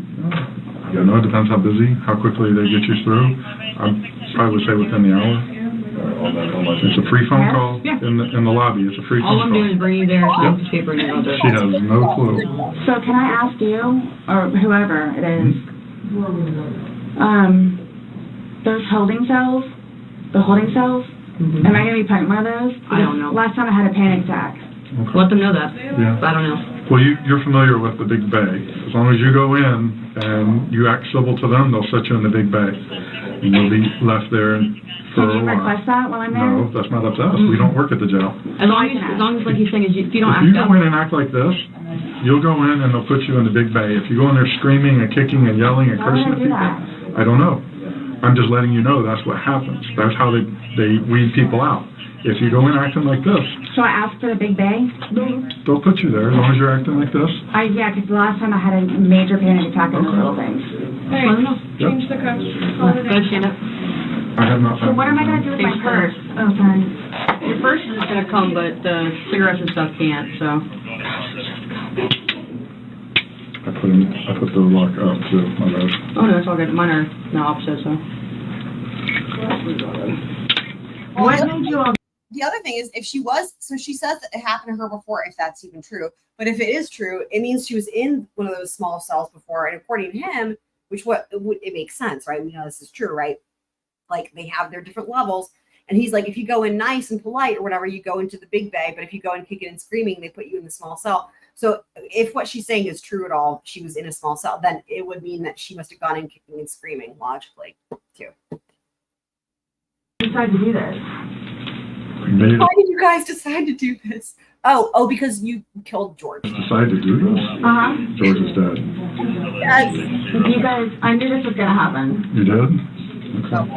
So I came down here willing. Yes, absolutely. We were trying to figure out what's going on. We're still trying to figure out what's going on. Intentional or not, George is dead. You act like when you say unintentionally, that absolves you from everything. I have my, I don't know if it's able to be or not. I apologize. I have things in my car that I need to. Okay. Put your purse like that. What kind of stuff do you have in your car that you're worried about? Well, I have my medication. Okay, they have a pharmacy there, so if there's something that you have to have right away, you'll be seeing a nurse. It's panic attack stuff. Well, again, when you get checked in, you're going to be seeing a nurse. Medicate you, so. And that they have a pharmacy there, so they'll be able to take care of any kind of that stuff. That protocol is out of my realm. I don't work down there, so I don't know, but I do know they do have a pharmacy, and that you will be afforded to see somebody. Okay? All done? Yes, ma'am. So for this picture, I really tried to find a picture of him in his Ace Hardware shirt because it was his favorite shirt, and I couldn't. I tried to see if I could get one from the body cam and take like a screenshot, but the body cam was also dark. It was at night. It just wasn't, you could see it in the video, but it wouldn't work for a picture. So this was just a picture that I found. I wanted, I always do it whenever we kind of conclude after a trial. So yeah, so there you have it. And it'll be interesting to see what she says at sentencing. But for anyone who wasn't aware, just because we're, in terms of like jail conditions and shit, right? And they're talking about how that's going to go and your medication. For anyone who's not aware, I know a lot of you guys, well, all of y'all were watching Karen Reed. I mean, there's I would say a much bigger injustice going on in Delphi, Indiana, with Richard Allen, who's on trial right now. And just one thing that's related to prison and jail, right? Just relevant here is that, innocent until proven guilty, right? Well, he, instead of being kept in jail like everyone else who's waiting to stand trial, he was shipped off to a maximum security prison. But that's not all. He was kept in solitary confinement under like literally the worst conditions. And he had mental health problems like going into it. And meanwhile, the whole time he was being gaslit the fuck out of to try to admit or confess to something he, by most people's interpretations, including my own, didn't do. And he was kept in solitary confinement for like, I think it was a year and a half. And like the protocol and the guidelines say you should never keep someone in solitary for more than 30 days. Mind you, he's still innocent and waiting to stand trial. and he was kept in a maximum security prison in solitary confinement for, again, I think it was a year and a half. Now that he's having his trial, now he is in jail. And what's so interesting / maddening is that one of the reasons that they justified putting him in these horrible conditions, well, my opinion is they were trying to drive him crazy and make him go crazy. But their excuse for putting him in a maximum security prison and in solitary confinement was for his own protection from other inmates. Okay. Well, because he's in trial, right? They had to take him out of there and put him into the regular old county jail, Carroll County Jail. And guess what? He's in with the general population, but he's got his own cell, but he's no problems whatsoever. And what's the difference? Well, the difference is you actually have human interaction. They actually turn the lights out versus lights on all the time. You actually have a regular jail outfit. Like there's that could go on and on and on and on and on. Also, the maximum security prison where he was has been under investigation for I think over a decade. It's been sued before, and it's actually at this juncture been shut down because it was unfit for human life. So, right. On my bingo card, it wasn't intentional. It was the alcohol. I excel at everything. I helped George. Yeah, right. Richard Allen, the Sarah Boone bingo card. I probably jumped way too quickly into the Richard Allen, and we didn't fully wrap up the Sarah Boone bingo card, so no worries. I was talking about Richard Allen from Delphi, Indiana. Because he's on trial. So, and it's like, again, this is like Karen Reed, but like times a bazillion, like the injustice. But add to all the injustice when you've got take a look at Judge Bev and imagine a judge that is, if you can, I know it's hard to, 100 times worse and more biased. Okay, that's Judge Gull. But also, imagine if Karen Reed had no cameras in the courtroom and no audio in the courtroom, and only 24 people were allowed in the gallery, and that when they showed up, they had to wait for 2 days outside in a line to try to get one of those 24 seats. And that when they finally get in, when the witnesses go to speak into the microphone, because of the way the courtroom is, it's really hard to hear. When the witnesses sit down, they automatically go to speak into the microphone. Every witness is told, don't speak into the microphone, because that's just so the people can hear you in the back. Every time. So everyone that is there and trying to report on it can barely hear anything. They tell them not to speak into the microphone so that people cannot hear. It makes me feel nauseous. I'm just having a lot of it's actually really hard because it's not okay. Nothing's okay about it. It's just so much more.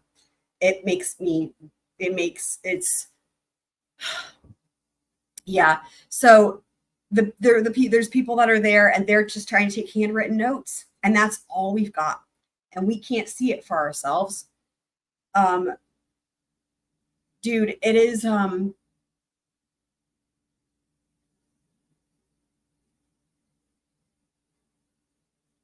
it's a lot.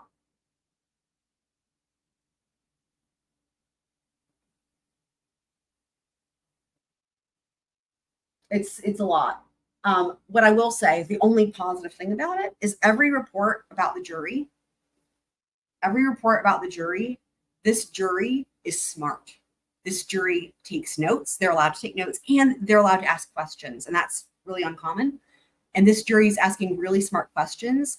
And I will tell you my impression based off of the jury questions and based off of what I've heard from what the jury's been doing and looking like and all that. The jury's they're done. They're done. The jury, I think, is looking at the state why are you guys not on trial? To the judge, why are you not on trial? And to the law enforcement, why are you guys not on trial? To the prosecution, it's so, and this still, as of today, the state finally rested their case. But what I mean is all of what I just said is true during the state's case in chief, much like with Karen Reed, where it's oh my God, right? But this jury is asking really good questions. It sounds like there's somebody in that jury that actually works with the DNA, because they were asking questions about DNA that weren't even discussed from the expert. And it's like, what, stuff like that. Like they're asking really good questions, and they're calling out the bullshit. It's like the one bright thing about it, because it's like, it's so hard to even listen to, the reporting of it and try to follow it and to hear it, because it just makes you, I don't even have the words, but the only bright hope is when you hear about the jurors. It's like that's the good in humanity. And that's the good that, like, it's like the people in the justice system, right, in the government are supposed to represent justice, but it's all flip-flopped. And it's like, if it wasn't for the jurors, there would be literally no hope. And my interpretation coming out of the state resting their case in chief, from what I've heard so far, my interpretation is I'm expecting a really quick not guilty verdict. And I'm expecting these jurors to come out and talk afterwards. This is just speculation, but just from what I've heard in terms of how these jurors seem to be, I wouldn't be surprised if they talked afterwards. I think they're going to have a lot to say, and I think they're going to want to be heard. That's my impression, because I feel like they're going to be like, what the fuck is happening in this state? And we need to speak up about it. So, and that's exactly right. Yes, good jury. Every time I hear these reports about the jury, that's what I think. I'm like, jury, I believe in you. Thank you, jury. I mean, that's exactly right. And, we're out here in the middle of nowhere of Indiana. And, thank God, right? Like, not only are they giving the presumption of innocence, but they are totally not falling for the state's sitting there blatantly trying to gaslight people like they're just so dumb. And the bias from the judge is it's just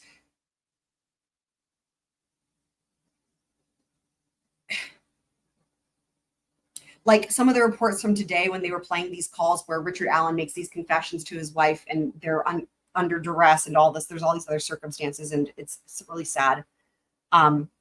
Their reports are that the jurors are just shaking their heads and putting their head in their hands like, this is such a tragedy. This is so fucked up. And the other jurors were just watching his wife. And some of the reports said that they had their eyes glued on his wife the whole day, like with concern, like they're worried if she's going to be okay type of thing. And like just utter disbelief that this is even happening in this country is like, that's the impression I get. So, yeah. So anyway, but all that said, there is the potential that eventually something might get released. I don't know that. I mean, there's no trial record. I mean, it's like it isn't a public trial. It's just so insane, right? But from what I have heard, from what I understand, because of the fact that the interrogation videos came in and like the jail calls and stuff, and the big key thing is the interrogation videos. How often does this happen, right? The state did not want the interrogation videos to come in. But they opened the door. And so that came in. It's like one of those things where it's like the state's trying to hide the evidence and the defense is like, we want the evidence to come in. So backwards. So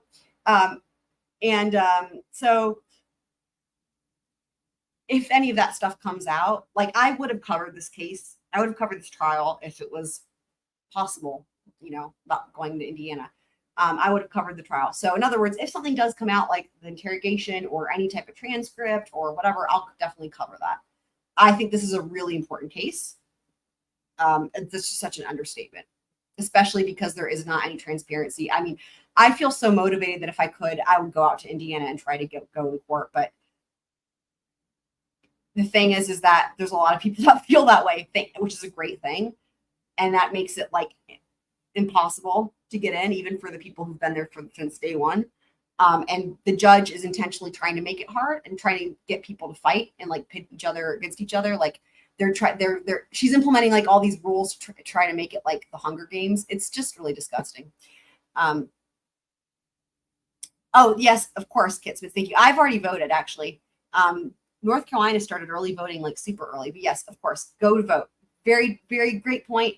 That is really key. And, you know, that's the thing is like, from what I've heard, a lot of these, in Indiana, some of these prosecutors and maybe the judge are up for re-election, maybe.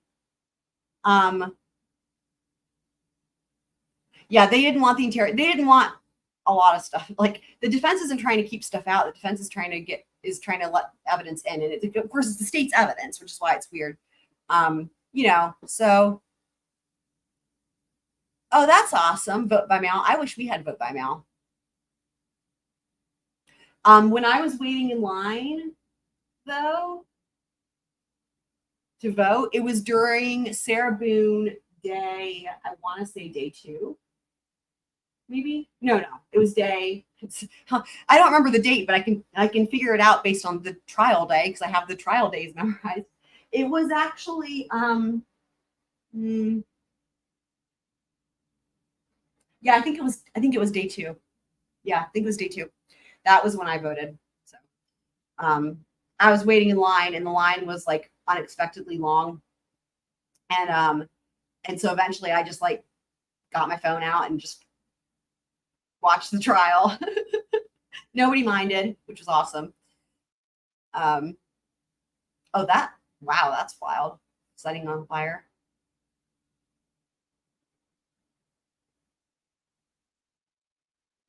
Wow. The other thing about the rich, in terms of, it's so funny when these trials have things in common. This jury is sequestered, as in for the entirety of the trial, which just like they were with Casey Anthony. So just like with Casey Anthony, another similarity there is they have court on Saturdays. So this jury for Delphi. Now I think this is going to be a much shorter trial than the Casey Anthony trial, which was that Casey Anthony was like 6 weeks. So the jury was sequestered for the entirety of the 6 weeks. So that's why they would have court on Saturdays. But given the fact that the state already rested,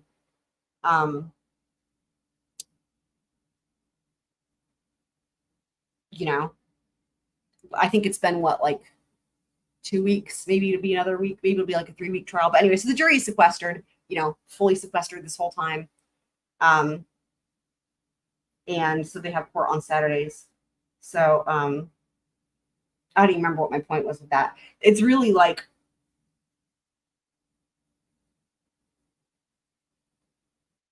the thing that is so crazy, I just have to talk about it because the thing is, like, I have so many thoughts about it, and it's tough because without any material, it's hard to cover it. So I'm just like thinking about it all the time, and I feel like it's making me crazy. So, you know, anyway, the thing that's so insane is like, it's sad, really. I guess like the number of people that were kind of like, okay, let's wait to see what's going to happen when he quote unquote confesses, right? And again, this is after he's been in solitary for such a long time. They've got him on all this intense medication.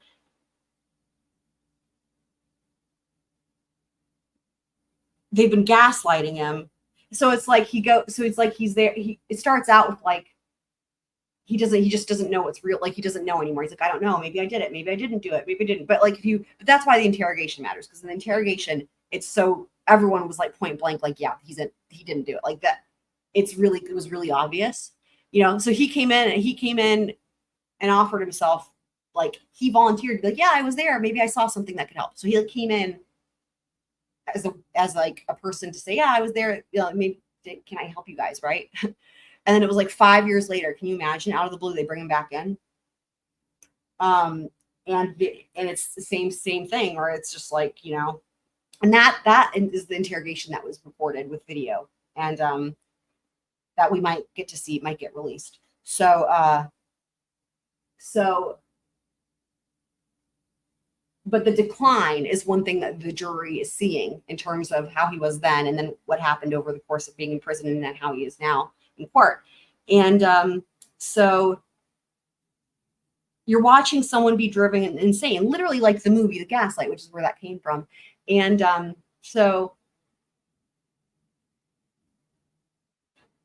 my thought actually is that I think part of it, I think besides being driven insane and gaslit, I think, well, there was one call where one report where he was talking about how he didn't want to live anymore, essentially. I'm trying not to say the word that YouTube doesn't like, but I don't know if it matters. But he was having those types of thoughts. And and it was because of the conditions he's in. I don't blame him, right? I mean, it's not fit for any person, and it's psychological torture. So I don't blame him. And the reason I'm saying he was thinking that is because, he was kind of, he was getting over time less and less lucid, right? But he asked at one point, and this is kind of early on after he was in solitary, right? Early on relative to the year and a half, that he asked for his KFC, like his last meal, and then he asked to be read his last rites. So that was before he'd even confessed, I think. But that to me sounded like he can't handle it anymore, and he would rather the government, because he was on S watch, right? The only way for him to get the only way out for him, I think he felt like, was for the government to kill him soon, and the sooner the better. That's what I think he was thinking, as was evident from everything. And so he asked for the last meal and to be read his last rites. And it was after that he started making these confessions. But then again, he would waver in and out of these psychotic states where he would come back and be like, I will not, I didn't do it. I would never admit to something. I didn't do that type of thing. Right. But a lot of this, so the other thing is these started happening after he got his discovery. This was not planned, but now I'm just launching into a summary of just my thoughts on this. So then he was given his discovery eventually, legal discovery, right? So the discovery would have the facts of the case. Prior to that, he couldn't give them any information. He didn't have any information to give them. So then he gets the discovery. So now that's going to include things like the crime scene pictures or whatever. And every report is after he got this legal discovery, things took a turn and he started really going off the deep end, basically. And a lot of people are thinking it was the trauma from seeing the crime scene photos and the trauma from reading it. And of course, he had no criminal history, no violent past, nothing like that. Just a history of depression and anxiety. And so he gets this legal discovery. And so it's after that, again, that he starts making these confessions. And he's actually saying, I want to talk to somebody. I want to talk to somebody. I want to make a confession. Please let me confess. And then it would kind of morph. But the thing is that everyone was waiting for, this was my point. The thing that everyone was waiting for is, was he going to be able to give a detail that only the killer would know, right? Just like in any interrogation, because that hadn't happened yet. Would he have a detail only the killer would know? Well, so there's a lot of people who had been in the, in chats and stuff, saying well, I'm waiting for that piece. I'm right now I'm still innocent until proven guilty, but I'm waiting for that one detail. This is the part that really made me want to throw up, physically. So yesterday, the report was this was the day that some bombshell was going to happen where he gave a detail that only the killer would know. Okay. I listened to every single person I could find that was covering this or read about whatever, I rolled the coverage I could. And I was like, wait, have I missed something? And I kept going back. I went back and went over and over again, on 2 times. And I'm like, where's the bombshell detail that only the killer would know? And I'm like, what the heck? I was really confused. And then people started saying, then I was like, oh, wait, what? People were talking about the van. I'm like, what? The van? So this bombshell, quote unquote, whatever, confession, if you can call it that, is him saying the same things he's said a million times, which is I don't know, maybe I killed them, I didn't kill them, that type of thing, right? It's important to know every time he makes one of these types of quote unquote confessions, he also says the opposite. Anyway, it's really indicative of the mental turmoil, I think. But anyway, so during this one that's supposed to be the bombshell, he says it's the normal stuff, right? He says, I don't know, I did it, didn't do it, whatever. And then he says, the most detail he gives is I did something with the gun. Again, it's non-specific. And then he says I was gonna do something and then I got interrupted. And then I saw a van. And so then I panicked and then I killed them. Honestly, I might be even being more specific than he was. It was so vague. But the one detail that everyone was raving about was he said, I saw a van. And I missed it because it was so insignificant. I just missed it because I was like, wait, what? I'm sorry, pardon me, what? I saw a van. kidding me. You've got to be kidding me.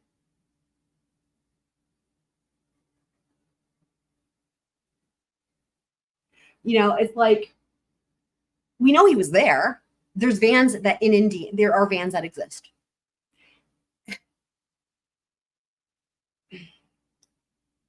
And the number of people, that's exactly right, Kit Smith. But here's what was so horrifying to me. The number of people, this to me was where people were like pretending that they were like on the side of justice and they were waiting for. So what happened was this, not every, but some people. Then they were like, all of a sudden, yep, there it is, guilty, done it. Hang him at dawn, boys, right? Like that monster, blah. They were like, oh, that's what I've been waiting for. And I'm like, y'all. It was like an act. It was like an act that they weren't thinking that all along or something, because they were trying to pretend like they're rational. I don't know. Because like that crime scene is a complete puzzler that no one has answers for. There's a lot of stuff that doesn't make sense.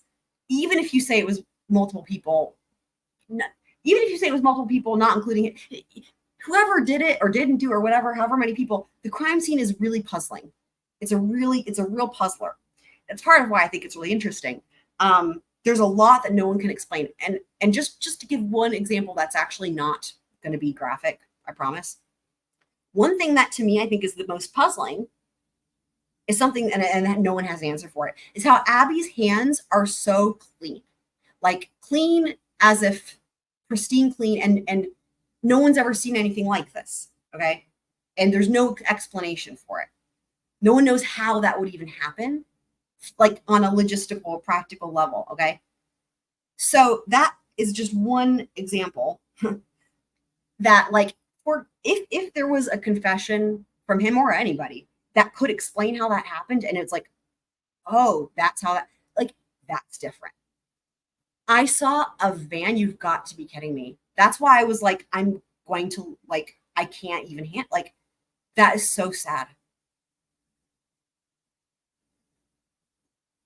And that's absolutely true. But here's the thing that came out today.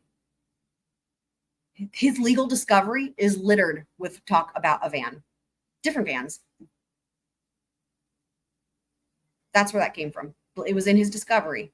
So that was part of the thing, was that, like, that was the other factor, was like, well, did he confess to a detail that wasn't in the discovery at that time, or was it before the discovery? No, it was in the discovery and it was after the discovery. So, and it was just a van. So that's the thing. But you're absolutely right. I mean, his mind was, you know, it drives itself crazy. You know, he was just, there was a lot of things that were going on that were just complete, you know, gibberish and nonsensical type of stuff. Yeah, like, it was like, in other words, in the discovery, it talked about, I don't know, there was something about a van. Doesn't even matter what it was, but there was mention many times about a van. And so he included that. And again, I think he was trying to actually give them a more legitimate confession, because he didn't want to live anymore. He was, because Indiana has the death penalty. Now, they're actually not seeking the death penalty, but it is a death penalty state. I think he was trying to be like, here, let me give you a solid confession, or to the best of my ability, right? So that you can put me out of my misery. That's what I think was going on. And that was the best he could do. So, but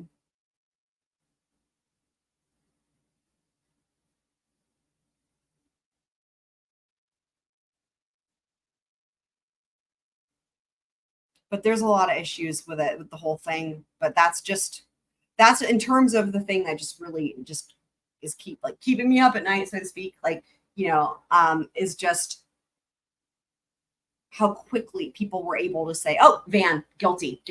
It's like, it's hard for me when it's like, there's this, and it's scary, honestly, when it's like, there's this many people that don't have common sense. Never mind justice or presumption of innocence. You can even take that out of the equation. Just common sense. Common sense. Any type of basic critical thinking skill. Like, it's scary that there's that many people. Like, that's, you know, it's really it's troubling to me. So, I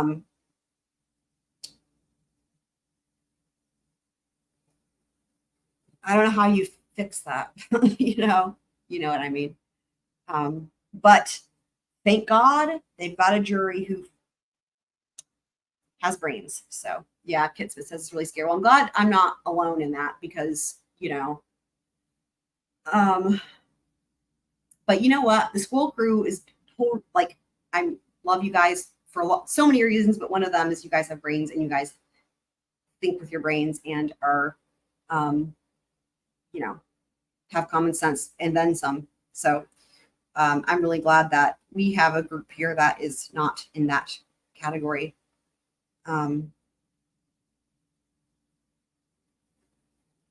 But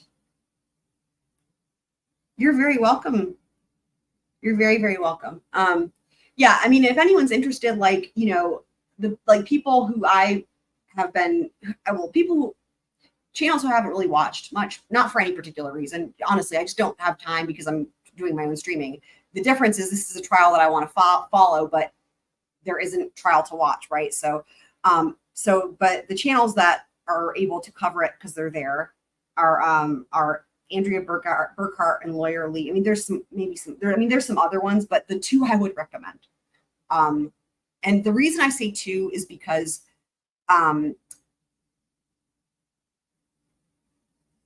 since we can't see any information for ourselves, right? It's a way to kind of validate, like, if they are giving similar, like, because they both have, like, you know, 50 bazillion legal pads of handwritten notes they're taking every day, right? And just to see, like, okay, right? Because we're just, that's what we got, right? So it's good to have more than one source, I think, since you can't, like, obviously we watch trials, we want to see for ourselves, but we can't. So best thing you can do is try to have more than one source. She did. And I was very happy that I watched that. Actually, yesterday, I was listening to it actually as I was raking leaves in my front yard. I was listening to that about the gun. Yes. Oh, it was this case. And I can tell you, if you want to hear about it, I can talk about it. I can talk about this with the gun thing.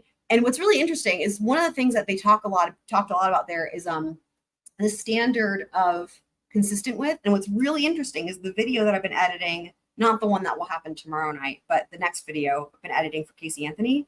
That was so wild because I finished raking my leaves and they were talking about this whole notion of consistent with and how that's the standard for like a lot of forensic evidence and for expert witnesses. And then I went back to go do some more editing, and literally the part that came up was they were talking to one of these experts, I think from the FBI, about this whole idea of consistent with. And I was like, oh, that's crazy. Like it's going to come up. So, but yeah, so the thing with the gun, I guess I'll talk about it since I'm talking about it, is there's the bridge guy video, the famous bridge guy video. One thing I will say, I'll just, if for anyone who wants to get caught up, I'll try to just do a little summary, right? So most people have probably seen that, where it shows bridge guy and it says guys down the hill. One key takeaway I will tell you guys is that I've learned from everyone who was in court is that that's been edited. Now, they needed to enhance it so you could hear guys down the hill. But one key factor is this, that when that is said, that didn't happen at that same moment with the footage. So in other words, when the video shows where bridge guy is, that's not the same time when a person says guys down the hill. So there's no way to even know if the guy who was on camera, bridge guy, is even the guy that said guys down the hill. Never mind if it's Richard Allen or not. There's no way like that. There's no way to match those two up, because when they have the audio part, the camera is like pointing at the ground or whatever. She's trying to film it like surreptitiously. That's the word. She's trying to not be, so she's pointing it down. So there's only like a brief moment where the camera shows bridge guy. And so that's one thing. The audio and the video that we've seen don't happen at the same time in real life. Okay. The second thing is that one thing that happened was when that hadn't come out before, but it came out in trial, is when he says, whoever it is, says guys down the hill, you can hear Abby say there's no path. Now, what we know about this bridge is this bridge was really high up and there was like a river or creek underneath it. So, so there's no path. So no one really knows like how I've had some thoughts, and I haven't like studied the bridge. I've actually looked into videos where they're like visiting the scene of they go to the bridge, but apparently it's like blocked off and you can't go there anymore. So I've been wondering if what they had to do was actually jump into that body of water, because there were clothing items and stuff found in that creek. I don't know if like where they would have had to go down, would that have been just jumping into the water? But also I don't know how plausible that would be. So anyway, those are just some thoughts. There was no path. Now, here's the other thing, right? So how did they end up with Richard Allen, besides the fact that he came in initially and was like, hey, I was there. Can I help you guys with, being an eyewitness or whatever? So one thing that you can hear in this video, Bridge Guy video, is you can hear a sound that no one knows for sure what it is, but it's been accepted to this point that it's the sound of a gun racking. So it's where they take the gun and they rack it, and they go, and it makes a sound, right? And like, that's what you would do like before you fire it. I'm not a gun expert. You guys surely know this. So yeah. And so there's that sound. Okay. That's one thing. Now here's the other thing. There was not a bullet. There was a cartridge casing found at the crime scene. Just one. But it was between the two victims at the crime scene, which was quite a while, from where that is, by the way. It's about a quarter of a mile from where the guys down the hill video was taken. It was about a quarter of a mile. So they would have had to whoever they had to march on down, get down there and go walk in a quarter of a mile. Okay. So there was this cartridge casing found. And interestingly, they weren't shot. That's one thing, right? But what doesn't make any sense, right? So when you do the racking of the gun or whatever, what's supposed to happen is it cycles that cartridge, and inside the cartridge is a bullet, but the bullet doesn't come out unless you fire it, okay? So it's supposed to cycle that, right? And I guess what happens is like there's like an ejector, and then it like pops the thing out, right? So one thing that is a puzzler among many is that you hear the sound, presumably, of a gun making that sound on the bridge, but there's no cartridge found there. There's nothing found there. But instead, there's one found at the crime scene, which is not where the gun racking sound happened. So like they're in two different places. They were not shot. I know it gets weirder. They were not shot. They were not shot. They were stabbed, but the thing is that the way they were found is in a really ritualistic manner, and is not normal. There's a lot of weirdness. One example that I can give that's actually not gory, I promise, not graphic, is that Abby was found wearing Libby's clothes. Just one thing. There was no DNA found. Well, they did find DNA, but it belonged to the girls, or like the girls' sisters. There was no DNA. There was no male DNA at all found. So the thought of the gun, well, besides the fact that it's how they eventually, after 5 years, bring Richard Allen back in. But the idea is that somebody would have had a gun. Oh, I should have mentioned that the guys down the hill, there's also reports that one of the girls says like he's got a gun. However, people that were in the courtroom, there's mixed reports on that. Again, that's why you need to check more than one, because there's the reports, some of the reports say that they don't actually hear that. That's like not realistic when you hear the real thing or something. I don't know. That's kind of iffy. But the initial video that when it first came out, they said you can hear somebody say, guys, he's got a gun. I never was able to hear it. So I don't know. That's kind of one of those things that I don't know if that's really true or not, but that people were saying that. But people in the court can't hear it. But again, remember, they're making it intentionally hard for the gallery to hear. So that's a whole other thing. But the idea is that somebody would have had a gun to force them to go down the hill where there's apparently not a hill. And they would be using a gun to coerce them to walk a quarter of a mile into the woods. Wearing what? So wearing the two teenage girls, what they were wearing, one was wearing the other's clothes. And they were like completely different sizes. They were so dressed in the other's clothes. Why? There's way more questions than that, but without getting too gory or graphic, but like, it is a really puzzling crime scene. The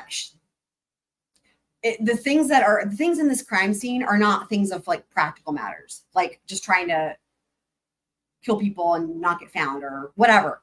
It goes way beyond. The things that are in this crime scene are not practical. They're not trying to, it's not for the sake of trying to hide the bodies or not get found or whatever.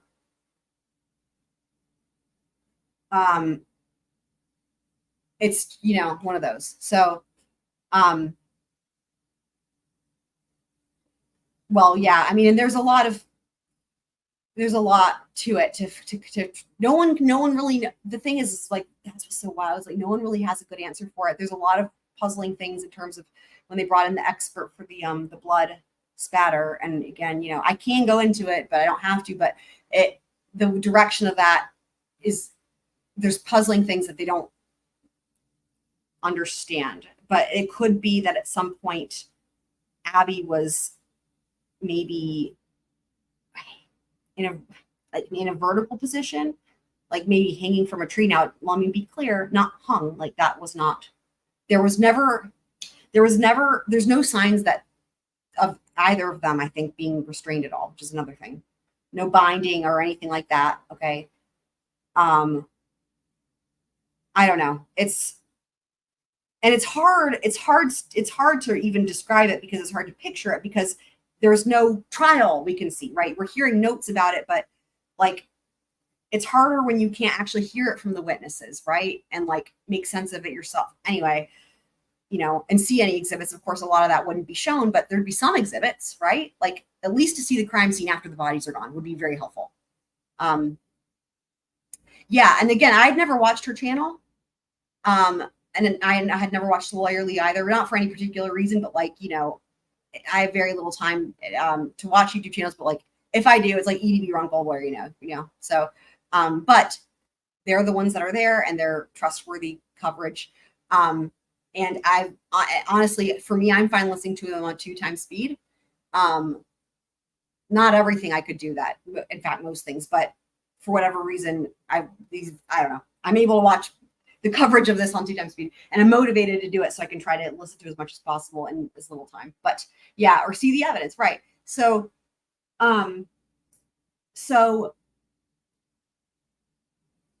So what happens is, there's a lot of guns out there because this is like hunting country, Indiana. And the gun, I don't actually remember which one. It's like a Sig Sauer. It's a really common handgun. Okay, that's one thing. So where the girls are found happens to be on private property. And initially, the fellow who owned the private property was looked into as a suspect, and he looked like a pretty good suspect. But he died. You can't charge someone who dies. So then there's another dude who lives over there who's also seems really sketchy and was also looked into as a suspect and owns property that's also kind of right up to close to where they were found or whatever. Like, in other words, different sketchy dude. This dude owns a van, first of all.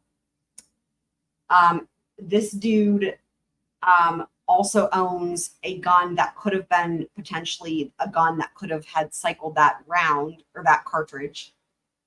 And when they tested it against whatever firearm he had, it was like inconclusive. Now the other thing to know is, so when you fire, so then we get into the tool mark. So there's only the one cartridge casing found. And again, the interesting thing to know is like the racking of the gun sound happens on the bridge and the cartridge casing is found at the crime scene. So with the tool mark analysis, that's where Runkle came in because everybody was all confused. So first of all, the tool mark analysis in and of itself was super problematic. And for any more information on that, go watch Runkle on Andrea's stream. But basically, if you fire a gun, right, then there's a lot more tool mark that's left there because there's a lot more force applied and there's like more heat and stuff like that. Whereas if you have a cartridge casing that's just cycled through the gun, is what they call it, it's less markings, right? Less markings. So it's like, so the part of the problem there is like whether you have a match or don't have a match or how much you think it's a match, all that, those odds, right, to be able to say that is really sketchy because it's really hard to tell.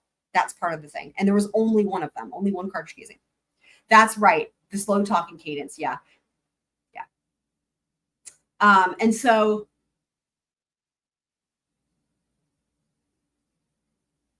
basically what they're doing is they're going back through and I remember when this happened. I remember when they finally came out with with Richard. I remember this like it was yesterday. I remember what happened. Here's what happened. They were saying, it's been 5 years, and it was like on court TV and stuff because I don't watch regular TV, and it was like what the reportings was like, law enforcement, pressures being put on the law enforcement in Delphi because it's been 5 years and they don't want it to become a cold case. And it's like, it was coming up on like the anniversary or something. And so there was a lot of pressure being put on the law enforcement. I remember this so well. And I remember thinking, oh no, because nothing good comes of this. I mean, sometimes it can, like, it just, I guess it kind of depends. In this situation, not good. Because they were not equipped to properly, there's because two things can happen, right? The public pressure can, like, if you've got people that are doing their jobs properly, it can bring about a proper result. But if you don't have people doing their jobs properly, if you have people who are just like, oh my God, we just need to find somebody. We need to get people, like, just to be like, okay, we have somebody, right? You know what I mean? So people can be like, okay, yay, suspect, right? He's guilty. And then they can just like move on or whatever and be like, yeah.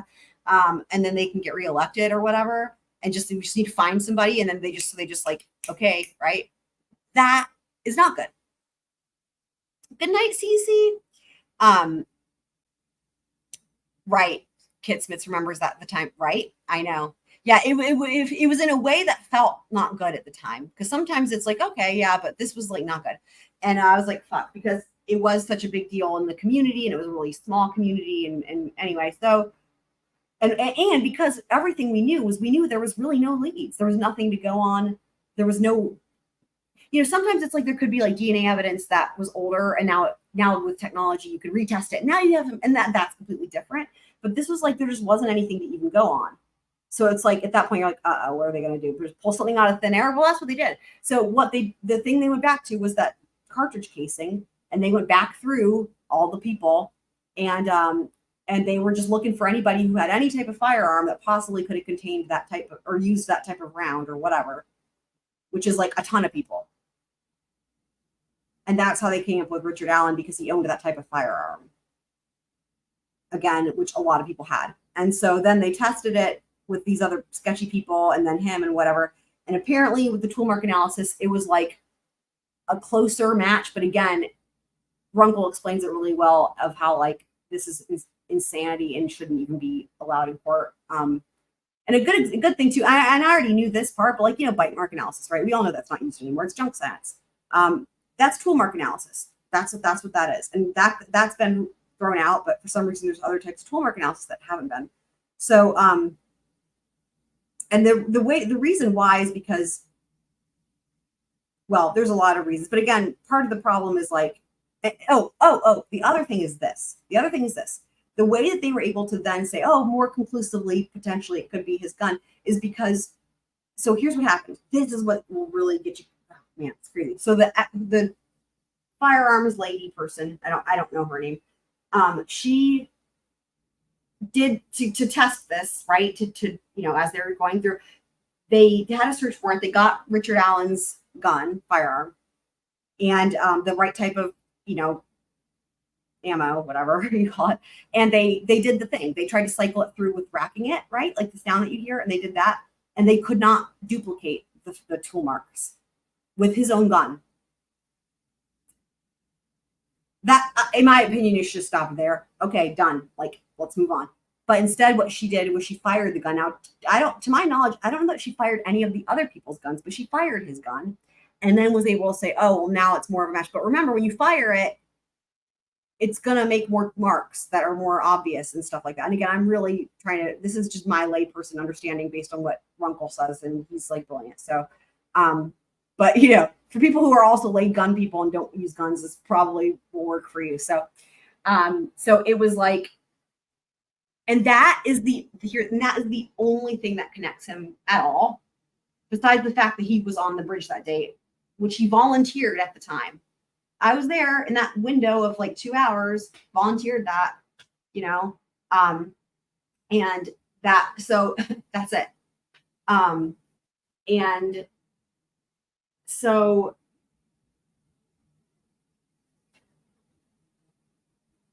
yeah, so that's the deal with the bullet and they're not even a bullet, sorry, cartridge casing. Yeah, that one cartridge casing. And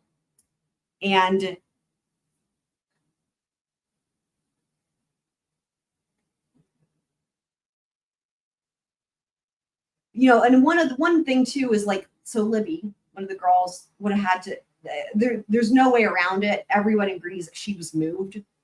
And given certain circumstances like size and weight and things like that, I think everyone's pretty much in agreement that it would have been impossible for one person to do.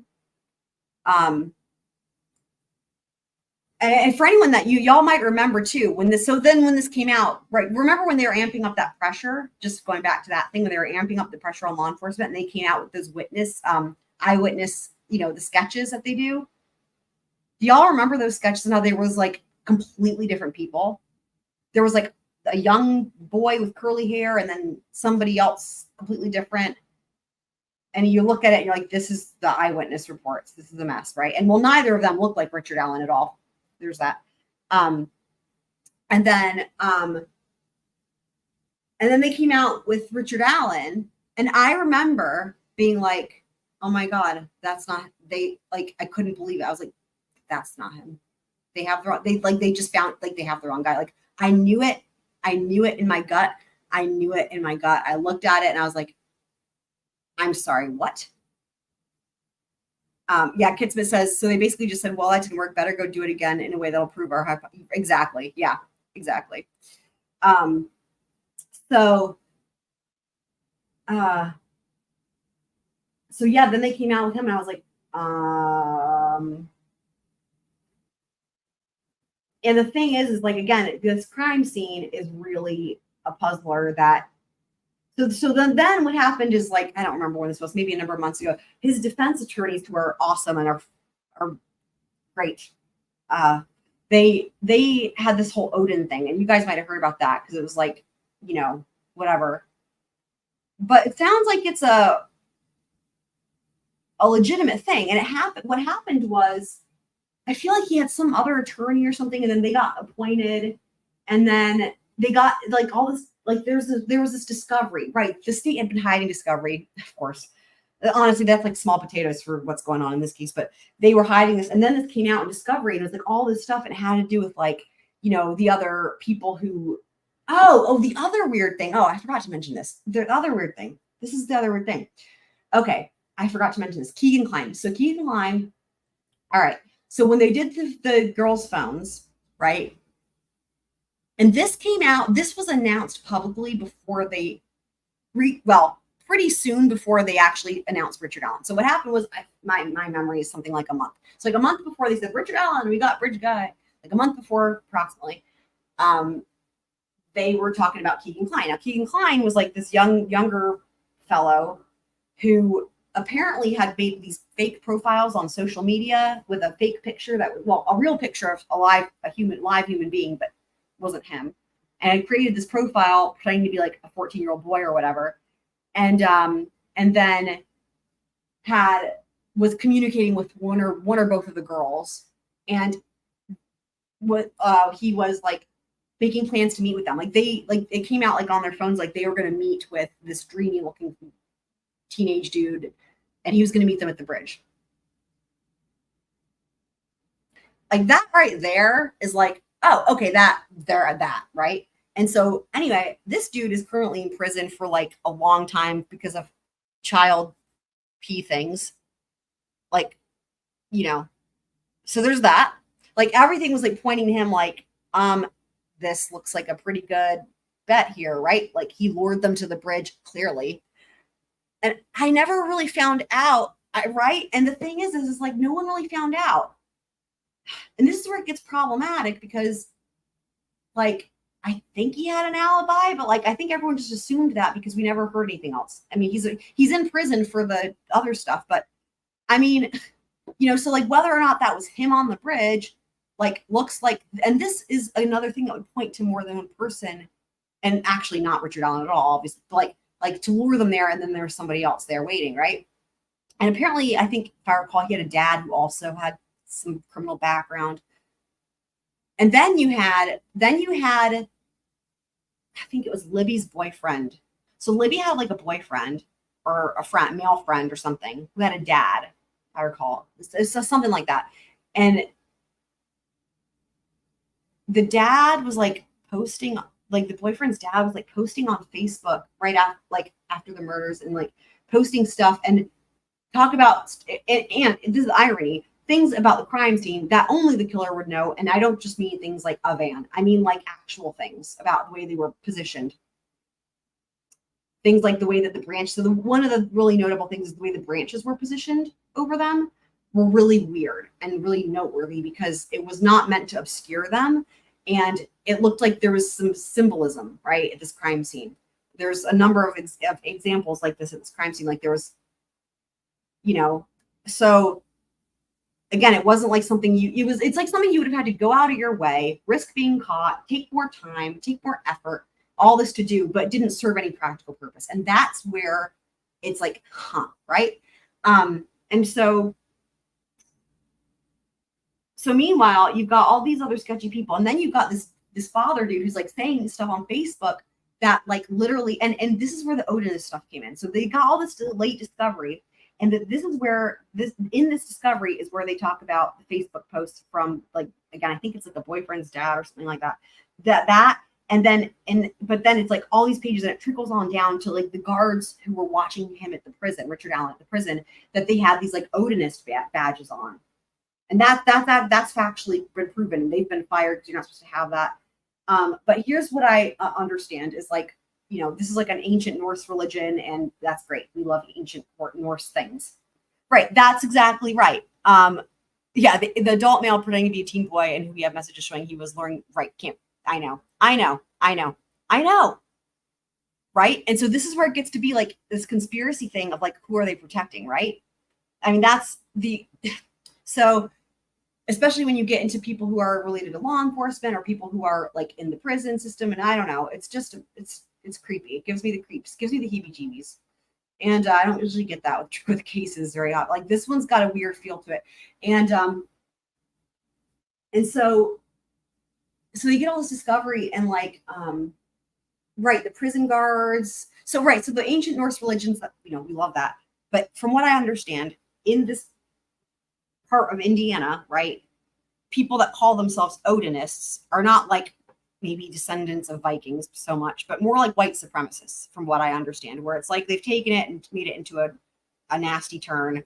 But it's like, from what I understand, it's kind of like white supremacists, but they practice ritual sacrifices. Enter ritual sacrifices, right? And there's some very specific things, apparently, in this discovery that talk about the way it needs to be done, blah, blah, and like this like points to the crime, apparently points to this crime scene and describes it like pretty much on point. And the thing is like these people that are known to be Odinists, like that's a known fact. They have an actual direct relation to these girls because again, it's like one of them's boyfriend's dad or something like that, right? And again, thinking kind of like what's the similarity with Karen Reed and like the McAlberts is like throwing Richard Allen under the bus to protect this. Now, here's the other thing. One of the things that Richard Allen says on this, when he's finally comes back, they bring him back in 5 years later, and he's interrogated for a long time. I listened to the whole thing, or not the whole thing. I listened to the reporting of the whole thing. And I don't know how they are able to get it down as well as they do with their notes. I know they're sitting there and comparing notes to each other, those in court, and trying to make sure, but it's it's really almost like a transcript. It's amazing, right? That they're able to write it all. So in my mind, I'm like, okay, so, but it seems like it was a really long interrogation. That was my impression of it. And, but like after a long time, when he finally realizes that they're like looking at him, he's like, wait, you got like, what? Like, and And so, but he mentions, you know, he's like, I don't want to be anyone's fall guy. You know, he even says that. And I think he says it. In my impression is that he was saying it jokingly, as if it was so outlandish that it couldn't even happen. So it was a joke. And it's like the irony that like that could be potentially what's happening. I know, right? And that's the other thing. It really does suck. It does suck. They're dragging it into the mud 100%. They're dragging it into the mud.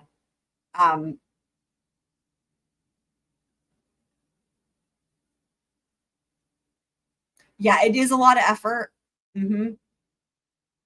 Yeah, that's why I said this is on another level. It's on another level. And for so many reasons. I mean, already just the fact, like, again, you look at how the suspect is treated, you can't even compare it. I've never heard of anything like this. No, neither is anybody. I mean, the attorneys who are sitting there in court and are, you know, reporting on it are just beyond. And it's like constitutional violation after constitutional violation after constitutional violation after constitutional violation. And then on top of that, you add like the covering everything up. I mean, Judge Gull has been a problem like for this whole time, and the attorneys have done everything they could to get her removed. But of course, as y'all know, that judge who is the judge who you want removed is the one who gets to make that choice. And if that's a mess, then it shouldn't be like that. So she's still there. And her, when they go through and they talk about the objections that are sustained or overruled, it will make you want to break things or throw up. I mean, it's really, but nothing made me as upset as the way people reacted to that van. Because again, to me, I didn't even notice it because I was looking for, detail only the killer would know. And where did that come? That came from the opening statement. Like the prosecution promised. That's where people were coming. The prosecution promised. They're like, yeah, you'll hear a detail only the killer would know. And so everyone's like, oh, we're waiting for it, right? So, but then everyone's like, yay, the detail. And I'm like, I don't see the detail. Where is it, right? And I'm like, am I missing something? And then it's like, you're joking me. Like when you hear it, and that's supposed to be the most it is.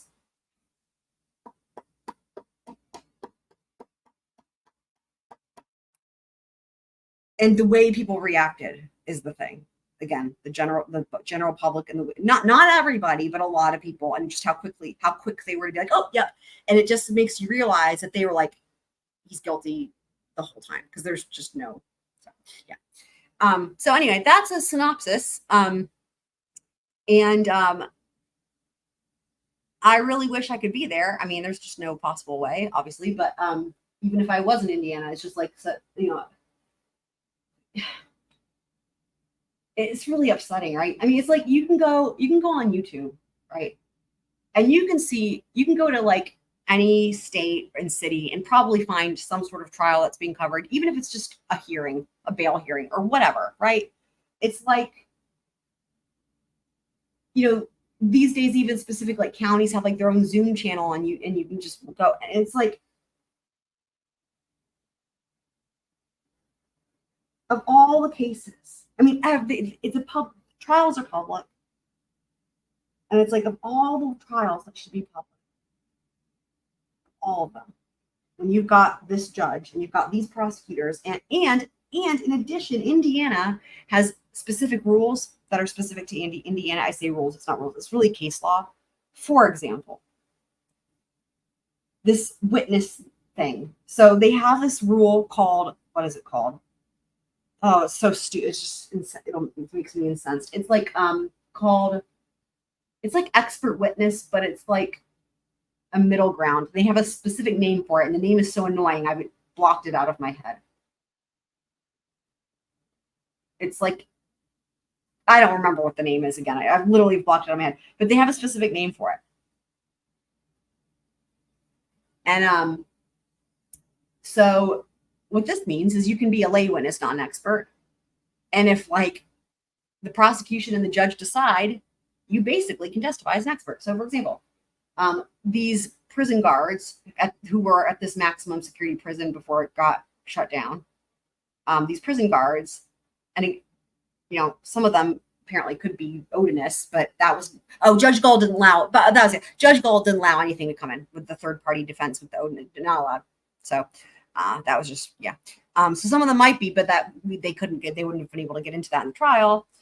So we don't know, but their job, what they had there at this maximum security prison, it was called a, the S word. If you're going to not be alive anymore, it's called an S word companion. So if you actually say it, the words in your head, I'll just say it, whatever, suicide companion. It's like the name is so absurd, right? Like what, like that tells you a lot right there that they gave that. That's a job like title. Okay. And they used to give it to inmates, and the job would be to, if you're, whoever your suicide companion is, they check up on you every 15 minutes. And they write a report about what you're doing. And they just report literally everything that you're doing every 15 minutes. And that's your suicide companion. Not the name. The name alone tells you so much, right? But there were problems with the prison guards. So it was other prisoners. Sorry. So it was other inmates that were doing that role with him. And then eventually they switched it over to prison guards because there were problems. Now, I don't know. They were calling him baby killer and all this other stuff. And I think those could have been the Odinists, but no, sorry. No, it was the prison guards. So it was after that. So after they get rid of the inmates that are watching them, they switch over to the prison guards. So they take turns and they're, reporting what's happening or whatever. And so I forget where I was going with that, but, I had a point. There's so much. Oh yeah, I guess I was just thinking about the suicide companion. Just the name of that is so insane. And messed up.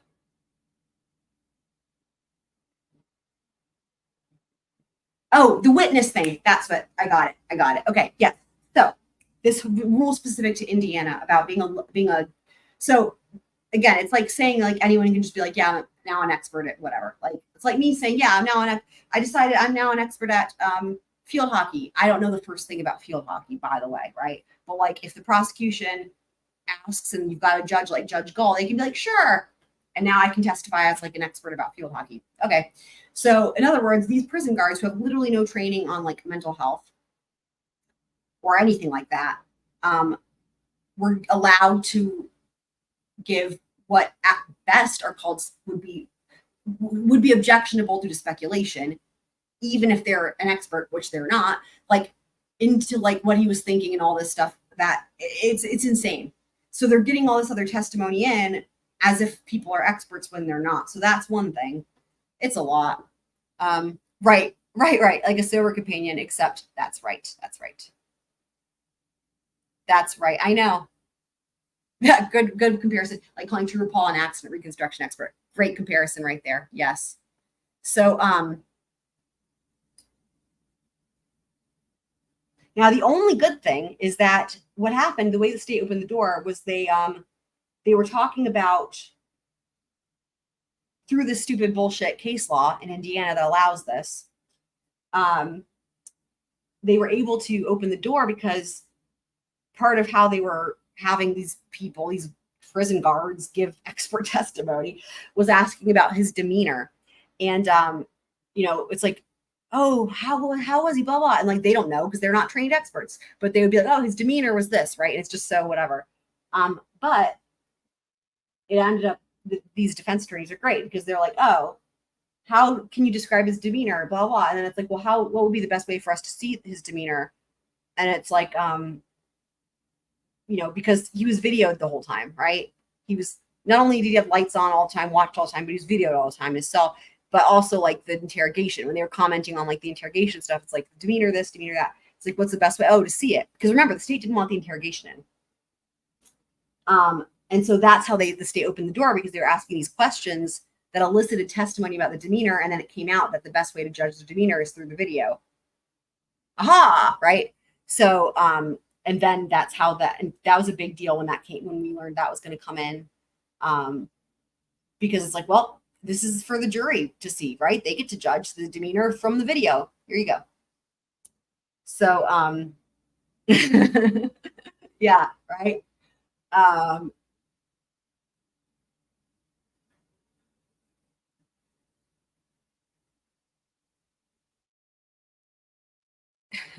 And apparently, so like reportings for that in this interrogation, right? That's just such a it's read technique, but it's like extreme read technique, and it's like really fucked up read technique where you're like educated on it, but maybe not like all the right ways. So you just kind of like go to the ones that are the most extreme, like type thing. Like it's yeah. So you know, there's the reportings on like Richard Allen. Like a good example, like think about interrogations, right? So a good example is like this detective or whatever is in there. He's like read techniquing him. He's like he's threatening his family and this and that and blah blah. Like yeah, raising his voice, getting more agitated, right? Trying to put the pressure on, like we've seen, like people will see, right? And then he would walk, and then but the whole time Richard Allen is sitting there like, dude, I don't know what to tell you, blah blah, chill. And the dude would leave the room, the detective would leave the room, and like Richard Allen would like would get out his phone and start like, you know, the way Andrea Burkhart described it was just like someone who's waiting in the doctor's office waiting room, just waiting for an appointment, like relaxed, chill. It was not, it was like so like, you know, just killing time. It wasn't nervous, it wasn't whatever, you know. So anyway, but eventually towards the end, you know, this detective comes in and trying to, you know, amp up the, and apparently the cursing was so much that people said it was almost comical, like not Richard Allen, but the detective. And it was like literally every word was just the F word, like to where it was insane. And over and over and over again, like slamming on his fist on the table, like effing. And it went on and on and on and on and on. And he was so loud and so violent and so angry. Meanwhile, Richard Allen was just like sitting there, like not even, you know, from what I understand, he was like, dude, chill out, you know? And so at the end of all that, like, they're like, I don't think he was put in custody. Yeah, I think the way that it ended was like, we're going to get a search warrant and blah, blah, blah, right? And then go from there. But here's the part that I was going to note is that it's clear that, and this detective has been on the witness stand, right? And now they're watching this interrogation with this detective acting like a complete tool bag, to put it nicely. And meanwhile, Richard Allen looks, from all accounts, like he's just has nothing to hide. He's innocent. He's the good guy, right? And so what happens is so then in this interrogation, so he's free to go at this point. So he's leaving, and like apparently as he's like walking out the door, Richard Allen finally looks back at the detective and goes, "You're an asshole," like that, like you're an asshole. And apparently people in the jury laughed, like they were like, "Yeah, we agree. That dude's an asshole." Yeah, right. Like a scene from yes. So they were like on the same page. Anyway, but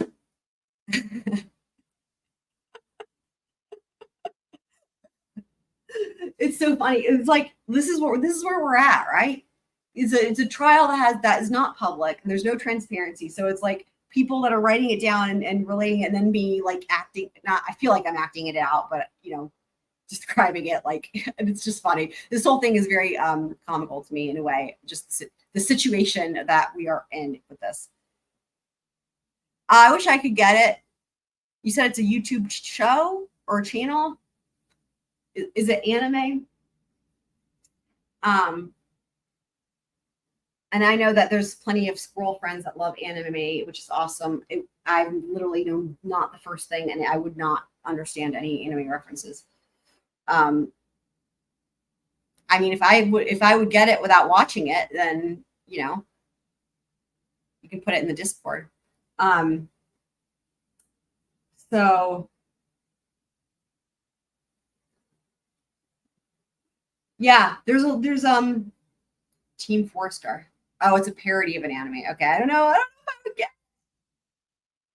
I love parodies, but I don't know. See, usually you have to know what the original is to understand the parody, you know. If I'll get it, but yeah, there's a lot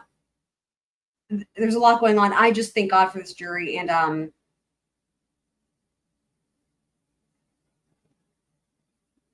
it'll be interesting to see what happens. I mean, the defense has an uphill battle because the judge is so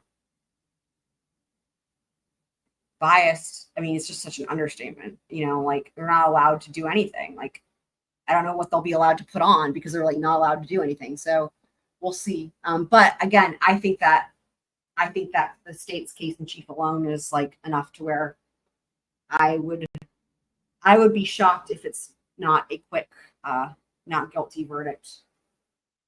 I'm surprised none of the Sarah Boone jurors have spoken out yet too, to my knowledge anyway. I'll keep an eye out for it though. Okay.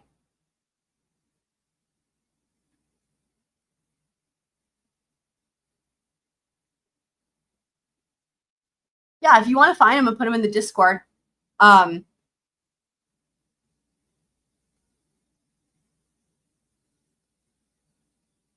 But yeah, so anywho, for anyone who does want to keep up with I can continue giving like verbal summaries because I feel like I have to. I feel like again, because there is no transparency for it, and it's so hard for people to cover it because there's nothing to show.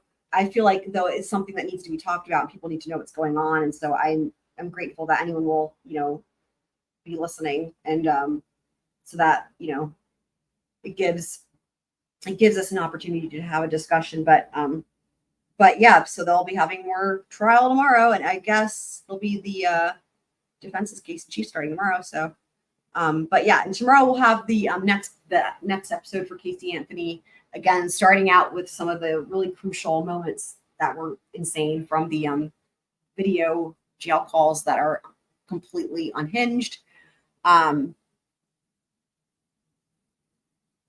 Yeah. So that'll be tomorrow. And yeah, but I think we've learned a lot about Sarah Boone and other things tonight.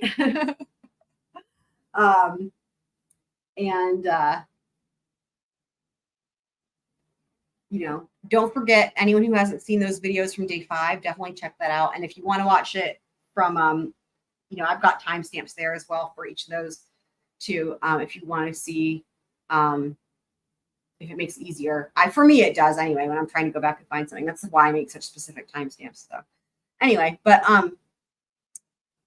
yeah. Well, that's good. I'm glad you learned things. Learning is important. Very good.